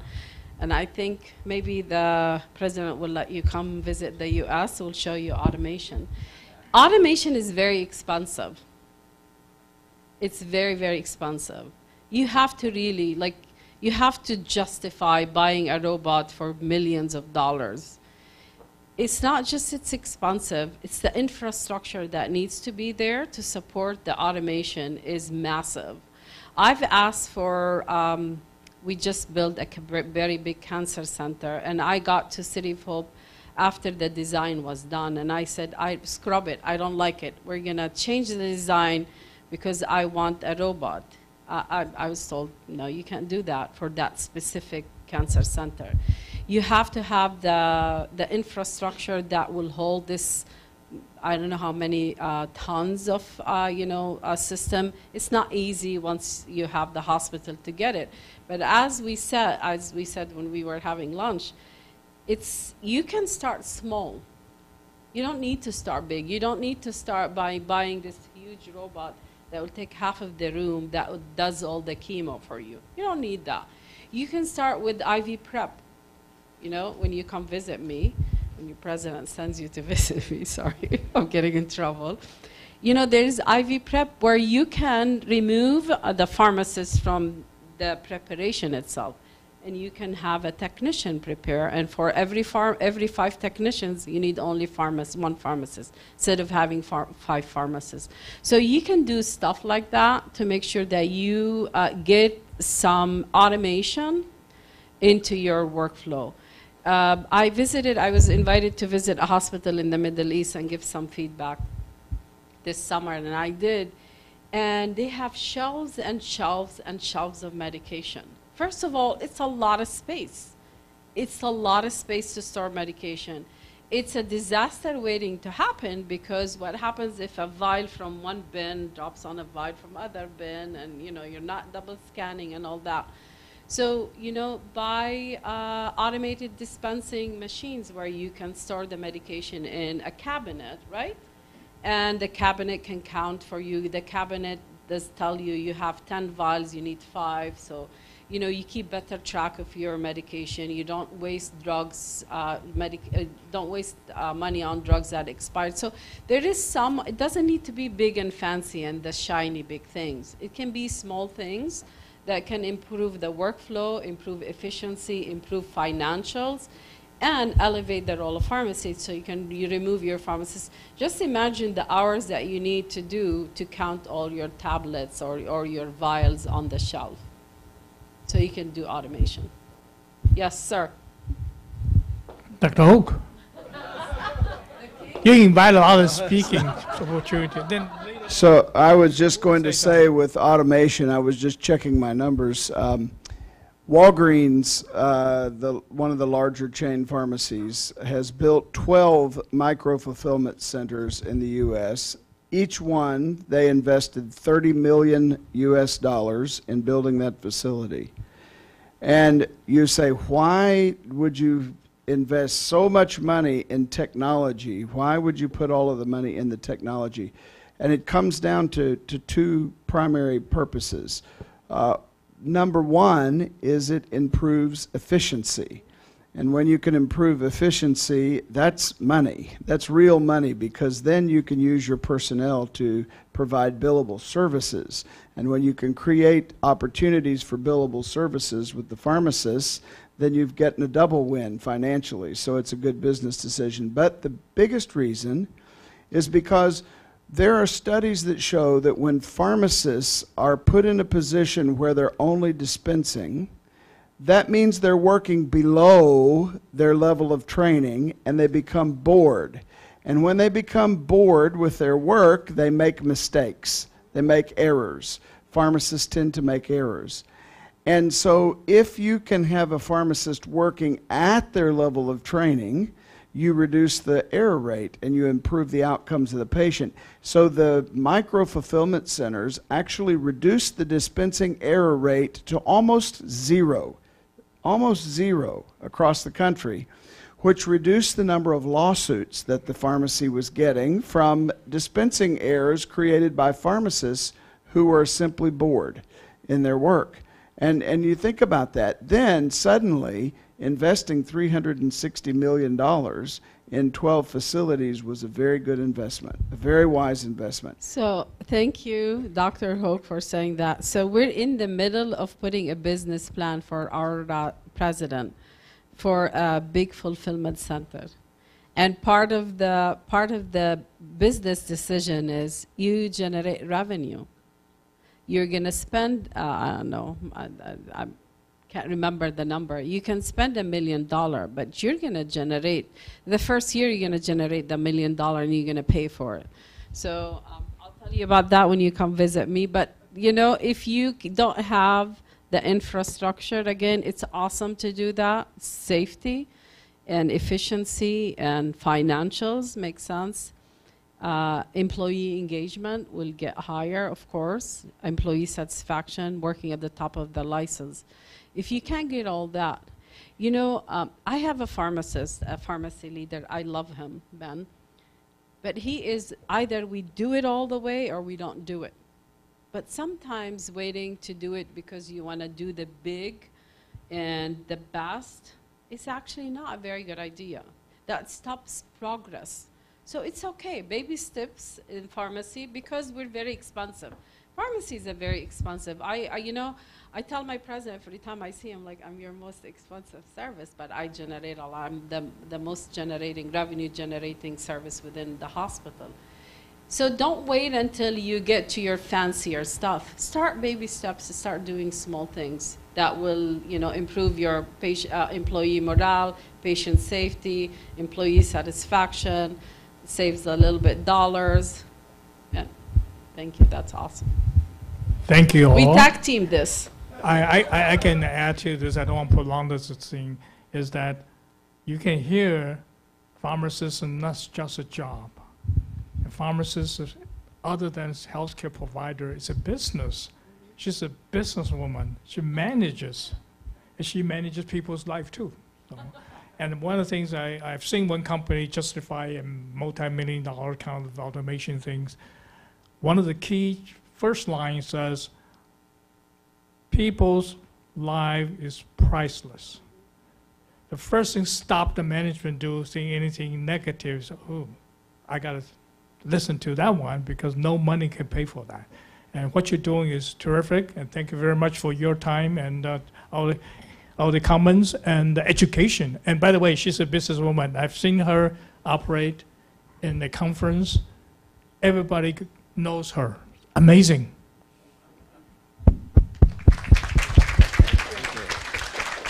If we could have Dr. Samara still be on stage because we will be giving you gifts as well. And Dr. Alan Chow, would you be so kind to provide the gifts and certificate for the speaker? Oh, yeah, of course.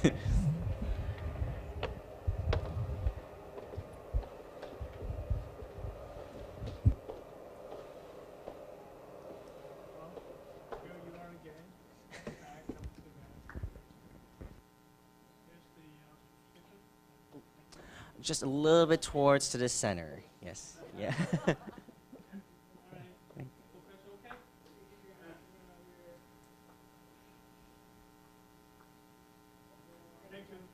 Oh, one more. Sorry, one more. There's two cameras. All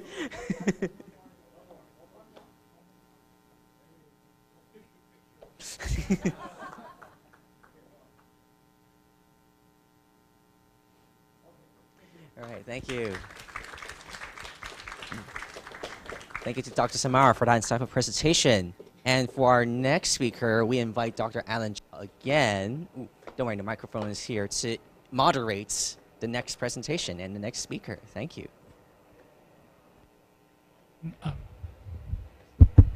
Next speaker we have is Dr. Elizabeth Chow. I never really call her Dr. Elizabeth Chow. I call her Lizzie. She's my daughter-in-law. I'm very honored and pleased to have her join here. And she's a clinical geneticist at UC Irvine. And Dr. Chow is international recognized for her expertise in inherited disorders, having served as medical director at Embry Genetics, which is part of a large enterprise in AI precision medicine company. She's a leader in the genomic medicine program over there. She'll be presenting from bench to bedside, advancing therapeutics intervention in inherited disorders. Time for a physician, geneticist to speak. Okay, we've got enough pharmacists so far. Thank you. Welcome.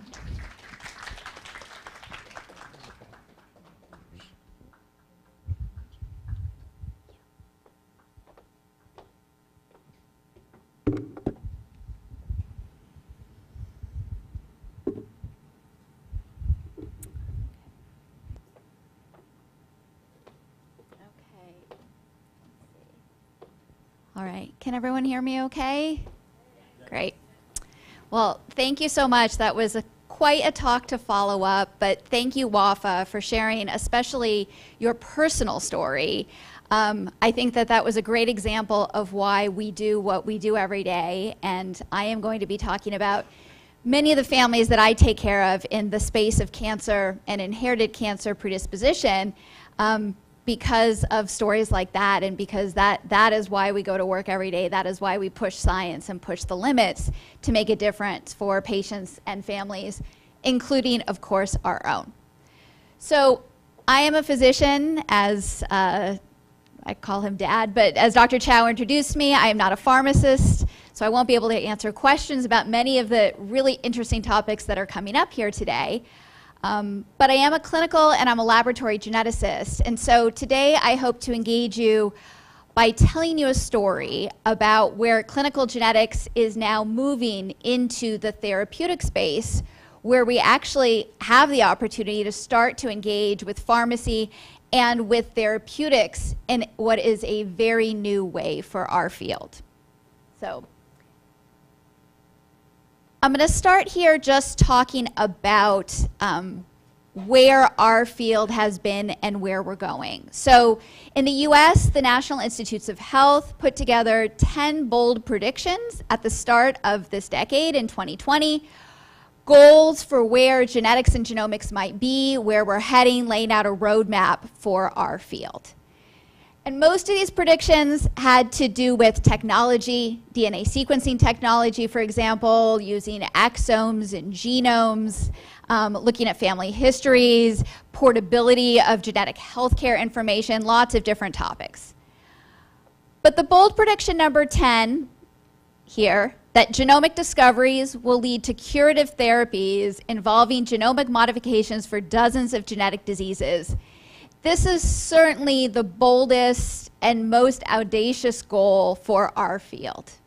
The idea that we could not just make diagnoses in the field of clinical genetics, but that we would be able to intervene in a fundamental way to treat and care for our families in a way that we haven't been able to do until now.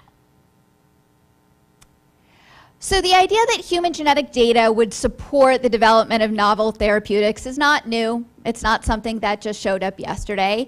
We've been looking at evidence like this for some time. And even looking back a few years, you can see that there was genetic evidence that was often part of the package that gets sent to the FDA for approval of a particular therapeutic. You can see here that a lot of this work has been done in the somatic space, in the space of cancer. The same is true for functional genomics. So not in the space of inherited disorders, but where genomics plays a role in acquired disease, mutations, DNA changes that are acquired over time. The level of genetic evidence has grown quite dramatically over the last 10 years, and that's perhaps not unsurprising as we've accumulated quite a lot of genomic data, particularly in the cancer space, but also in the area of other inherited diseases. And the data here is specifically from the field of neurologic diseases, where we've been making tremendous progress in the diagnosis of neurogenetic conditions and looking forward to some of those treatments. You can see here that if you look at the data that supported FDA approval, in about half of cases it included some level of genetic evidence. And so that data is becoming more important over time as we advance novel therapeutics and look at innovation. If we think about therapies for rare inherited disorders, and this is where my expertise lies, disorders that are Mendelian, that are inherited from parents or families, they fall into a number of different categories. And so if we think about the earliest inherited disorders for which we were able to develop treatments, you can see that those were often small molecule treatments or enzyme replacement therapies. So metabolic conditions where a particular enzyme was often deficient or completely missing, where the phenotype or the signs and symptoms of that condition were related to the accumulation of substrate that couldn't be processed or the absence of a particular product. And so the idea of going in and simply replacing that missing product, that missing enzyme with a molecule or an enzyme protein was fairly straightforward. And we've had some success there. There have obviously been some challenges because the enzymes, the products, the substrates, they have to get to the right tissue at the right time, and so this has not necessarily been curative, but it has offered opportunities for therapeutic intervention and metabolic and some neurometabolic conditions. More recently, there's a whole group of therapeutic interventions here in the area of RNA. And so when we think about inherited disorders, they're fundamentally due to a mutation in the DNA. DNA is, of course, translated into RNA, and RNA is transcribed into RNA. RNA is translated into protein. And so we can use RNA targeting strategies to interfere in that process, to offer therapeutic treatment more upstream than just replacing a simple molecule or simple protein product. We can use RNA approaches, RNA interference, RNA targeting to go in and modulate gene expression activity to turn genes on and off, or sometimes to correct errors that are present in the genes themselves. And I'm not going to talk about it today, but of course, sort of the fundamental quest for therapeutics in clinical genetics is the idea of doing gene editing. And we now have technology that's available where we are starting to think about these types of approaches using things, using gene editing technology, where we might actually be able to go in and fix the fundamental defect in the DNA. And we are starting to look at things like that. I mentioned this when we talk about therapeutics in clinical genetics. One of the biggest challenges is tissue dependent. And so can we actually get the therapy where it matters, whether that's in the blood or the brain or the liver? Some of the very early successes have been in the hematopoietic system, targeting things like, SCID, or sickle cell disease, where we're able to access the hematologic system more easily than we are other areas like the CSF, the brain, the neurologic system, with the treatments that we have been able to provide. And this is just a list here of some of the approved therapies that are available in the US or the EU, and these are therapies that we are actually using today, targeting inherited diseases like porphyria, like Duchenne muscular dystrophy, and spinomuscular atrophy. These are things that were once considered absolutely untreatable, and in fact, for most of my clinical training and most of my career, we didn't even think about treating these things. It was sufficient that we were able to go into the NICU, the ICU setting, the pediatric clinic, and diagnose them. But it is a huge change and a huge transition that we're now able to offer some of these small molecules and RNA-related therapies to some of these patients. But today, I'm hoping to engage you with a little bit of a different story. So those are some of the more classic examples of how we've tried to teach genetic disease in the past and how we hope to do so in the future. The story I'm going to tell you today is about something a little bit different. It's about a genetic disorder called Lynch syndrome. And Lynch syndrome is a relatively common autosomal dominant hereditary cancer predisposition syndrome. If you look at the pedigree on your left, you'll see sort of a classic example, early onset cancers, primarily colon cancer, as well as endometrial cancer. For an individual with Lynch syndrome, the lifetime cancer risk approaches about 80%, so very high cancer risk for these individuals. And what I'll point out here on this pedigree as well is that many of these cancers are early onset. We see colon cancer here in this individual at only 37. What we also see is that she's affected and her grandfather is affected, but her mother, who would be an obligate carrier who must also have Lynch syndrome, is not affected by cancer because the penetrance for this condition is not 100%. So there certainly are individuals who have Lynch syndrome who don't go on to develop cancer, but we know these individuals are at very high risk. The condition was previously known for some time as hereditary non-polyposis colorectal cancer, or HNPCC. We've switched back to the eponymic Lynch syndrome because, in fact, there are many other cancer risks associated, not just colorectal cancer with Lynch syndrome, notably uterine or endometrial cancer in women, as well as other GI cancers, stomach, pancreas, small bowel, cancers of the urothelial tract, and ovarian cancer in women with Lynch syndrome as well. So this syndrome was described more than 100 years ago when families were first identified. And a tremendous amount of work has been done to identify the genetic cause, which is a pathogenic variant in one of these 4 genes, MLH1, MSH2, MSH6, or PMS2. These are all genes that are involved in a function called mismatch repair, so they all produce an enzymatic product that is involved in maintaining the integrity of our DNA. Specifically, identifying any base pair mismatches, so when DNA is being replicated, if the traditional AT or GC mispairing, there's an error in that, one of these enzymes would identify it, target it for being excised, and being repaired by the DNA polymerase. The other area where these enzymes are important are in microsatellites or repetitive sequences, either mono or dinucleotide repeats, such as this here, where the polymerase has trouble replicating those, and we need enzymes such as this to improve the fidelity of replication there and prevent small insertions or deletions of occurring of one or more base pairs. So today in Lynch syndrome, we say that we treat and we manage this syndrome. And how do we do that today? Well, we don't actually have any specific therapeutics to offer. So what we do is we manage risk. And we manage it through a couple of different options, either through prophylactic surgery, so prophylactic colectomy or hysterectomy and oophorectomy. So we take out the organs that are at high risk for cancer before the cancer starts.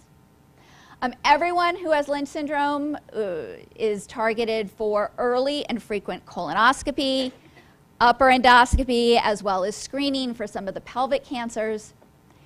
And there's been a tremendous amount of work on chemoprevention in this condition using aspirin, other anti-inflammatories, statin drugs as an approach to lower cancer risks. These have all had some limited efficacy, but we really don't use these approaches today, except very specifically in patients who are unable or unwilling to undergo surgery or to undergo screening, which are much more effective. And of course, we do genetic testing because once we identify one family member, we can find their mutation, we can test other family members, provide genetic counseling, and of course, the goal is to identify patients, family members before the cancer comes so we can intervene early on with one of these strategies and prevent cancer, or prevent advanced cancer, I should say. So the cancers that are caused in Lynch syndrome are really very classic. The molecular genetics is of the Knudsen's 2-hit hypothesis, which is the idea that for nearly all of our genes, we have 2 copies that are present on 2 copies of that chromosome.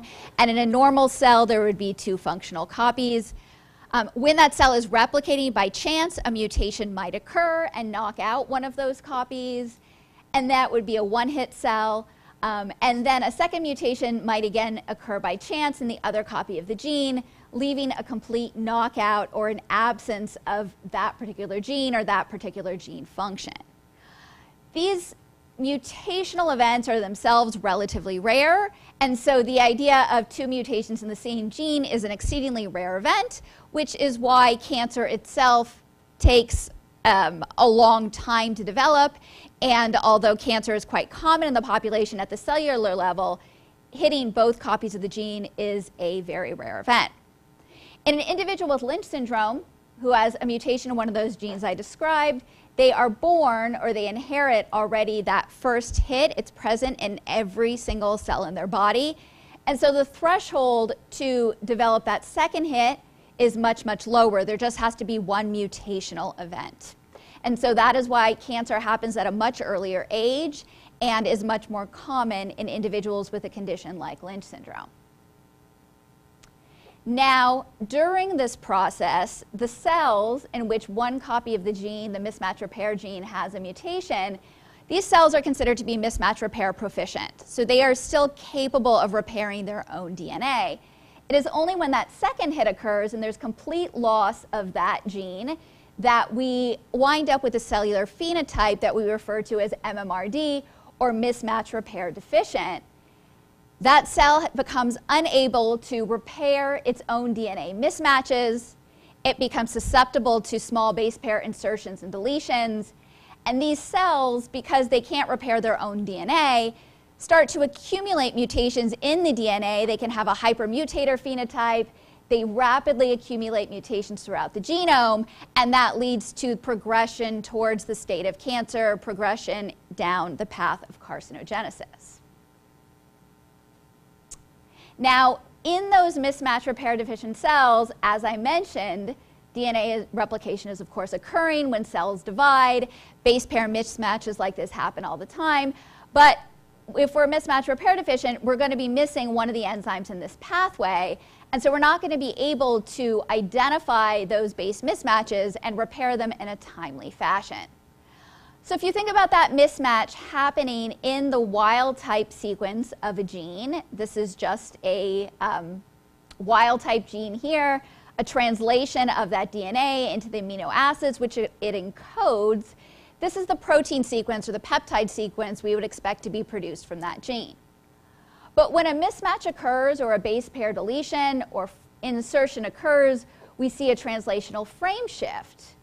And so when that mutated gene is then translated into the protein sequence, it produces a different amino acid sequence than the one that is native or expected to be present in the wild type cell. And so in MMRD cells, cells that are deficient in this process, we see these types of abnormal proteins being translated and produced. And in fact, this gives us a very unique opportunity in this condition for therapeutic intervention. So this is a cartoon of what I just described that happens over time, but more specifically in Lynch syndrome, we have sort of a polyp or a benign growth developing here. And at first, it's mismatch repair proficient and has a relatively low mutation rate. But as it gets that second hit, mutations start to accumulate, the rate of cellular growth increases, and eventually that develops into this high mutation rate, the production of those abnormal proteins, and a full-blown Lynch syndrome-related carcinoma that is able to elicit a specific immune response in response to the tumor itself. If we compare here, again, I've talked a little bit about these frame shift peptides. What we're really talking about here is that, in a normal cell, we are mismatch repair deficient, so these sort of mismatches get repaired by the MMR complex. They get corrected over time. But in mismatch repair deficiency, we accumulate these mismatches, we accumulate these frame shift, and this leads to the production of what we call neoantigens. Neoantigens are antigens or proteins, peptides that are not present in the natural state. So as we accumulate these mutations over time and we start to produce these proteins, they can be recognized by the immune system as non-self because the individual was not tolerated to them during the process of development, during the process over time. They are not naturally occurring proteins. So these neoantigens, these frame-shifted peptides get presented through natural immune processes at the surface of the cell. They get presented in the context of the MHC complex, and they can, in fact, elicit an immune response that's very specific to the cells that are on that path to tumorigenesis, where the immune system is not going to respond to the neighboring normal cells, for example. And this is one of the reasons that we actually see quite a robust immune response natively in Lynch syndrome, because the cells, the tumors that develop in Lynch syndrome are those mismatch repair deficient cells. They do produce these neoantigens naturally. This elicits a robust immune response. And so we see a lot of immune reaction to Lynch syndrome related cancers as compared to cancers that develop through other pathways.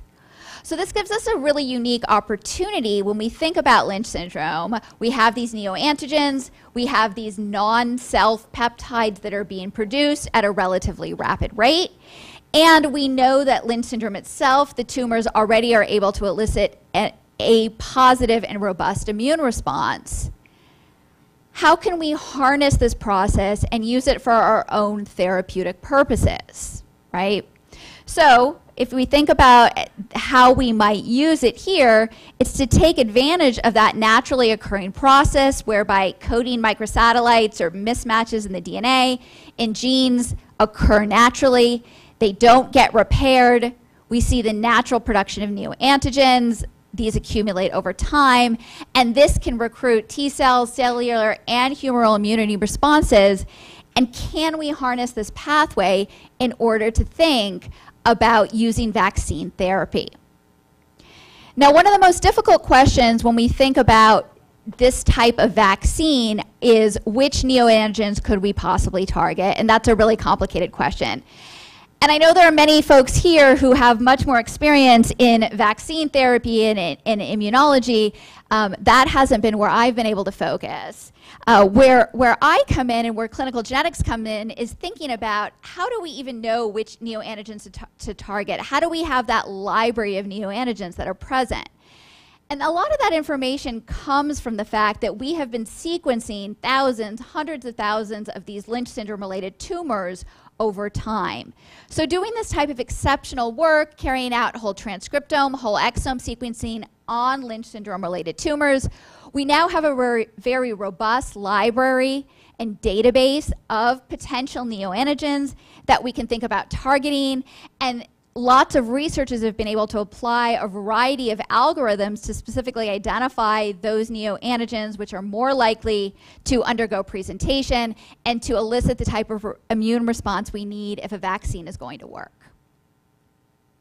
So what is maybe a little bit surprising is that even though these mutations in mismatch repair deficient cells occur by chance, they actually are in fact recurrent, and there are a number of different hotspots. And so these are specific genes here in which there are known to be coding microsatellites, specific sequences that undergo frequent mutation. And you can see here that these mutation in these sequences are quite recurrent, some of them as high as 50 or 80% of the time. And so we can start with a list or a library like this of common potential frameshift peptides and use that as an important starting point to identify new antigens to be targeted with a vaccine-like approach. And this has, in fact, been done. So the first phase 1 trial was published a few years ago, looking at the sort of proof of concept of this approach, using three different peptides here as neoantigens, using an approach vaccinating at 3 different time points, and then really just looking here as a marker. The primary endpoints for this study were that they were able to show sustained humoral and cellular immune responses, as well as the absence of adverse effects. So this was an important proof of concept study that said we can in fact use this molecular strategy to develop a vaccine. We can use this type of vaccine to elicit an immune response that would be more robust than what occurs naturally, and that at least at the outset there doesn't appear to be any obvious toxicity to this approach. So following this proof of concept, there are a number of clinical trials that are now underway using this approach, looking at various new antigens, various strategies for approaching a vaccine for Lynch syndrome. I don't think we have the answers here. These are early stage clinical trials. I don't think any of them are going to be the way that we decide to treat, we're able to effectively treat Lynch syndrome in the future. But I think it's really important that all of these trials are in fact underway, and we are now exploring this unique mechanism as a potential treatment for Lynch syndrome.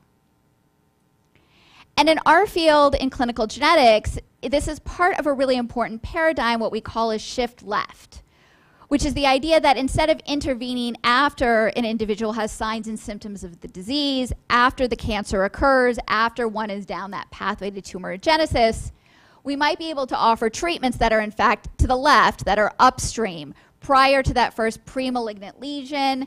What we do today is endoscopy, removing polyps. That is effective, but it is something that we do to intervene after that process of tumorigenesis has already occurred.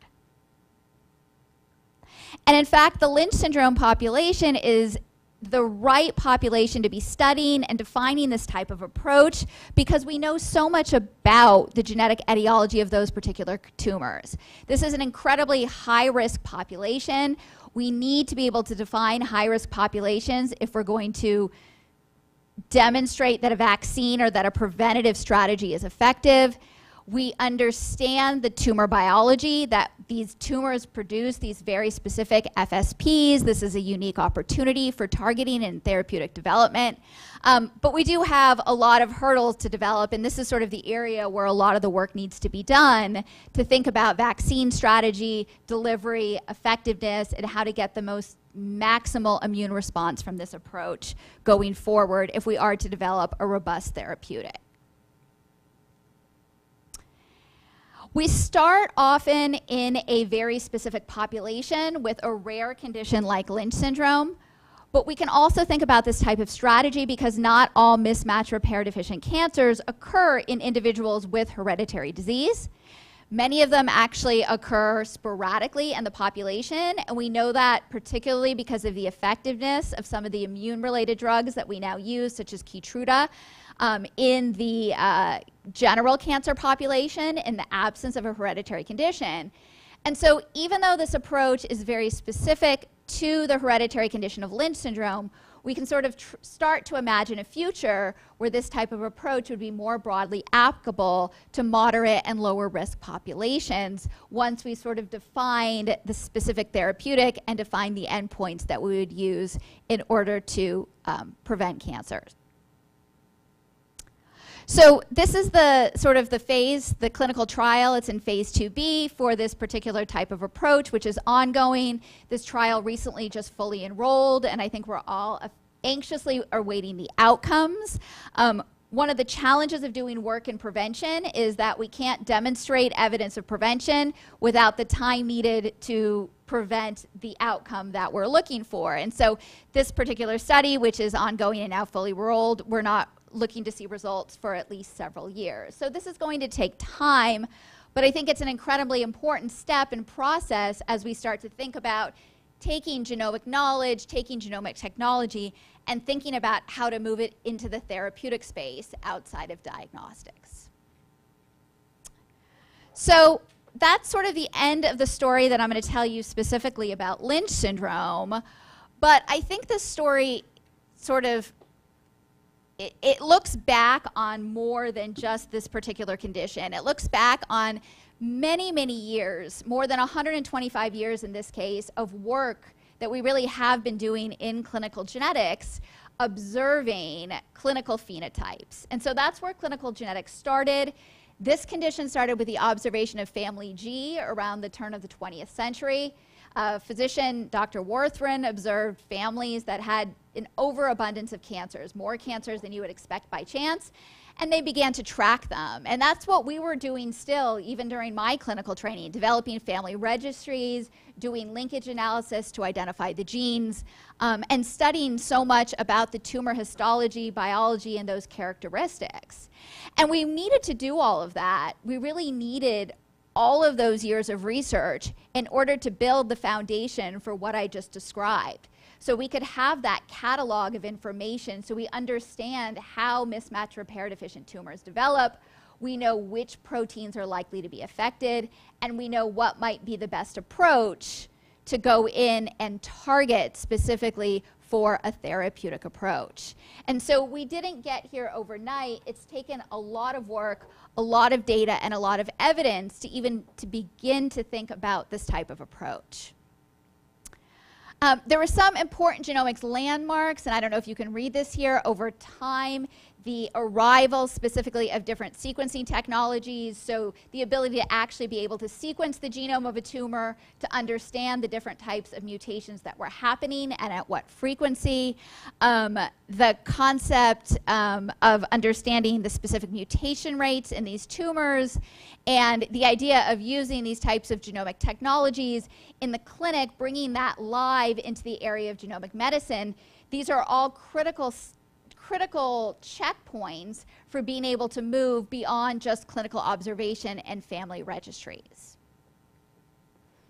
So I'm going to finish just by talking a little bit about education, a little bit about where we are going, because our field in clinical genetics, genetic counseling, laboratory genetics, we're a very small field. And so when we start to think about what I described, could be a public health approach to vaccination, to cancer vaccination, when we start to think broadly outside of very rare Mendelian disorders, we have to ask, who is the workforce that is going to carry out that type of work? And do we have a workforce that is enabled to understand the genetics of tumor biology, the genetics of rare disease, and specifically how therapeutic interventions, like I just described, might work? Who will they work in? What are sort of the genomic findings that might indicate who a particular treatment would be appropriate for? How do we administer those treatments? How do we monitor them over the time? And how do we make sure that the right treatments get to the right patients, especially when we're practicing precision in genomic medicine? So this is a result here. I think there are very similar findings if you look across different educational systems and different populations. This is a study that was carried out in the UK by their National Health Service, looking at education either in the basic sciences of genomics or in genomic medicine, and looking at two different teaching models, an integrated and a traditional model. These are very similar to what we have in the US as well, with some of our medical education focusing on integrated versus traditional styles. And some of their findings here are a little bit, concerning for the level of education that is being provided, particularly as more integrated models become, I guess, more popular, or more schools, at least in the US, are shifting to this sort of medical education. So we know that medical students typically get more teaching in the basic science of genomics than on genomic medicine. That makes sense. Genomic science has been around for longer.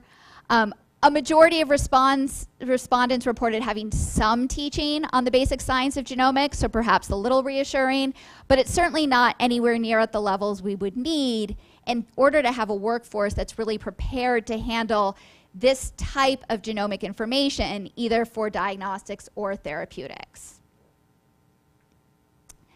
If we break that down a little bit further, and I won't go into all the details here, just to say that if we look at a good, almost all of the respondents reported a good understanding of some of these basic concepts, the differences between DNA, genes, and chromosomes, but where there were real gaps were identified was understanding the genetic contribution to disease and understanding how that information could be implemented and used clinically, either in diagnostic or therapeutic settings. So I do think we have quite a lot of work to do here, not just in the development of specific genomic-based therapies, but also in equipping and developing a workforce that is able to use this information and use it effectively to help patients and families. And so again, this comes from the UK, where the NHS has developed a really robust system for, or at least a process that I guess is sort of ongoing. They're at least aware of this gap in the workforce that they have available and in their educational system, and have put together, some approaches to how to at least raise awareness, provide informal learning. because this is not just an issue in the educational setting, but it's also a broad issue in the active working population. So it needs to be addressed not just through training and residency programs, but also through continuing education and practitioner-based learning as well, and not just through formal educative processes. So finally, I just want to end here by saying that I hope that you've enjoyed sort of the remarkable story that I've told today, a little bit about a condition called Lynch syndrome and how we are now able to move from the diagnostic to the therapeutic space. That's really based on understanding the molecular biology and the molecular genetics. But if we're going to really make an impact and move that into the clinic and make a difference in patients' lives, we really have to integrate this sort of information, this training, broadly across different services. It can't be something that stays in the realm of clinical genetics, that stays in the realm of genetic counselors. We have to train a workforce, across all specialties who's capable of understanding this type of information, processing the literature, and accessing these types of therapies, being able to counsel patients and provide them to patients in real time and get those positive outcomes, such as cancer prevention. So I am going to stop there, and I will take questions.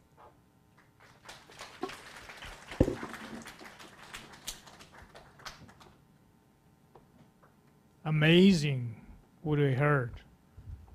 I see people nodding their heads. Dr. Chow, you did a great job presenting. Thank you. And you did good things, best things I've heard. You're advancing the science towards treatment of cancer, even touching the subject of vaccines, which is magic words in the United States right now. But it's a crazy things. In my mind, she's talking about it, but I'm impressed. I don't want to oversell. Any questions from anybody? Uh-oh, Wafa. Uh-oh. Thank you. This is amazing. It's actually very exciting to see this, because you hear, but to see the diagrams and the pictures. So I'm an opportunistic person, and I always look for an opportunity to advance the role of the pharmacist. So I'm sitting here and thinking, what an amazing opportunity. We always insert pharmacy where we see a gap. There is a gap. We are qualified to do this. We just need probably a couple of residency programs in this. I'm very excited. What are you thinking? Are you thinking there is a bigger role of pharmacy in this? Yeah, so actually that was one of the things I was thinking about while you were giving your presentation and talking about, how pharmacy is expanding and the various roles there. And I think there's tremendous opportunity here to partner with pharmacy. And if you think about this sort of information, the training is there. I think that pharmacy is incredibly well poised to step in and fill this gap. Also, just the amount of, as you said, evidence that needs to be there, data-driven decisions. I think a lot of this is very similar to the training that is received in pharmacy, and it sort of piggybacks on that, using these types of large databases and clinical evidence that is there. Bioinformatics, we have these very large genomic databases that we're able to interrogate and ask these complex questions. And so I think that, it hasn't really, I think, come up or risen to the surface that there is this opportunity, but I think there's a real great opportunity there for partnership, yes. Thank you. One more question? So I really did not know anything much about Lynch syndrome until you just presented, and I'm fascinated by where the science is now. Can this may be going too far into a rabbit hole, but how early do you actually test now genes, and what's the plan for routine screening? How common is this in the population? I understand, the predisposition to cancer for individuals who have this, but is Lynch syndrome common enough that we would routinely test for it as a part of cancer screening, say like we routinely do colonoscopies and we routinely do mammograms? Would we routinely do genetic testing for Lynch syndrome? And when would that happen in life, and who would do it, and what would the intervention be? Yeah. So So Lynch syndrome is relatively common as for a genetic condition. It affects about 1 in 300 individuals. And it's common enough that it comprises about 5% of colorectal cancers. So we actually do have, which has been some degree of effectiveness, we do have recommendations for what we call universal screening of colorectal tumors. So when we remove a colorectal tumor, we perform 2 specific assays on it, one of 2. We either do immunohistochemistry to look for these mismatch repair proteins, or we do some testing for microsatellite instability.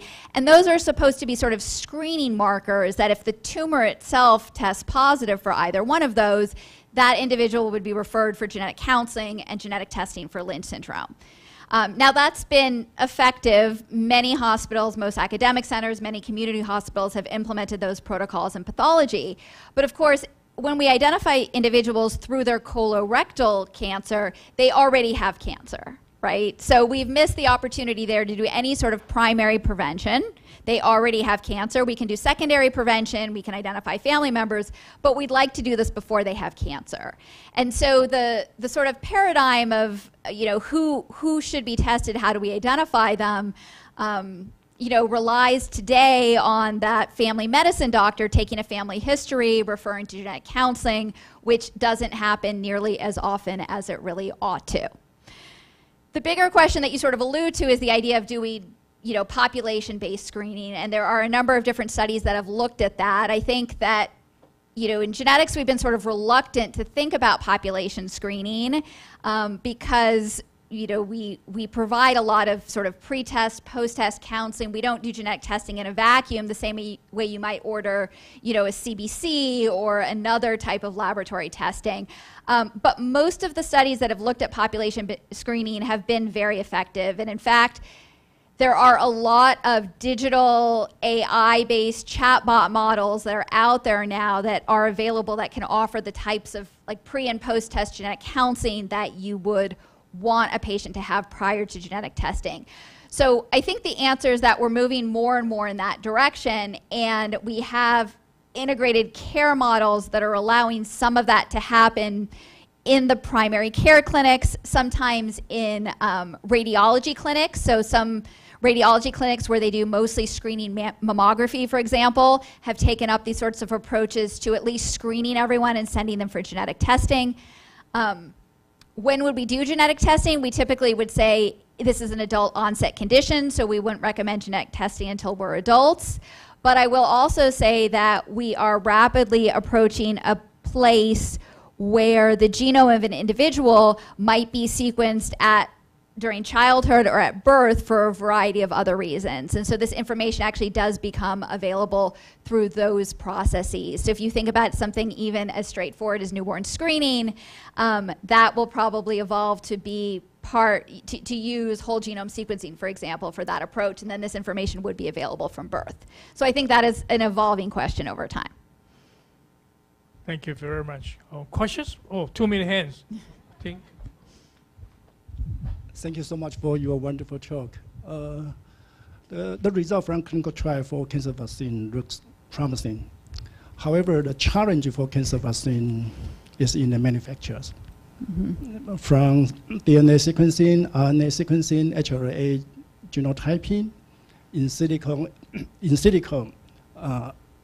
binding affinity prediction, as well as the formulation. Mm-hmm. It's time consuming. It might take several months. However, for the patient, especially in the end stage of the cancer patient, they are not able to wait for so long. And another problem is in such highly personalized medicine, mm-hmm. the cost is usually very, very high. It's quite expensive. Do you have any comments? Well, you are right. Those are the major challenges, and a lot of this is really in the vaccine work and the development of that, which is much more your area of expertise than mine, but is something that where there's a lot of work that remains to be done. I think that one of the advantages to what I described here for Lynch syndrome, and it is a smaller niche population, but the idea here is that this sort of treatment wouldn't need to be highly specialized or highly personalized, but we could take advantage of the fact that, in fact, these peptides are recurrent, and I think the thinking is could we develop a multivalent approach that would broadly cover, 80 or 85% of patients and would be administered prior to the development of that first tumor. So maybe, it's hard to think about when in life, but maybe in early adulthood, because we know most of the cancer risk comes in the 3rd, 4th, and 5th decade. That would probably provide, there's a lot of questions to be answered, but that would probably provide sufficient time, but that we wouldn't sort of necessarily need to invest in that loop of the personalized tumor-specific development of the vaccine or late-stage treatment. That's, I think, the hope here, at least with this high-risk, very specific population.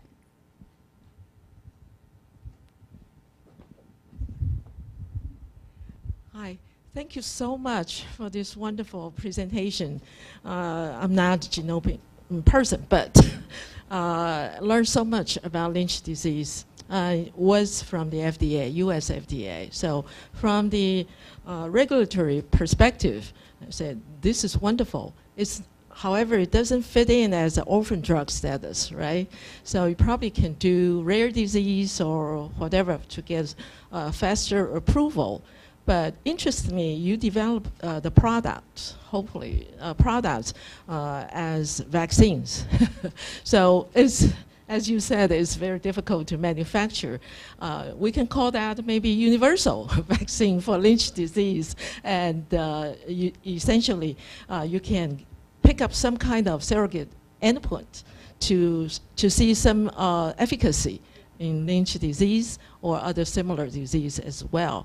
So I do hope that you have success in the phase 1-2 trials to get some results and then can move forward. It's very expensive manufacturing in the US, very expensive for the insurance company to cover this. You get special approval, right? Maybe 2 days to get approval if you can. It's hundreds of $1,000s per dose, but it will be approved if it's necessary for the patients. But thank you so much for giving us such a wonderful, wonderful detailed presentation. We learned so much. Thank you. Could you pass on to next? Thank you very much. That was a really insightful talk. I'm going to ask something that's maybe more on the technical side of the vaccine development. But I guess, like you said, the difficulty with a lot of cancer vaccines is that they're being designed on patients who have very different genetic backgrounds. So they have different MHC molecules that then allow for presentation of different peptides. And so even with Lynch syndrome, I imagine that most of your patients are genetically quite different. So I was wondering roughly how many peptides would your vaccine need to contain to try and get that kind of coverage? And then off the back of that, the risk, I guess, is that if you dilute it too much, you can't mount an effective immune response against any of them. So how can you kind of balance those two things? That's a very good point, and I will say that Lynch syndrome affects individuals across a wide variety of genetic backgrounds. So unlike some other genetic conditions, there aren't specific founder mutations or populations, and so there is a wide diversity of MHC molecules and other things that need to be taken into consideration. So I don't have an answer for you in terms of number. The trials that are underway and the trials that are being developed that I'm aware of look at a relatively small number, 3, 5, 7. I haven't seen anything go up beyond that. Probably because the risk you alluded to is just sort of diluting it out, and could you get a robust enough response to something that became too multivalent. But then, of course, you would, so balance with broader coverage. I don't have a good answer to that, but I think it remains to be seen, and hopefully I would expect the numbers to get pushed up further, beyond sort of the 5 or 7 that we've been looking at so far. Thank you. Well, add to yours is had to start somewhere by somebody before things happening. So good start. Small steps. So. Any other questions?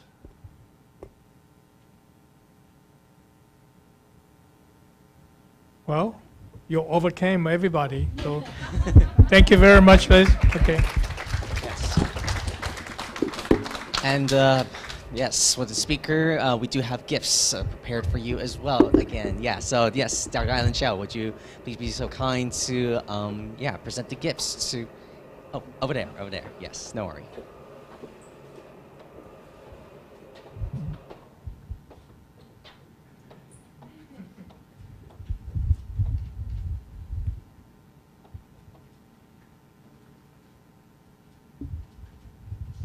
Okay. There's 2 cameras.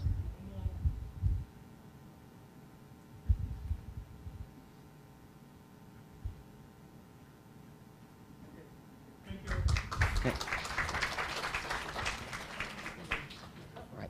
Thank you so much for that insightful and inspiring presentation.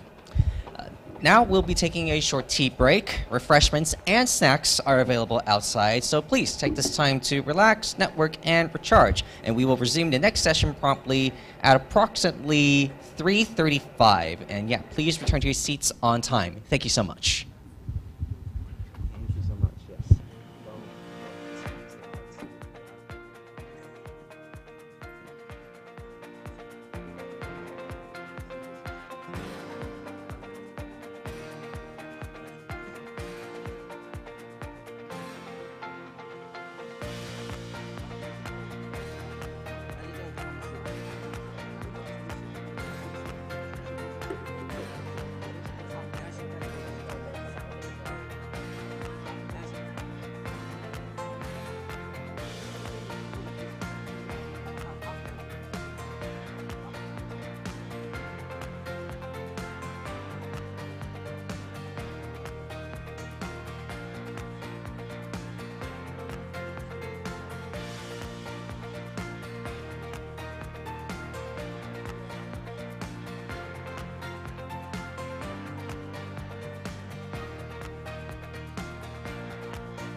Ladies and gentlemen, thank you for returning promptly, and we are ready to begin the next presentation. And to moderate our final speaker today, let us invite Professor Elizabeth Zhang, the chair of the Department of Clinical Pharmacy at Taipei Medical University. Let's give her a very warm welcome. So welcome back to the conference. Next, I would like to introduce Dr. Alan Gross, which is a good friend of us for several years. We collaborated on faculty training. We collaborated on different pharmacotherapy symposiums, and we are so glad that Dr. Gross gets to come back to us and visit us for the third time. So Dr. Gross received his Doctor of Pharmacy degree from Purdue University. He received complete clinical training, starting with a PGY1 in pharmacy practice at Henry Ford Hospital in Detroit, Michigan, as well as a PGY2 infectious disease pharmacy residency in Midwestern University in Chicago. His first job was at the Nebraska Medical University as the pharmacist coordinator of antimicrobial stewardship. And right now, his current position is as clinical associate professor and infectious disease pharmacist at the University of Illinois at Chicago.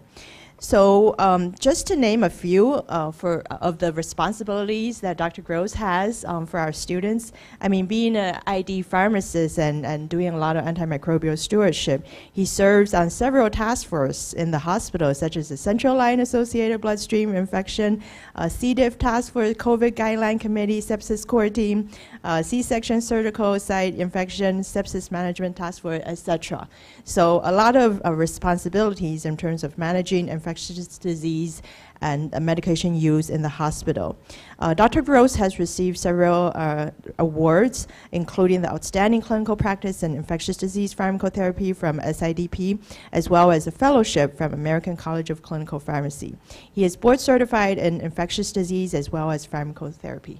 Please join me in welcoming Dr. Gross for his title, Prescribing with Proof, Advancing Infectious Disease Pharmacy Practice Through Evidence-Based Medicine. Welcome.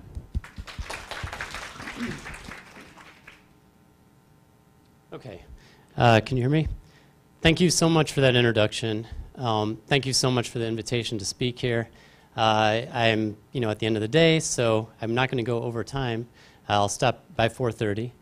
I didn't write that bio. I would have just said, here's Alan Gross. He's a clinical pharmacist. It's kind of awkward hearing those things because I'm definitely the least accomplished person up here. So I really enjoyed the discussion we heard earlier today.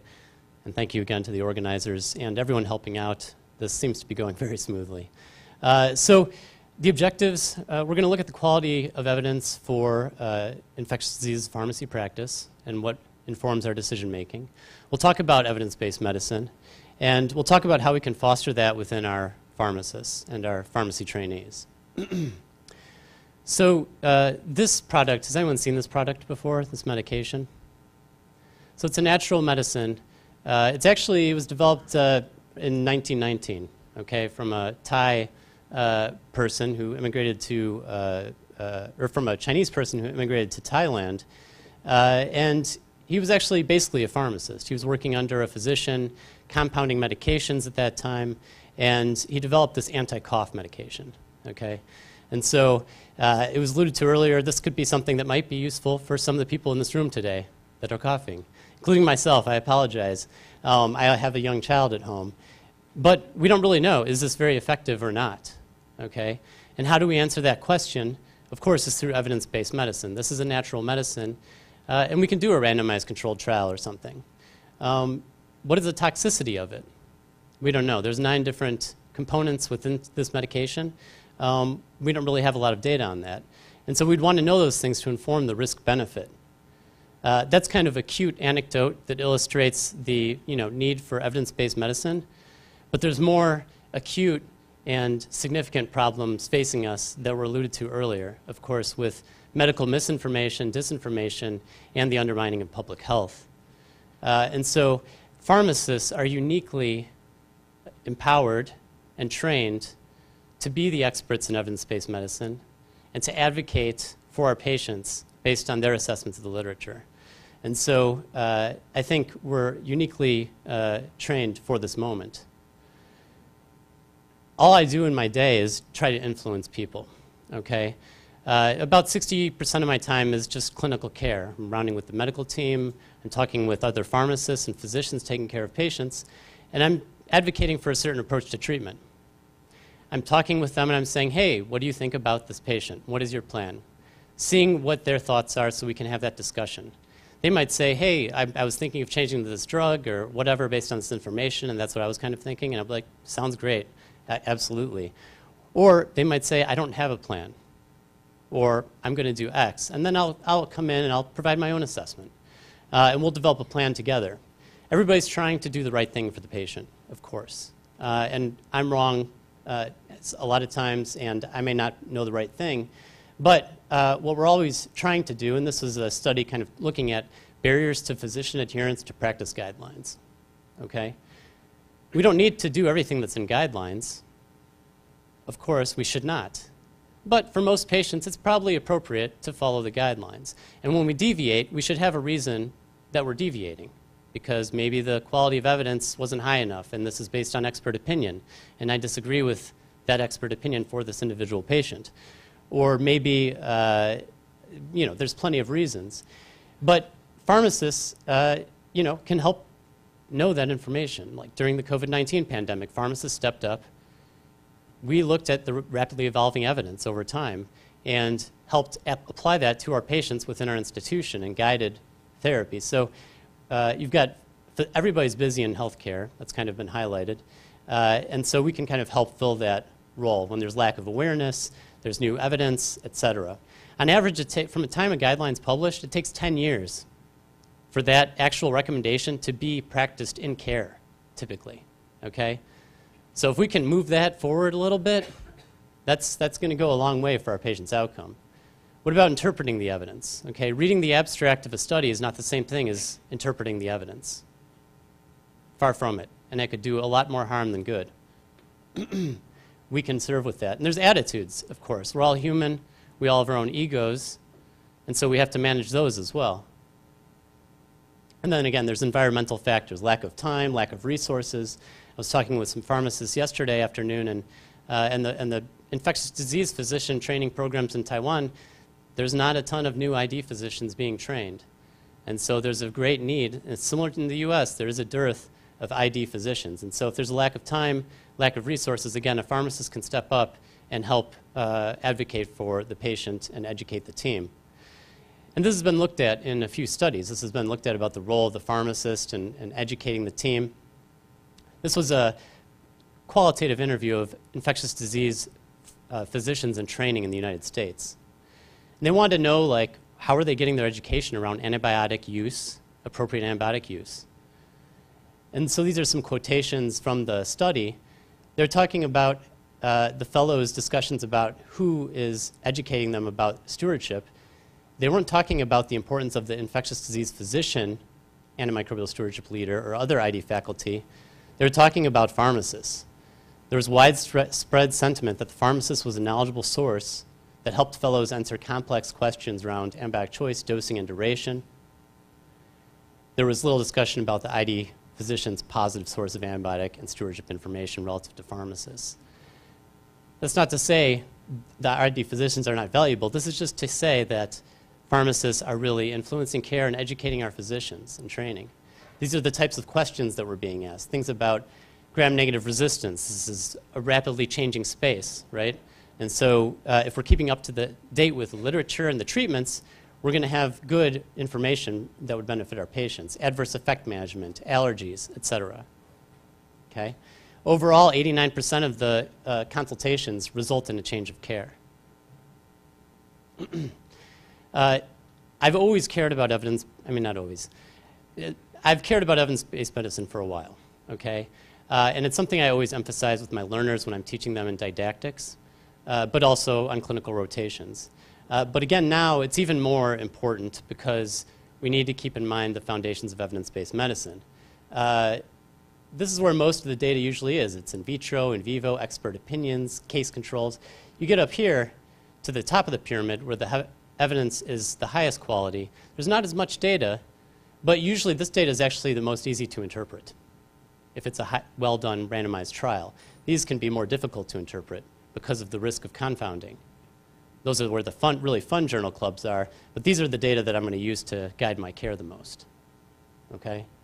You can improve the quality of these data through doing things like quasi-experiments, which almost get to causality if they're well done.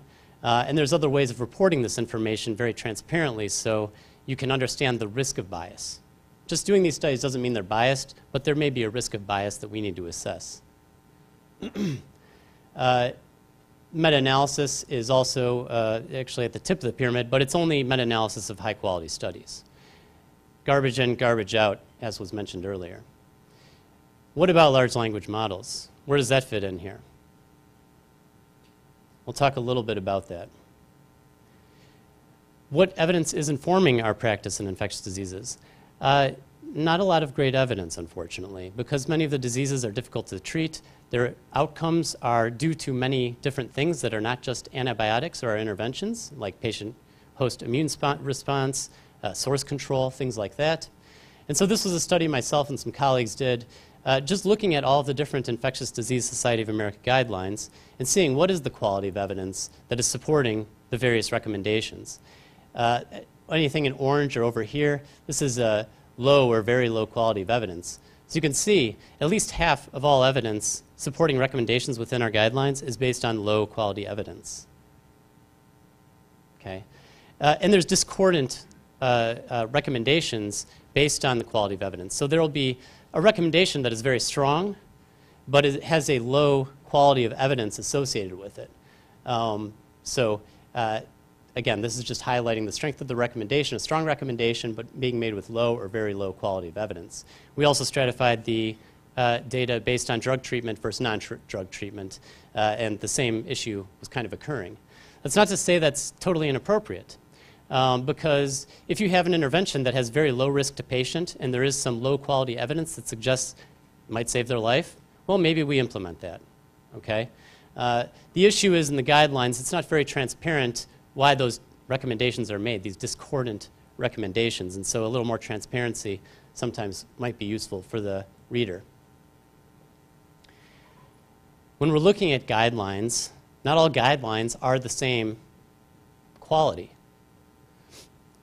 Ideally with a guideline, you have a methodology supporting it, like the GRADE methodology. There's also something called wiki guidelines, which have a methodology too, but it's not the same. When you're creating a guideline, it's ideal to have a trained librarian, a trained methodologist within how do we create guidelines? How should we be gaining consensus within the group? How should we be informing the questions that we're asking? Is the literature search done systematically? Because if you're not doing those things, your guideline may not turn out very good. And again, these are things that should be guiding care. And so we just need to consider that when we're reading guidelines. How were these done? The experts should be involved with the guidelines, of course. And sometimes, again, having worked on some of these, sometimes the loudest expert might get his or her way on the guideline. Okay? Ideally, though, that wouldn't be the case, and it would be very transparent about who voted for what recommendation, or how many of the panel members at least voted for what recommendation. And then finally, there's this nuance between guidelines and guidance. So the IDSA guidelines for guidance for multi-drug resistant gram-negatives, it's a guidance document.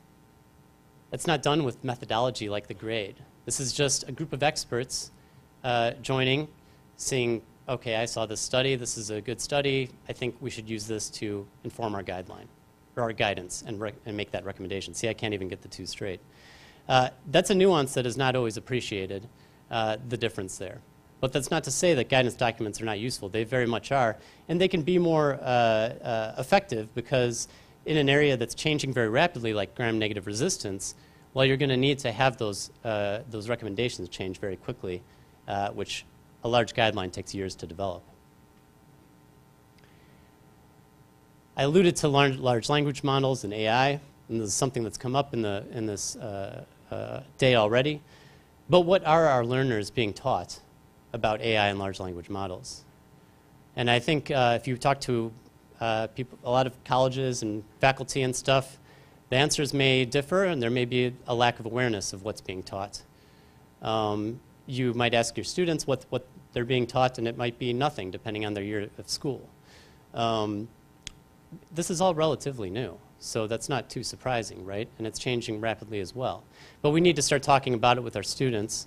At UIC, we have, within our core series, we have some discussion and recitation, like labs, where students will try to answer DI drug info questions using some of these large language models, and then they'll also try to do it using traditional drug information techniques for literature evaluation and literature search.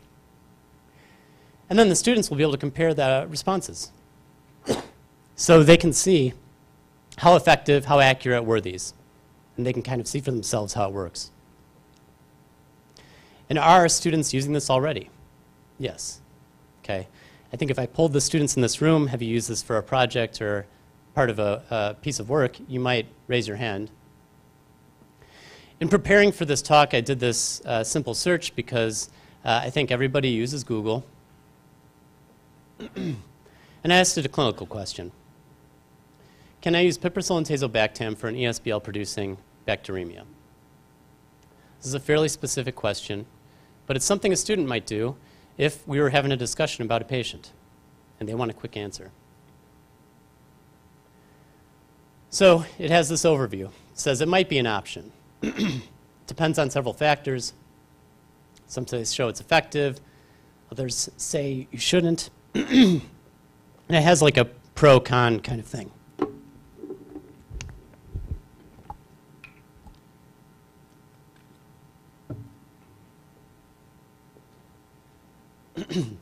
So that's good.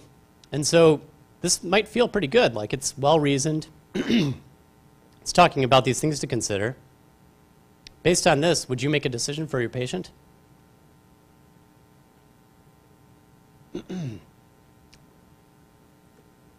So we're going to come back to that after we talk a little bit more about kind of fostering evidence-based medicine in our pharmacy learners. When I have my learners on rotation, and they're presenting a patient, I'm asking them, why did you make that recommendation? Because that tells me what knowledge they have, why they're thinking this might be the best approach. I'm asking them what resources they used so that I can show them what resources might be better or congratulate them on using the ideal resources. And they might find some resources that I wasn't aware of. And that's awesome. Tell me about your search strategy. Let's look at this article together. This is a skill. Literature evaluation is a skill. And it's something you can only really get by doing it many times. And also what's going to help a lot is clinical research. If you do your own clinical research, you're going to learn very quickly what the flaws can be in retrospective studies. Because your study is going to fail, as was alluded to earlier, like it's good to fail sometimes because it's a very good learning experience. And you're going to realize, what could I have done to design this better from the get-go? Should I have even done this study in the first place, or was it futile to begin with? That's an important lesson. And then at the end of the evaluation, how strongly do you want to advocate for this approach for your patient? Again, if there's a lot of risk with the data, if there's not even biologic plausibility, et cetera, maybe we don't. Maybe they were excluded from the study, but those are the questions we ask. The first thing I'm interested in, and the first thing I'll ask the learner is, well, what kind of study was that you looked at? And oftentimes, again, these are students, they're trainees. It's not a randomized trial. It was like some in vitro thing or something like that. And I can tell them right off the bat, without even knowing what it was, what the issue probably was with that study and why that's not going to help us. Validate the internal validity of the study. Is this actually able to answer the question that it sought out to do? If it's not, discussion over. Once we decide it's internally valid, though, then we'll say, all right, how can we apply this to our patient?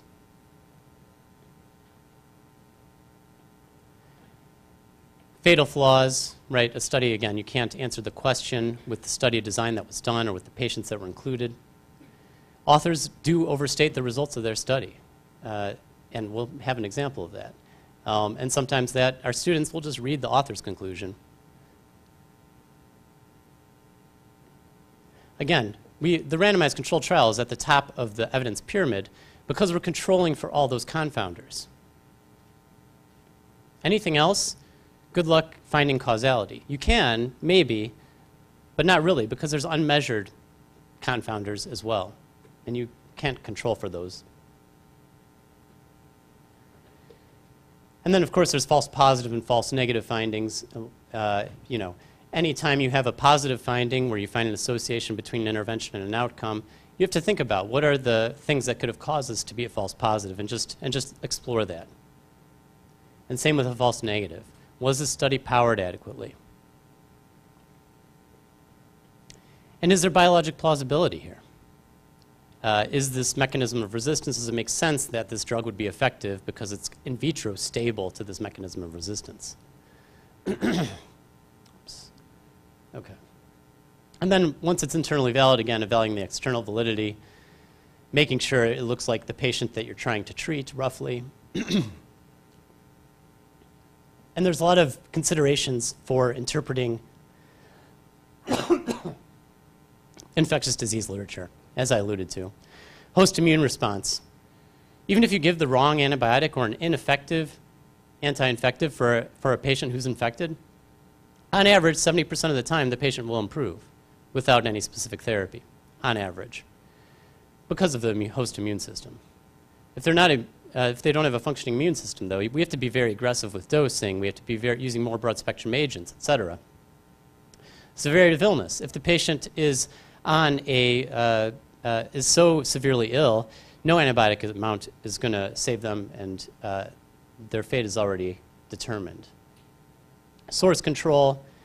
Are things dosed appropriately to look at a treatment effect? The pathogen. Right? And so for a lot of disease states, we don't have to worry about a third party here, but we have a third party with infections. We're talking about the patient, not another organism. Okay. There's many things to consider. And so this is a contemporary example of kind of, I think, an area where we kind of went crazy a little bit here. So there was this study that looked at the risk of kidney injury with piperacillin and tazobactam. That was published, I don't know, 10 years ago or something. And so in the time after that, there was around 70 non-randomized studies looking at anti-pseudomonal beta-lactams and the risk of kidney injury. Trying to see, okay, is pip/tazo, does it have a higher risk of kidney injury than cefepime, for example, when combined with vancomycin? So you can see the number of publications over time looking at this. These are retrospective data, so I was always kind of concerned about this, and I was always questioning, what is the biologic plausibility here? Why would pip/tazo have an increased risk of kidney injury relative to cefepime or meropenem? And there wasn't really a good biologic reason for it either. Okay? And the alternatives don't have their own risk. Cefepime has neurotoxicity, for example. Cefepime has more risk of Clostridioides difficile infection. Meropenem is more broad spectrum. So it's not like these other things don't have their own risk. And so this was a systematic review that kind of looked at all these studies, these retrospective studies. This is just a screenshot of some of them. And it was looking at the risk of bias within these. So whenever you're doing a good systematic review or meta-analysis, you need to assess the risk of bias of every one of those studies.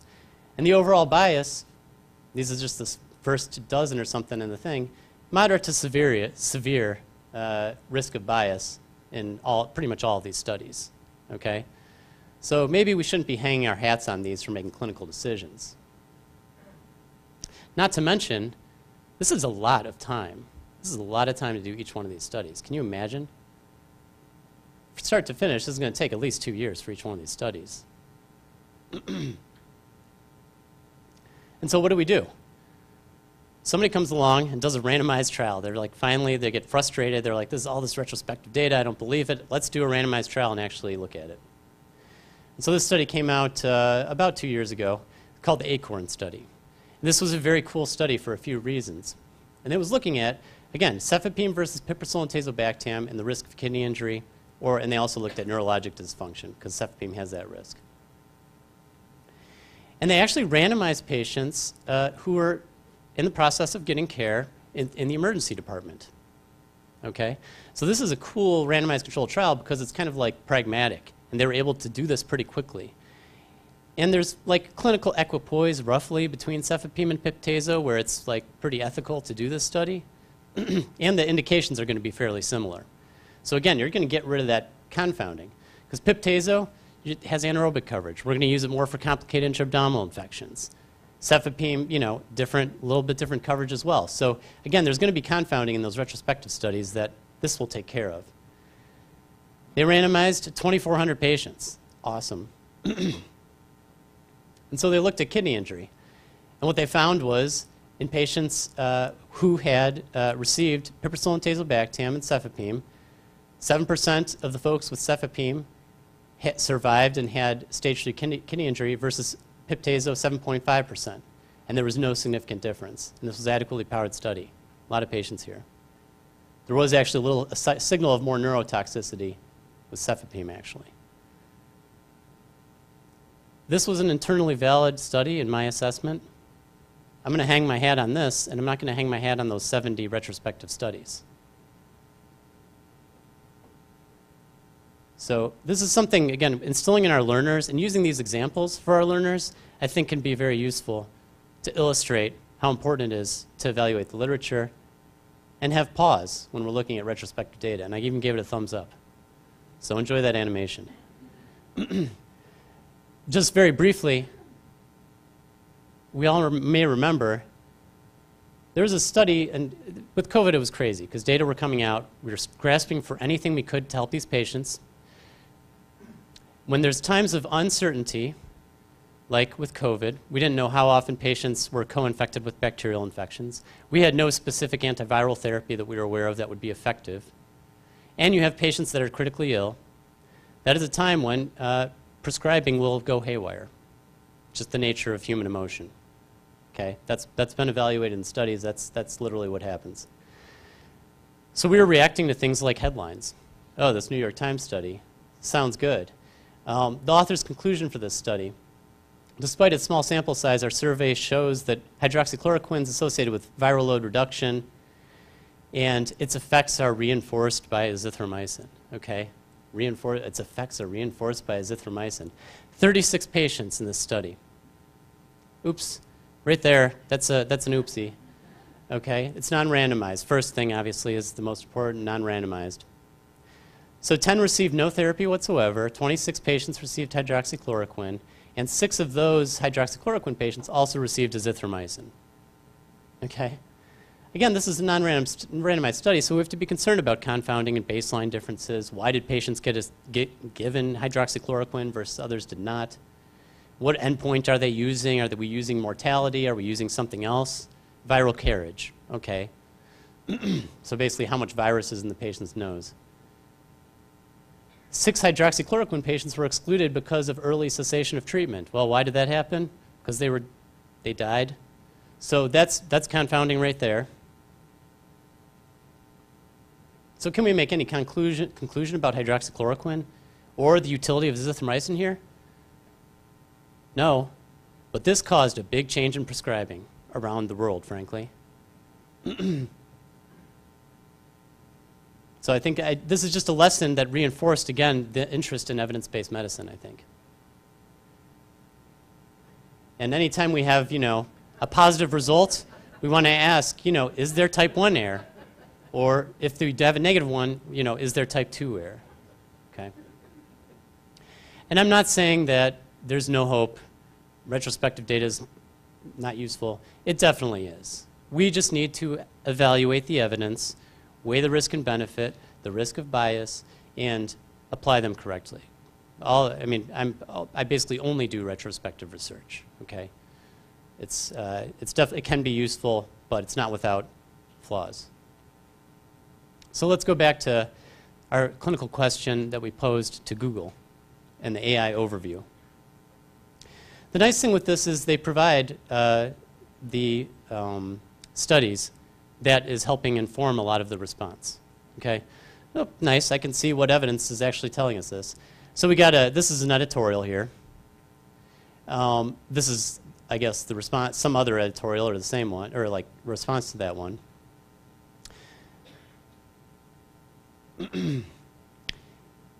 we're going to review the Marino study that was published in September 2018, which kind of figured out this whole answer that this is trying. So September 18, they're only including data from 2017, 2018. This one's after the conclusive, like this is the conclusive study. This one's after it. This one says it can be concluded that piptazo is as effective as meropenem. That sounds good. This is a retrospective study of 136 patients with pneumonia. Not relevant to the question I'm asking about bacteremia. And these are the three things that are informing this. Okay? Wow. Bummer. So the study that answered this is the Marino trial. And this was a question we had clinically in infectious disease pharmacy and infectious disease for a long time. The question is, if you have a pathogen that has a mechanism of resistance present, like an ESBL, okay? But the drugs that would normally be destroyed by that ESBL, like cefepime or piptazo, if those drugs are still susceptible based on the minimum inhibitory concentration, is it safe to use those drugs, even in the face of that resistant mechanism? We didn't know the answer. This study looked at that. They looked at patients with E. coli or Klebsiella bloodstream infection that were third-generation cephalosporin resistant. Most of that resistance is due to ESBLs.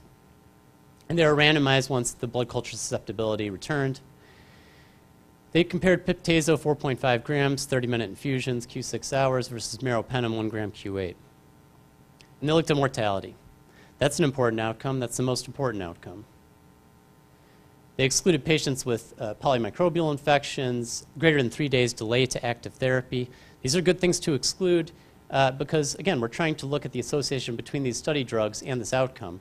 If you're delaying therapy for 3 days for patients with bacteremia, again, they might be on a course towards death that you may not be able to reverse. And they looked at, again, mortality, one-sided confidence interval with a non-inferiority margin of 5%. They had 379 patients randomized. 86% were due to E. coli and 61% were urinary source. And what they found was mortality occurred in 12.3% of patients with piptazo and 3.7% with meropenem. And that was that failed to meet non-inferiority because it crossed the 5% threshold, that negative infinity to 14.5%. So they failed to conclude that non-inferiority was met for piptazo. Piptazo is inferior. You can't say that, but it failed to meet non-inferiority. So the story here is there's a risk difference, absolute risk difference in mortality of 8.6%. Big difference for folks, right? And so we can calculate the number needed to harm there, right? 1 divided by 0.086. You get about 12 patients. If you don't know this information, or if you're relying on that Google summary, and you're applying that to patients saying, hey, let's just do piptazo for this patient with ESBL bacteremia that's piptazo susceptible, do that 12 times, one of your patients is going to die.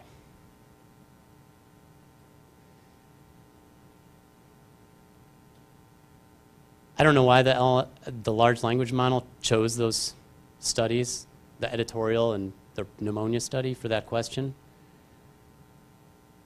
It wasn't the most recent. It wasn't the most relevant. It's not like that study was like very new. It had been out for a few years. These large language models, what are they doing? They're finding the most likely next word.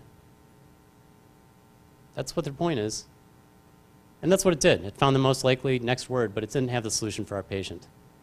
They're not inferring and reasoning. We're reasoning. And to underline the points made earlier, they're not replacing a pharmacist or a physician from reasoning. The pro-con summary, though, was pretty good. Like, they can do a pretty good job. But this did provide a recommendation that would have caused harm to patient, quite likely. There's been some studies kind of looking at this question about how effective is it for clinical practice. This was a study looking at physicians' assessments of case vignettes, comparing large language models responses to interpreting local clinical guidelines. And so what they did was they said, hey, based on this clinical guideline, how should we treat this patient? And then they looked to see what the large language model did, and they had the subject matter experts, the infectious disease physicians, assess, is that appropriate or not? What they found was For USA-based recommendations, like USA-based guidelines, many of the responses were correct, but there was actually a lot of issues around dose and duration and advice to patients. And so this is some of those data about the various models they used, the likelihood, the accuracy of them, and some of these models did better than others in the different domains. And then when they looked at other countries' guidelines and the interpretation of the large language model, they were not as accurate, like especially for Norway and things like that. And PHI and data leakage occurred as well, which is always a concern with these large language models, that the things you put into it might come into subsequent questions and things like that, which is an important thing to consider. Okay. But there is actually some pretty good accuracy here, too, for these domains. So again, it's not like they're without utility or potential, but we need to consider these things. This was an interesting one that focused on clinical infectious disease pharmacotherapy questions. And so a bank of 100 ID pharmacy questions were developed, and they looked to see correctness and safety and utility. So basically, did the question basically get at the right answer for this patient? Utility was ranked at around 41%. Correctness on a scale of 0 to 10 was considered 7, was the mean or median. I don't know what is there. So pretty good. Safety, 8. Notably, though, they found an inverse relationship between the greater the difficulty, the less safe the responses. So maybe that question I had was a little too difficult, and it made a not safe recommendation that could have harmed a patient. I don't know. Outside of specifically the clinical care realm, there's many other things, right? Creative content, creating patient cases for education, studying aids, quiz me on this topic, proofreading and editing for clarity. I definitely have been using that. It'll help. Creating patient education materials, that's been looked at, but it may not be at the appropriate grade level, and it may be inaccurate. And personally speaking, I think we all have our own unique voices. We have our own experiences, and I don't want to farm that out totally, but I think it can definitely be useful. And I don't want to externalize my own cognition for these things. I don't know if anyone's driven like a Tesla with autopilot or full self-driving or anything, or been in one. The only issue with that, well, I mean, okay, there's many issues with that. But one of the issues with that, from a human psychology standpoint, is we become over-reliant on those systems. Okay, and this analogy dawned on me as I was creating these slides, because I had one and I sold it and whatever. But what happens is, when you're using that system, maybe I'll just look at my phone here because I'm cruising on the highway and things seem to be going pretty smoothly. People stop looking at the road. People stop being engaged. Okay? And I'm concerned if you externalize your cognition with these too much, you become over-reliant on them and you're going to lose that skill. And it might harm patients. So I would say keep your eyes on the road. And I think that's important context for our learners. Other ways we can foster evidence-based medicine for our learners, I provide them basically a database of high-impact articles or review articles or other things that we use to inform our care so that they can reference as we're talking about patients.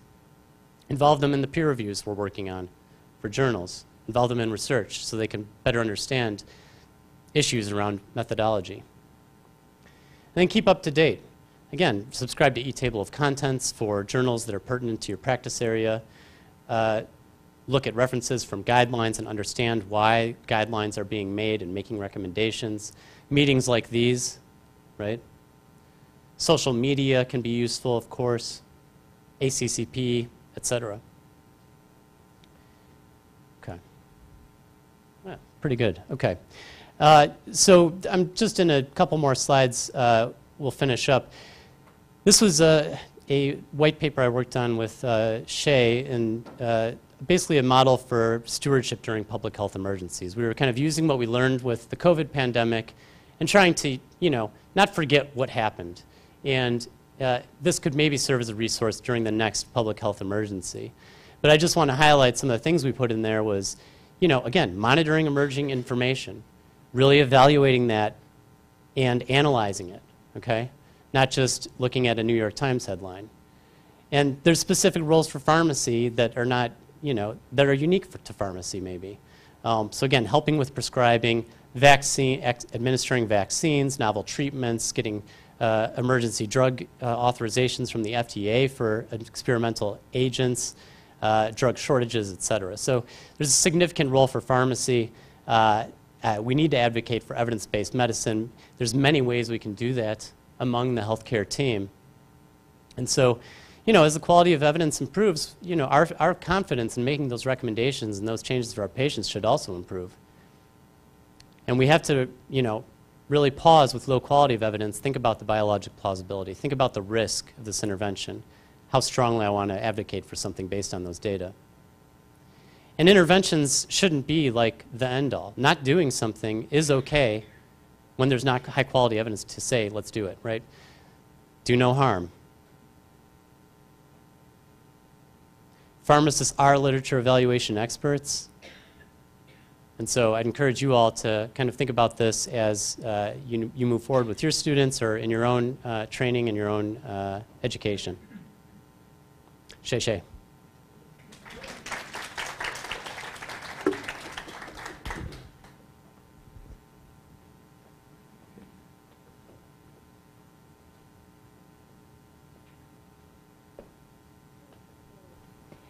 Are there any questions from the audience? Yes, Dr. Hall. Dr. Gross, it was a great presentation and a very good reminder of why it's so important to keep up our drug literature evaluation skills. It's really important. Just a really quick story. Back when I was chair of pharmacy practice at Samford University in Birmingham, we were going through a curriculum revision, and I brought in a group of physicians and nurse practitioners. And I said, I'd like for you to tell me from your perspectives, what is it that you need the pharmacist to do on the healthcare team? And tell me what your observations are of what the pharmacists on your team do well, and the students that are on your team, and what do they not do well? Tell me this. This has now been 10 years ago, okay, when I had this question. And I received one of the most honest answers that was extremely humbling. And it was, we love your students. They know the guidelines better than any other healthcare professional that comes in. They can recite the guidelines for hypertension and for high cholesterol and for diabetes, and they know all of the guidelines. But if my patient has even one thing that's outside of the normal guidelines, your students freeze up and they have no idea what to do. They have no clue what's next beyond the guidelines. They just completely freeze up. And I, as you're telling us this story about, large language models and using AI, your analogy about becoming too dependent upon the technology reminds me that many pharmacists already today are too dependent on guidelines and don't rely enough on their own learning and knowledge about how to critically evaluate the literature and figure out what's right for the outlier patient, the patient that doesn't fit. And so I just want to commend you for raising this issue, because I think it's been an issue for a very long time in pharmacy, long before large language models became a thing. And so I think you should write a commentary. I'd love to publish it in Journal APHA, and because I think we need to get this out there. So now I'll get to a question after the speech. The question I have for you is, Elsevier is a good example. A major publisher worldwide has come up now with their own AI-enabled resource, so you can use Elsevier's AI and ask these kinds of clinical questions, and it only utilizes the journals within their publishing platform to be able to answer the questions. Any experience with those? Has there been any evaluation in the literature on whether those are more accurate than, say, Google, for example, or ChatGPT or anything like that? Yeah, admittedly, I'm aware of those. I haven't used them myself. I'm not aware if they've been evaluated. But anecdotally, in talking with colleagues, I do hear that like they're pretty good. So again, I think what service are you using and things like that. We all have to interpret it in that context too. But yeah, I don't know the answer to that. Yeah, it's a good question.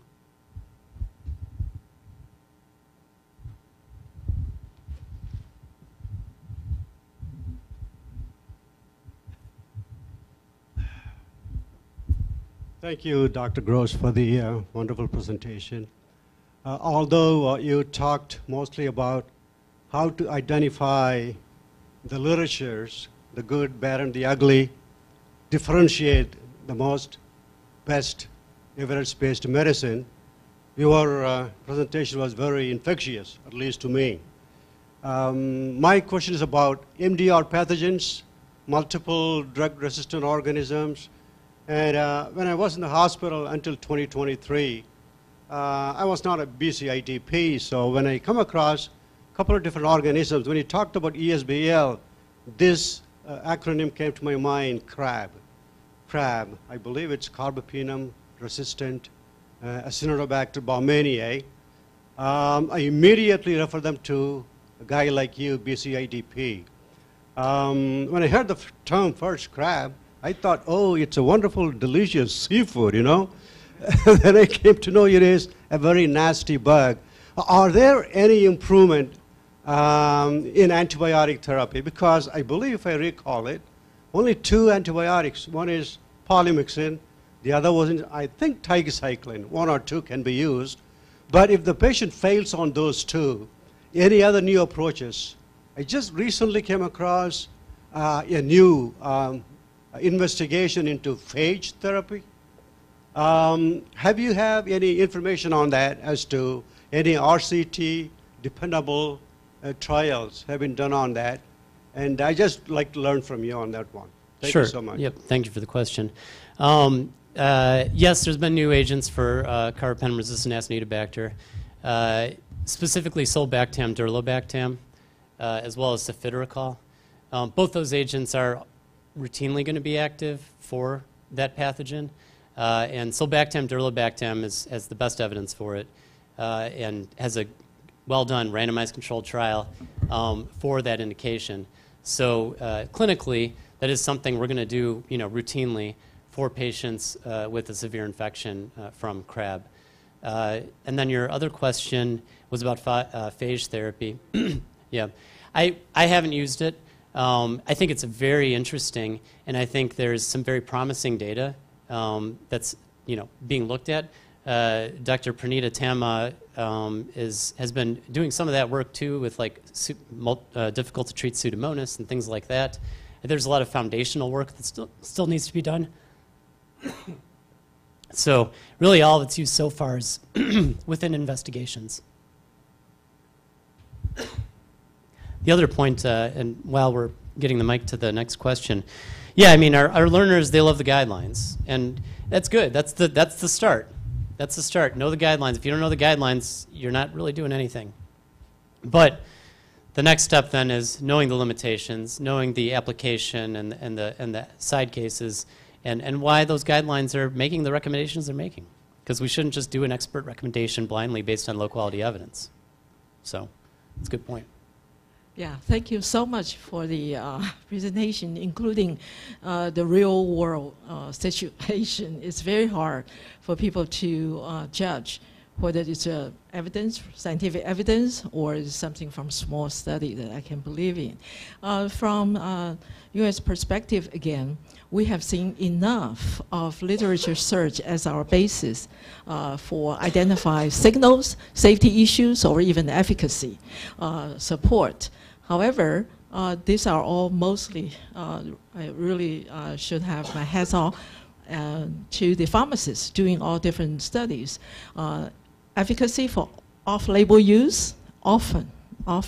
And then safety for small group of people, patients that experience the rare adverse events. They're there. When we search them, my staff search them and gather information, we can't ignore them, but we can use them.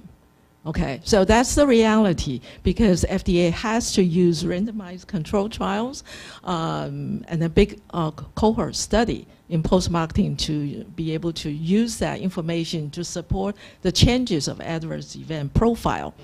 However, there are pharmaceutical industry out there, they are interested to pursuing more indications to protect their patent.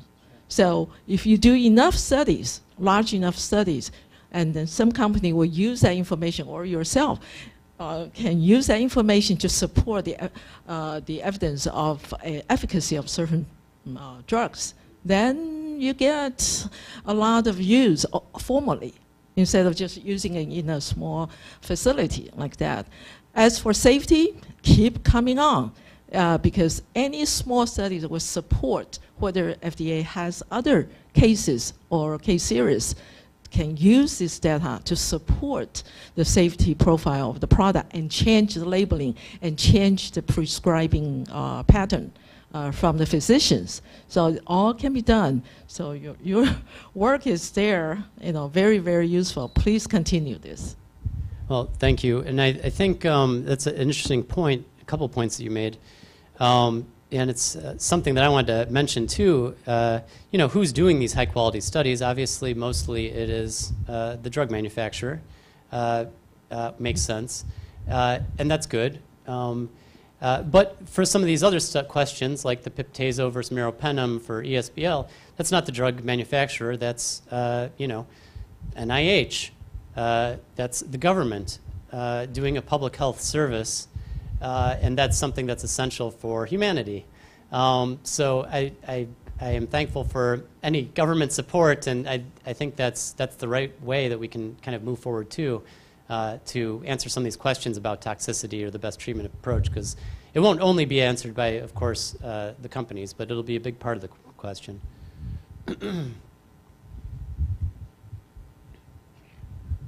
Okay, so I have two questions.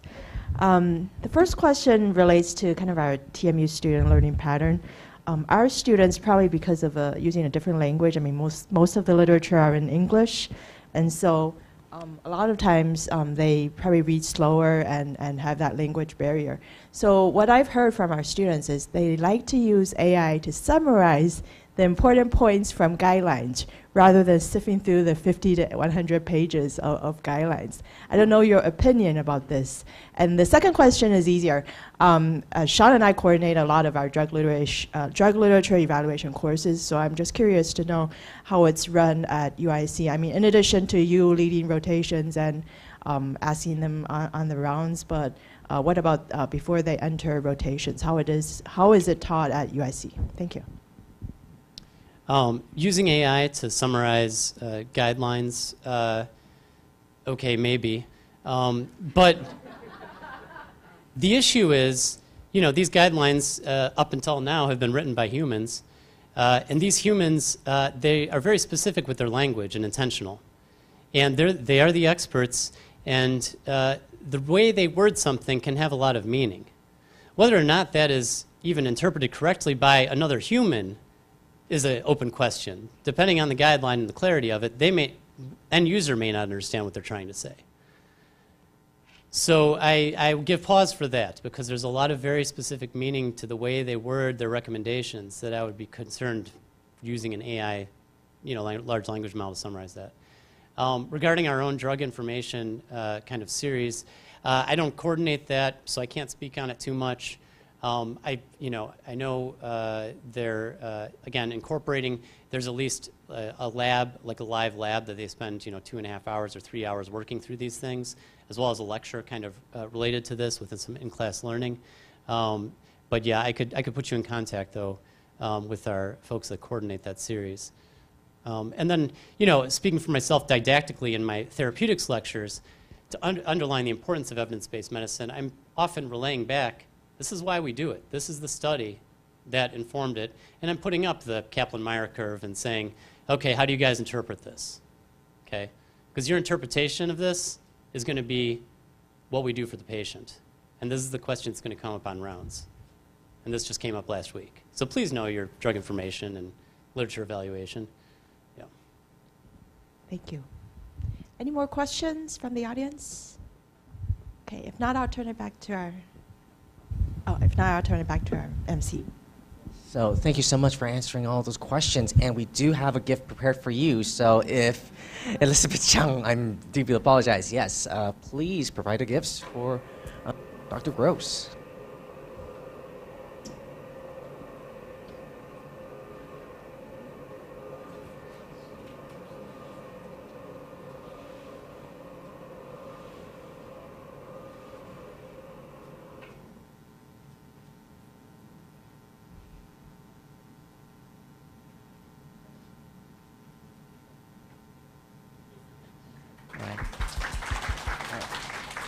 Right. Thank you to you both.